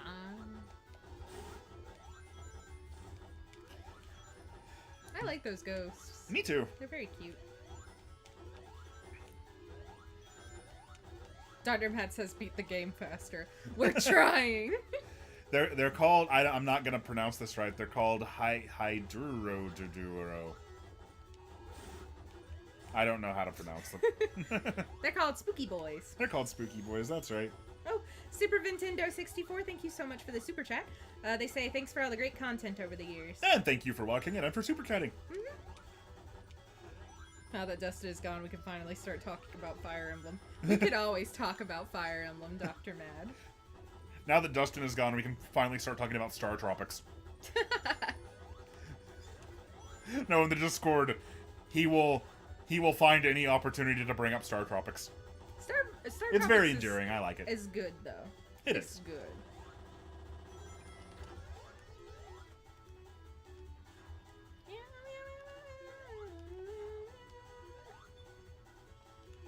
Hyodoro. Is that it? That's what I was trying to say. I think that's it.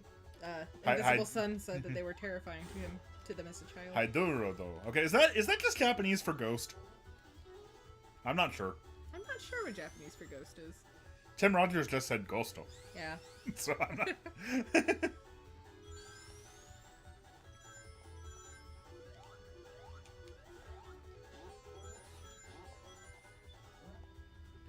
Huh. The lights just came... Oh, I think Tails off screen pulled a light switch. Oh, did he? The lights just came back on for no reason. Look, he's being a real one. He's being a little buddy. Thanks, Tails. He is my little buddy. Night Owl asks who would win in a fist fight, Fire Emblem or Star Tropics? Well, Fire Emblem is like anime and horny, so probably that one.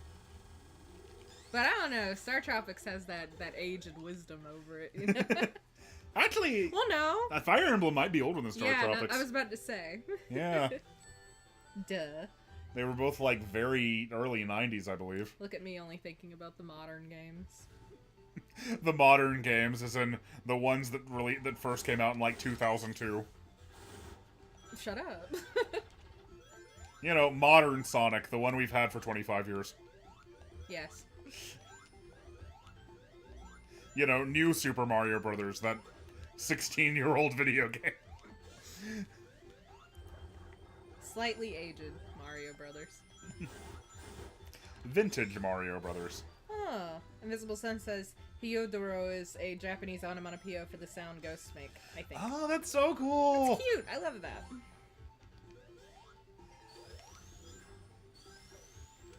Well, they're little cuties. Those scared me. You know what? Those scared me as a kid. I remember that. Aw. Yeah, but no, not in their little forms like you saw them, but if you wait too long, the lights go completely out, and they start attacking you. Oh. And I did not want them to attack me. Yeah, that makes sense. I would That's al- spooky. I would always be nervous about hitting light switches. Oh, Night Owl says Fire Emblem is older by just a few months. Wow. Ah. I had no idea.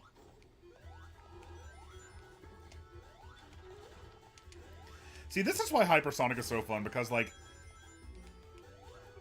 the Hyper Strike move, like, if you know the level layouts, like, it just lets you do really, really goofy fun things and take, like go on paths and take shortcuts that you couldn't do any other way.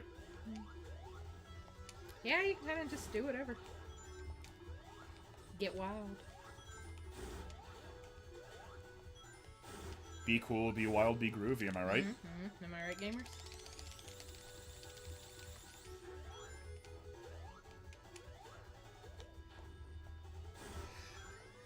The stream has now been going for so long that I've stopped being hungry.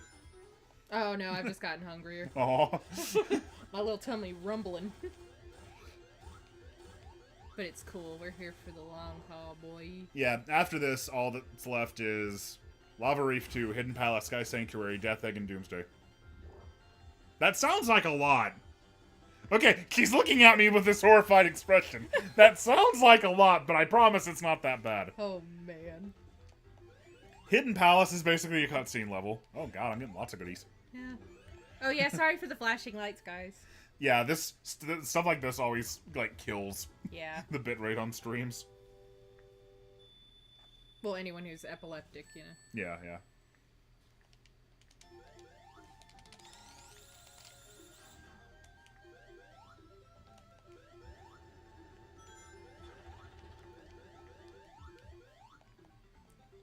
Anyway, what I was saying was, some of those are just one-act zones. Yeah. So it's not as bad as it sounds. I believe you. Most of, actually, yeah, everything except Death Egg is a one-act zone.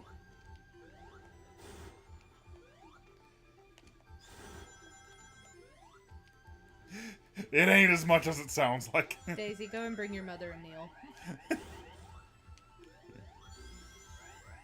Somebody DoorDash us a pizza. Yeah, DoorDash is a pizza. 2 pizza. 2 pizza? 2 pizza. That's a lot of pizza. Mm-hmm.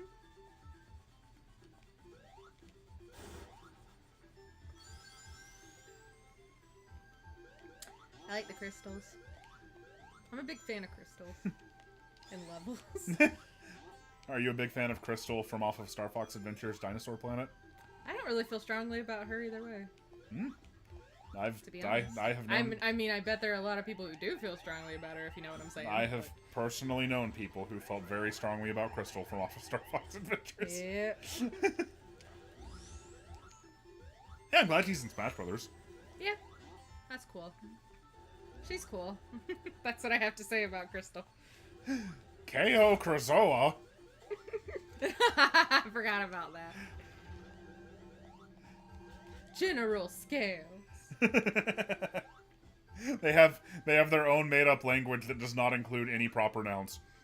Yeah, but then, like, someone says their name and it's like, blah, blah, blah, blah, blah, General Scales.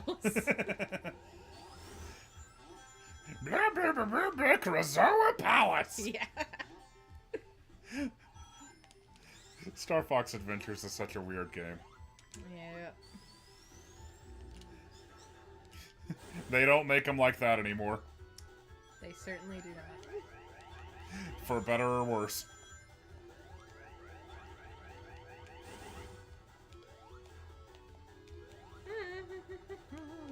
Bing, bing. See, we're gonna do it. We're gonna. By the way, I love how you can see the Death Egg up there. Oh, wow. Oh, yeah, Yeah. its little face is poking through. I never noticed that. Yep. And in Knuckles' playthrough, because it takes place after Sonic's, the Death Egg is not there anymore. Like, the attention to detail. Yeah, that's so cool. Oh, that's so rude, Nugs.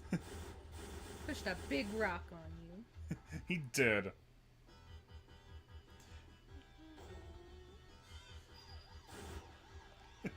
Somebody says this means his first name is literally General. Yeah, they don't have a word, an equivalent word for a general.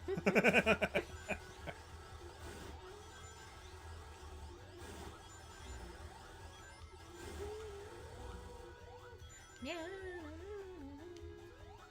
The Death Egg is much more obvious back there. Yeah, Nicey says a big rock is stronger than hypersonic, mind you. It doesn't knock him out of hypersonic, it just moves him. Yeah, true. Well, you know, but then when I came into this part of the level, I was out of hypersonic. Alright, it's time to take a break. Do some stretches. We're gonna be here. Well, you know, the first night this game came out, I made it a point to try to get, like, the top spot in all the boss rushes. And I did. But since then, like, some people are just very obviously cheating. Mm-hmm. Because they, like, did the whole boss rush in 6 seconds. But, like, some people must just be using strategies that I'm not aware of. Because I was like, did they change it so you can hit this guy in some other way? So I tried out a bunch of different things to try to do that. Like, people are getting, like, at this point, like, over a minute less than me. And I have no idea how. Which is kind of exciting, but, like, I searched for, like, Sonic Origins boss rush speedrun. And, like, you know, whatever they're doing, they're not posting it or talking about it on the internet. They must be doing some cheaty stuff, though. Look, I don't know. The cheaty people are doing it in like 6 seconds. Oh, fair enough. I don't know. I'm suspicious. Plus, this is on the Switch version where it's nominally a little harder to cheat. Oh, that is true. That is a good point. But yeah, I guess they do have some kind of Sonic hacks. but not like that. He was just like, what else could I do? Because it would be great if there was a way to beat this boss faster. Yeah, I know. I don't care for that boss.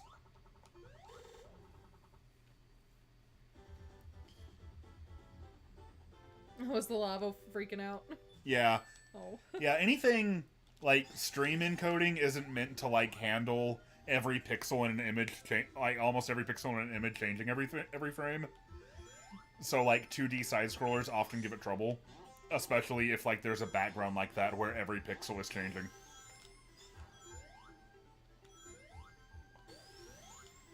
Yeah, it's not the game. It's just. It's just the stream. Yeah.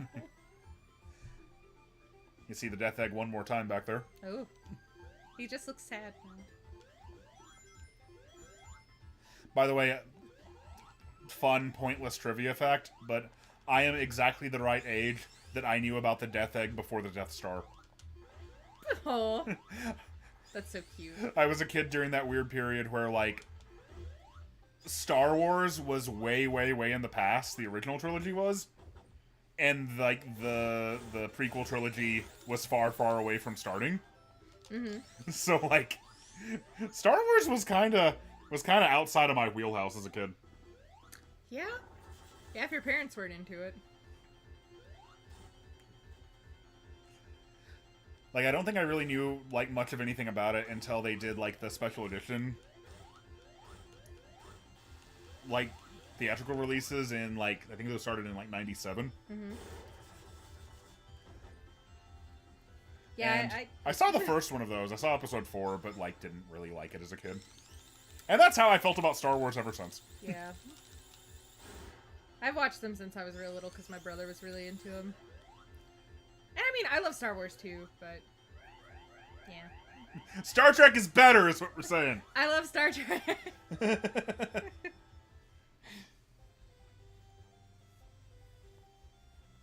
Oh yeah, Supersonic before Super Saiyan, but that was pretty common.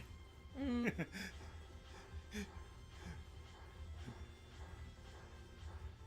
If you were like outside of Japan, like no kids knew what Dragon Ball was until like, God, I guess 96 at the earliest. Yeah.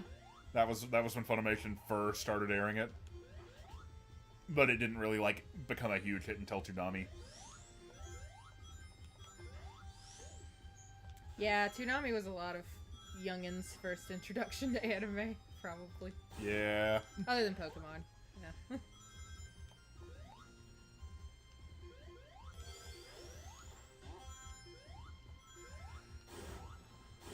Yeah, I remember like being in like 6th grade and like so many of the other kids were like super into Dragon Ball. But we didn't have Toonami yet. Or we didn't have Cartoon Network yet. That's rough.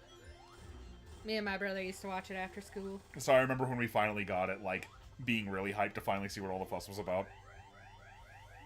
Tartween Spartan says, I will never not be amazed that you like Star Trek, considering how much of it is just people sitting around talking. Look, when it's not in a video game, sometimes that's what I like.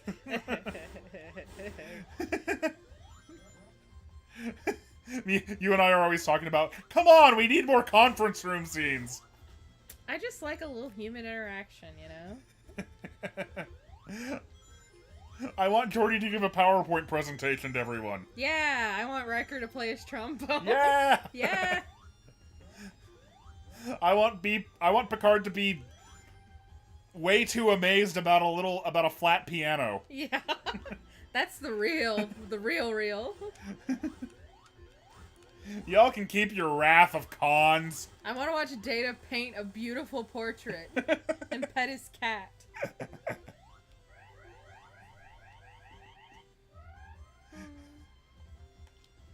GL0, I think? They said, did you enjoy Strange New Worlds? It was the first Star Trek that actually felt right to me. We've only watched the first couple episodes, but I'm really liking it. Yeah, we watched the first 2 so far. Mm-hmm. But yeah, it's like, you know, we've watched Picard. We haven't watched Discovery. No.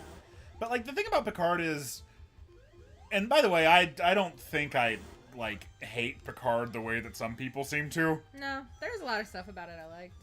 There was lots of enjoyable stuff, but like Discovery and Picard have both just sort of been like modern prestige television shows where like the like plot a of big movie. like Breaking Bad, like Game of Thrones. And like the thing, like I'd always really missed like the episodic Star Trek. Yeah, like there's no time to just sit around and vibe and like tend forward and that kind of stuff. You know? And that's like some of my favorite stuff. Yeah, like some of my favorite episodes of The Next Generation are like the bottle episodes. Yeah. Including Ship in a Bottle. Yeah. It's just, you know, you love the characters so much. You just want to see them hanging out. But yeah, I love Star Trek. Yeah, Star Trek rules. Oh, we have seen Lower Decks too. We love, Lower Decks. Oh god, is so Lower good. Decks is like the best thing. It starts out a little rough in some places, but it gets so good. It's oh, so and hello, funny. Sega Sky. Oh, hi, Sega Sky. I know that guy. Yeah. I've seen a little bit of Ghost in the Shell standalone complex. Shiaz Manbound. I haven't seen the original movie though, which is terrible. I really need to. No, it's kind of funny that I got into Star Trek so much because when I was a kid, and I mean really when I was a toddler, my mom loved The Next Generation. Yeah. Absolutely loved it, and she would always try so hard to like get me to go to sleep or to get me on some sort of an activity so that once a week she could just have a little break and watch Star Trek. But baby, you wanted to watch Star Trek. Well, no, I see when I was a kid, when I was that little, I loved the intro. Yeah. Because like I always loved space and was fascinated by that. Mm-hmm. But like I could not. I was like literally 2 years old. I could not comprehend anything about the plots. Yeah. So like she to this day she talks about this, how she would always try to like just have an hour for herself, but almost every time I would be like, "Ma'am!" Children.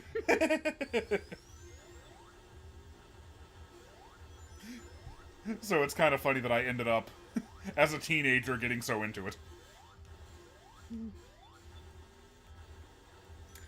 Dabbing Wario wants to know what are the best of the which one do you think is the best of the classic Sonic games out of 1, CD, 2, and 3 and Knuckles? Ooh, this is fun. I've basically have thoughts about all this all the time for 30 years. Yes. Mm-hmm. But I've had more thoughts about this lately, and the like playing them again in Origins, because like I said, I did not play any Sonic game for 7 months, and finally coming back to them, like I was so, like way back in 2014, I made a video on Sonic CD, and I was pretty dang critical of it.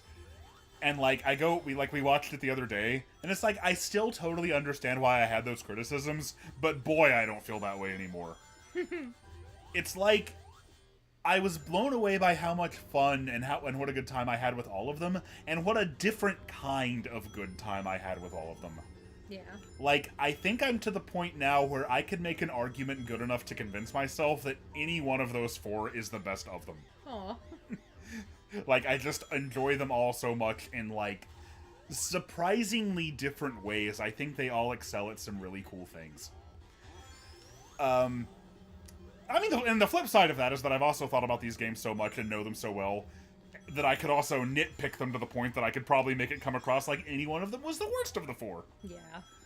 You're in so deep. But these are just, like, endlessly interesting games to me. They're just... Nonetheless, if I actually had to pick what I think the best of the 4 is, it would be Sonic 3 and Knuckles. Like, I think this game doesn't...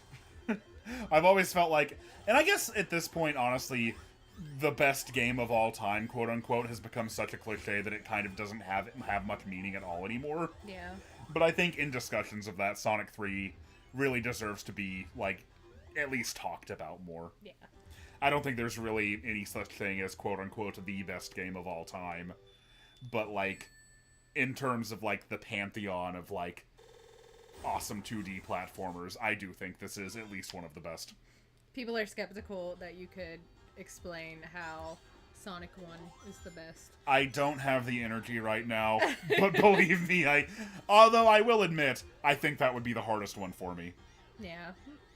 But, part of that also just comes from, like, being among fans for so long. like, I've seen people make convincing arguments that...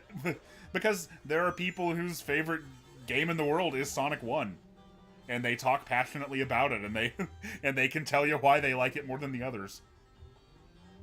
So I think through, like, kind of seeing it through their eyes, I was able to get, like, more of an impression of that.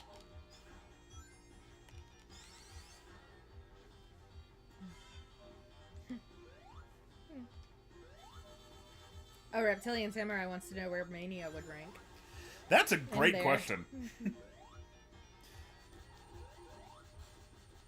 I mean, Mania 2, I could make the argument that it's the best of them. And, like, I think there's a very good argument that Mania is the best of them. Even. Yeah. The great thing about Mania is, like, most of you probably weren't here when I was talking about this a long, long time ago, but, like, Sonic 3 was always, like, part of the issue with Sonic 3 is that it's so deep and so complex, and its level design is so, like, I'm gonna pronounce this word wrong, I think. Labyrinthian? Labyrinthine? Maybe that's it. One of those you words. can say either one. I think It's one of those words I read a lot more than I hear, so. Oh, Labyrinthine? Labyrinthine. That, like, it's really, this game, like, is so much better on replay. It gets better the more you play it and the more you know it. But it can be very, very difficult to, like, just get into it and, like, get through it the first time. Like, I remember a buddy of mine had never played it before when it came out on Xbox Live Arcade, and he was so hyped for it because he loved Sonic 1, he loved Sonic 2. I don't think he played Sonic CD at that time, but he was really hyped to just have what he'd always heard was the best one, and then he played it and hated it because he kept getting time overs and getting lost. And, like, that's easy to do with Sonic 3. Yeah. I remember that shit, I get it. Is big game. The great thing about Mania is that without sacrificing much in the way of Sonic 3's, like, complexity and, like, you know, rewarding exploration, having lots of multiple paths, it kind of rebalances that with more of, like, Sonic 2's, like, ease of accessibility, I guess is what I want to say. Like, Sonic 2 was always very popular because it was so much easier to pick up and play and have a great time with.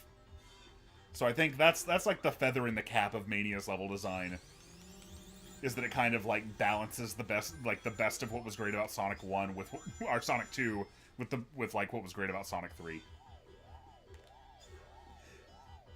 As for where Mania would rank among them, probably just a notch below Sonic 3. That's high praise. Like, I waffled on it for a while as to whether I was going to end up liking Mania or Sonic 3 better, but I think I've ultimately come down on the side of liking Sonic 3 better. But, like, at some point, like, who gives a shit? They're all fantastic. Yeah. It doesn't really have to be a contest. It's like we said earlier with the Sonic CD soundtracks. Like, really, we just have 4 delicious cakes, and that's nothing to complain about. Yeah. I want cake. 5 delicious cakes counting Mania. Ooh.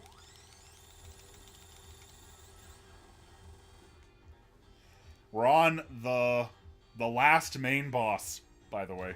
Oh, hell yeah. You're not gonna starve to death. I don't know. Well, yeah, we'll see how There's long this still takes time. me. That's true.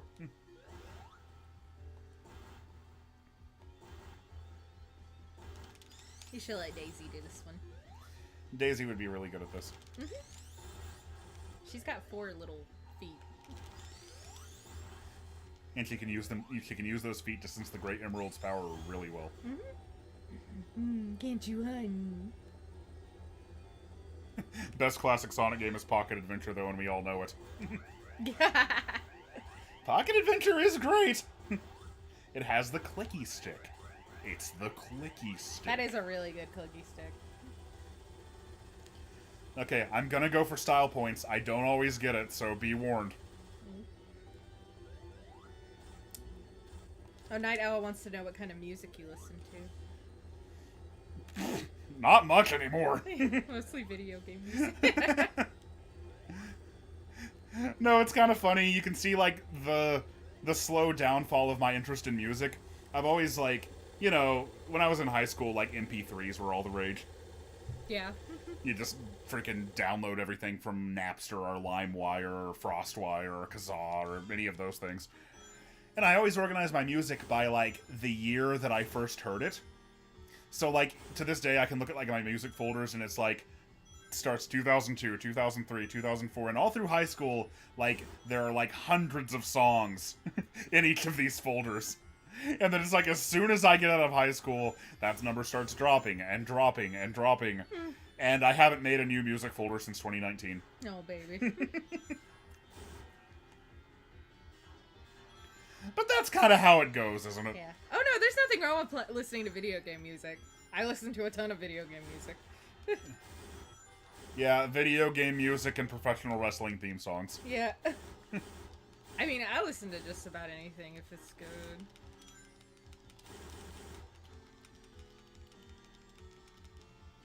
They made your dash move in this zone much faster. Nice.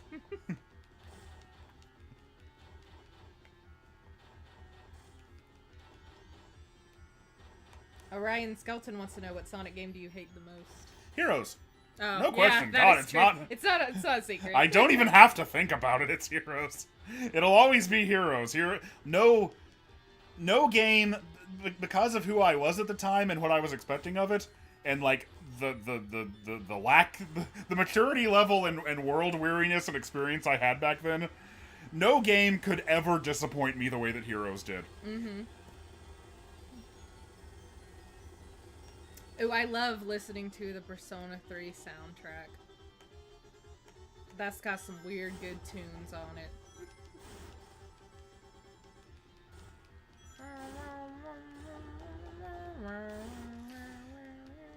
No, it's kind of funny because through that whole period, and like indeed you can even see this happening now, it's like some people felt the way about Sonic Adventure 1 that I did about Heroes. More people felt about Sonic Adventure 2 the way I did about Heroes. Heroes itself came out, and a lot of people felt that way about it. Then Shadow in 06 came out, and like everybody felt that way about it. Yeah. Yeah, like you could kind of see, like over time, people just got progressively more angry, and it was a rough time. Yeah. But hey, on the bright side, I did it. He did it. I beat every game in Sonic Origins in one go. Woo! With all emeralds. Yeah, with all emeralds, my god. I've beaten these games many times on stream before. I don't believe I've ever gone for the emeralds. So, that's what's special about this time. Yeah.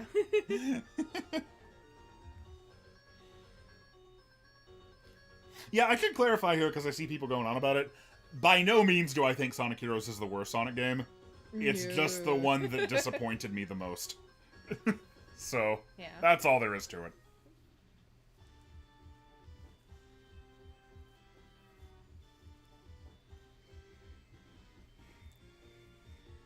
And it only took 4+ hours. Woo!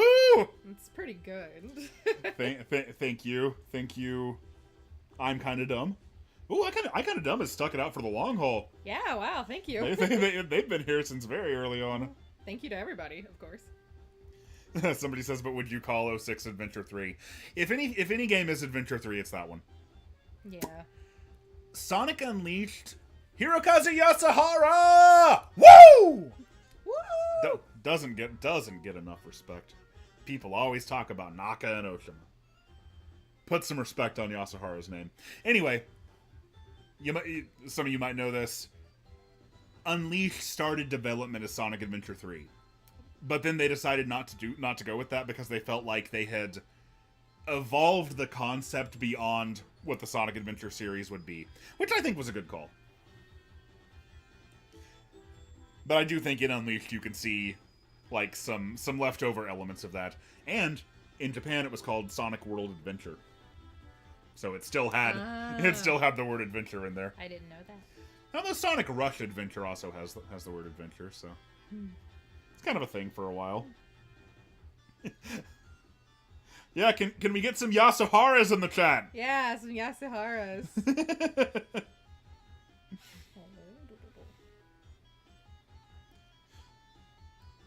I can't believe I watched the whole thing.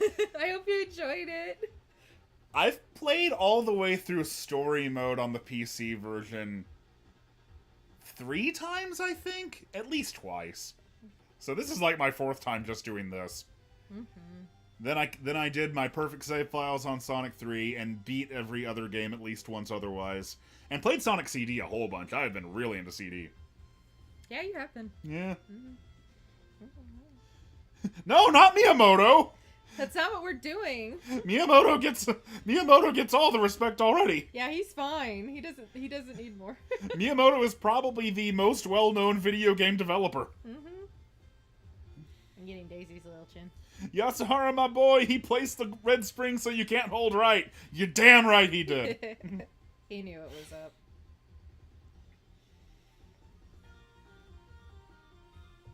No, not Ken Penders.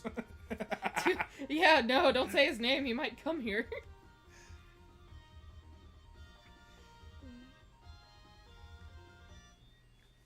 Trickster Miyamoto. Somebody remembers. Yes. You did it, gamer. I sure did. You beat them all. Now feed me a nugget. Oh, you're gonna get your nugget, don't you worry. Woo! Gamers.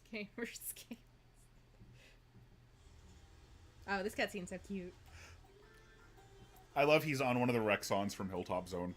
Like an inflatable that looks like it. Oh. Yeah. I didn't catch that. I didn't catch it until like the 3rd time I saw it. Gonna get your shit rocked, Eggman. So cute.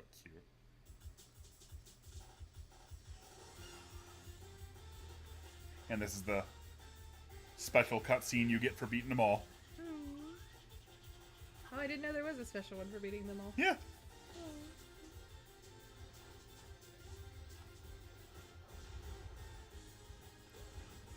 Really, I want a new classic game made by Evening Star and Headcanon with these 4 being the playable characters. Yeah, that'd be fresh. 2D or 3D, I'll take whatever I can get. Yeah. Oh, but 3D classic Sonic game, that's like the dream right there. Yeah, for real. Man. With like momentum physics and like,